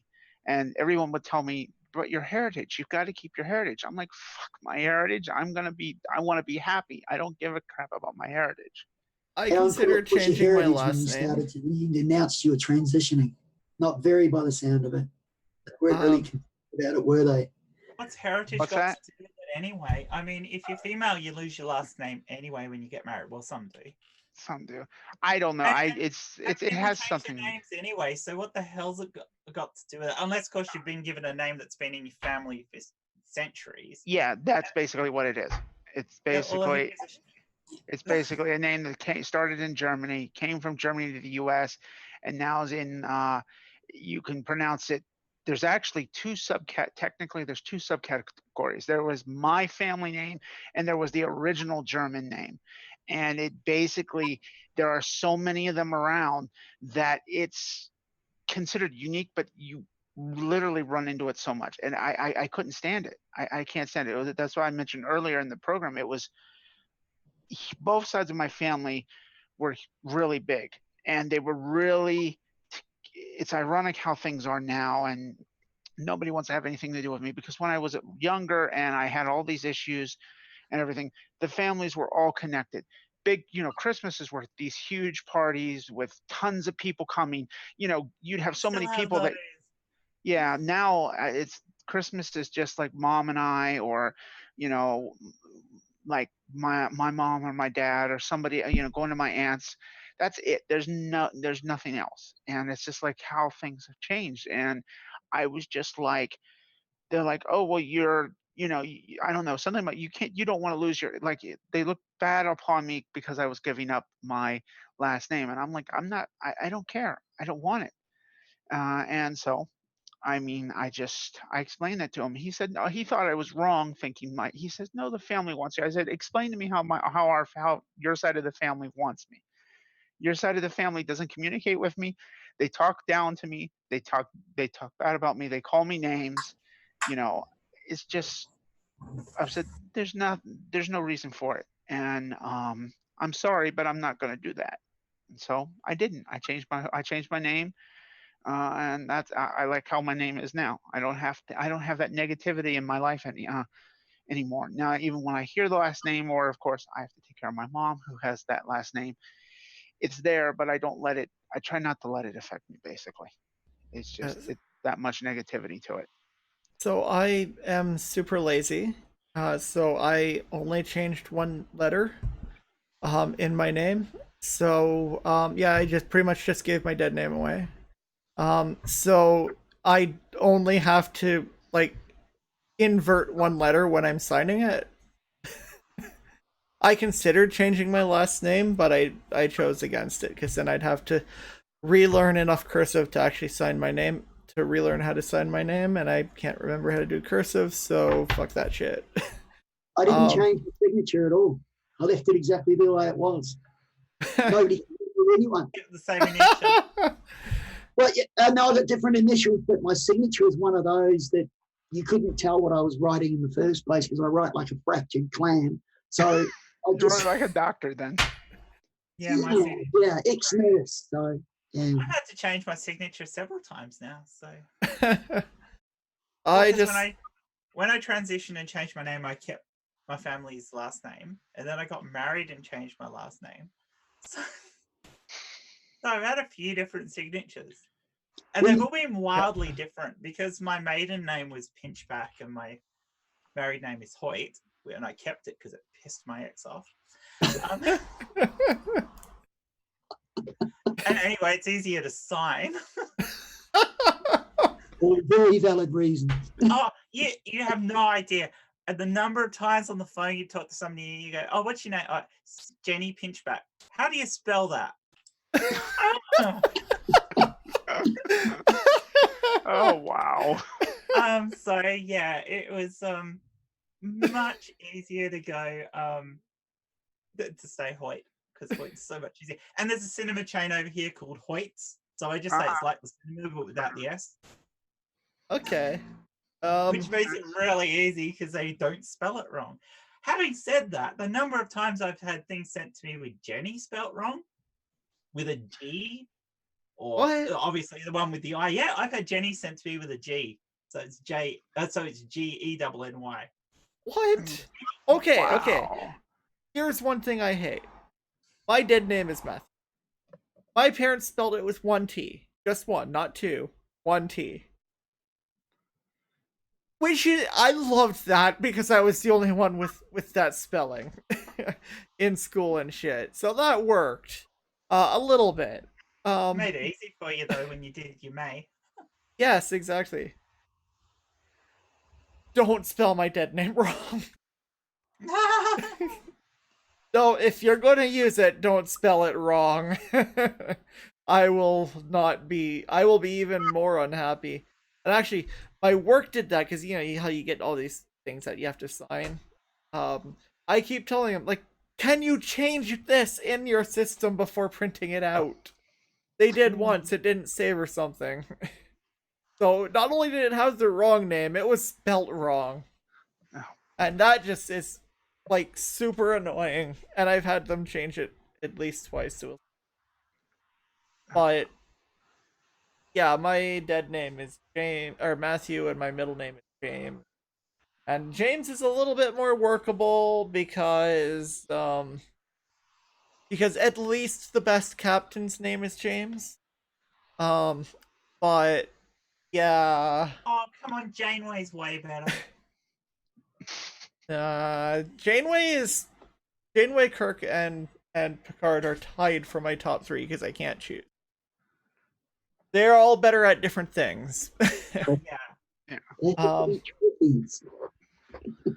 I dislike the writers for DS9, although I like Cisco, and I want to like Archer. I really want to like Archer, but I do not like Enterprise as much as I want to.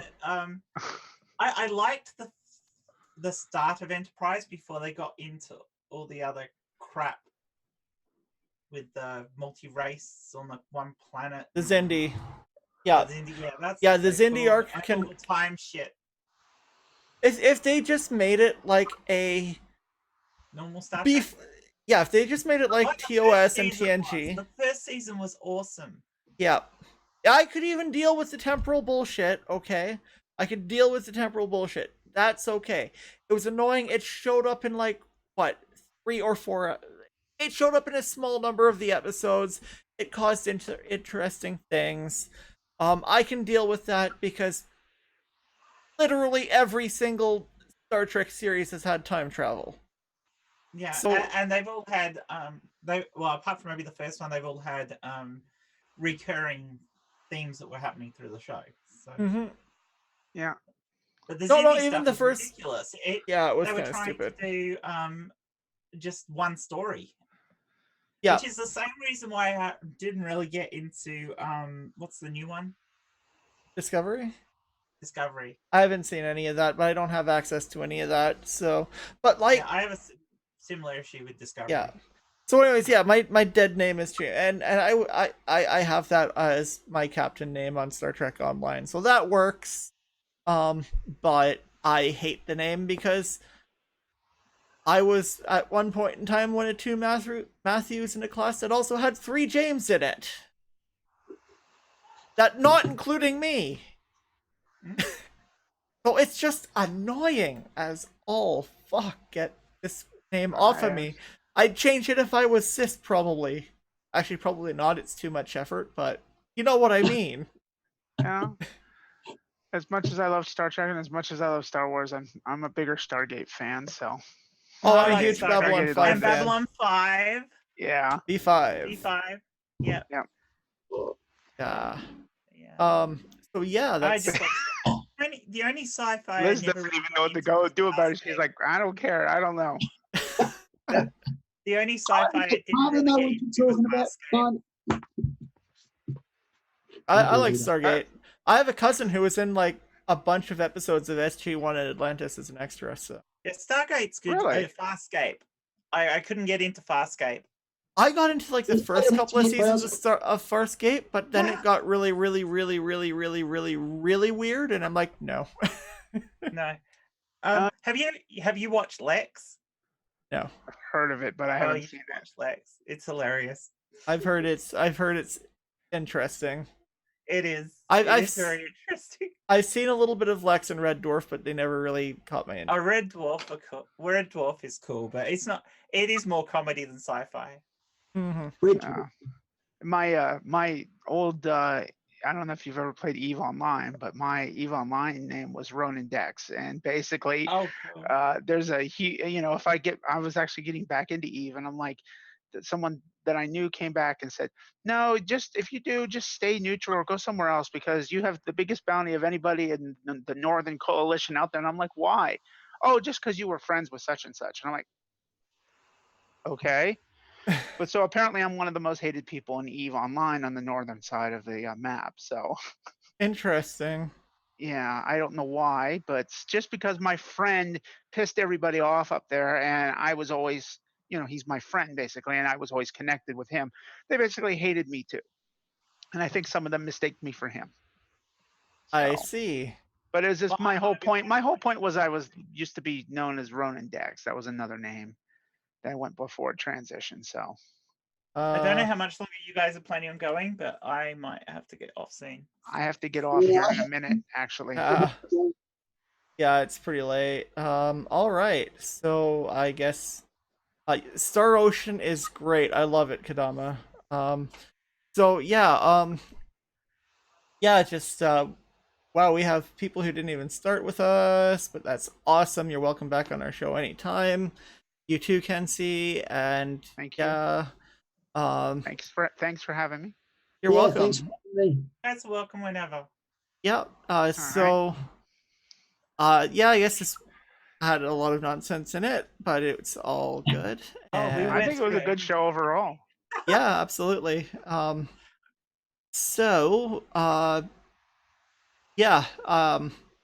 don't really have any updates or anything. We will probably do Anyone our want to next. shield themselves before we go? Yeah.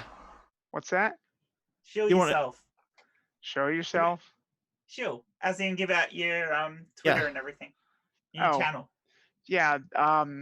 Well, basically, again, mine is Twitter is Syrian Terry's. It's in the Facebook thing, but you have me listed under Michelle instead of Kensi. Yeah, I'll And- change that in a minute. And that's CIRIANTARES. It's the same on YouTube, but you guys have actually given me inspiration. I might start doing my own little thing here. If you're interested in my girlfriend, she's Ellie O'Dare. She does her. That's the same for her YouTube as well. She does this her own over the road basically trucking videos. Again, you can find me on World of Warcraft at Coffin Bone number 1460. Feel free to add me. Just let me know where you're coming from so I know who I'm adding. And yeah, that's basically it. Thank you again for having me. I appreciate it. Not a problem. Anything from you, Liz? Where can we find you? You can find me. It's a good question. As it was, I had to try and find my Twitter account just to join this. So let me just have a look. Hey, I think it's just Lizzie Beth at Twitter. I'm not sure. Otherwise, I'm usually hanging out at on a lot of the flat Earth debunking sites. Cool. But look, I just want to thank you for having me. I really enjoyed being on here. I don't have a lot of contact on social media, and I hope to improve that, but I need to get myself organised a bit more. So, but thank you anyway. You're very welcome. And we're just doing this on Friday instead of Sunday because I will be out of town on Sunday at Toronto Pride. So I am expecting that our next show will probably be on a Sunday. Just join you But we there. haven't decided. Yeah, we usually don't decide these things until we have guests like booked. Because sometimes you have to change to suit your guests. So. Exactly. Yeah, we were gonna do this on Saturday usually, and we got we can't do Saturday, but we can do Sunday. Okay. I've got you all on Twitter, so I can now follow when you're doing your next one, and I'll promise I'll even try and learn how to use it. All right, that took me a while. I got Twitter because of the power Friday outage. actually might be a lot better for a lot of people. We could do Friday, but it would be really rough because while I have Friday off, I got to work on Saturday morning, so we wouldn't be able to go as late. No, and I wouldn't want It might be a good thing if we could control ourselves. Yeah. Don't know how you're gonna do that. It's gonna be kind of hard. You're gonna have to have someone there to kind of do management in the background just to lasso Even us all when in. we did that, it went nuts. Yeah, we're gonna. Okay. I kind of want to ask someone to do some producing for us. He'll probably help out because Boole is awesome. So we're going to see about that. But I like the Sunday night because I don't have to work on Mondays right now, so that really suits me. And I don't want to start earlier on a Friday because then, well, that would be like 5 or 6 in the morning for Jenny. So time zones are a thing that suck. Yeah. Oh, yeah, man. All right. So I guess that's it for this one, and I have no idea why my power is flickering like that, and I have no idea what in the power is flickering. So before I lose internet, I'm going to stop stream and have a good one, everybody. Thank you. Bye. Bye. See you Bye. later. Bye.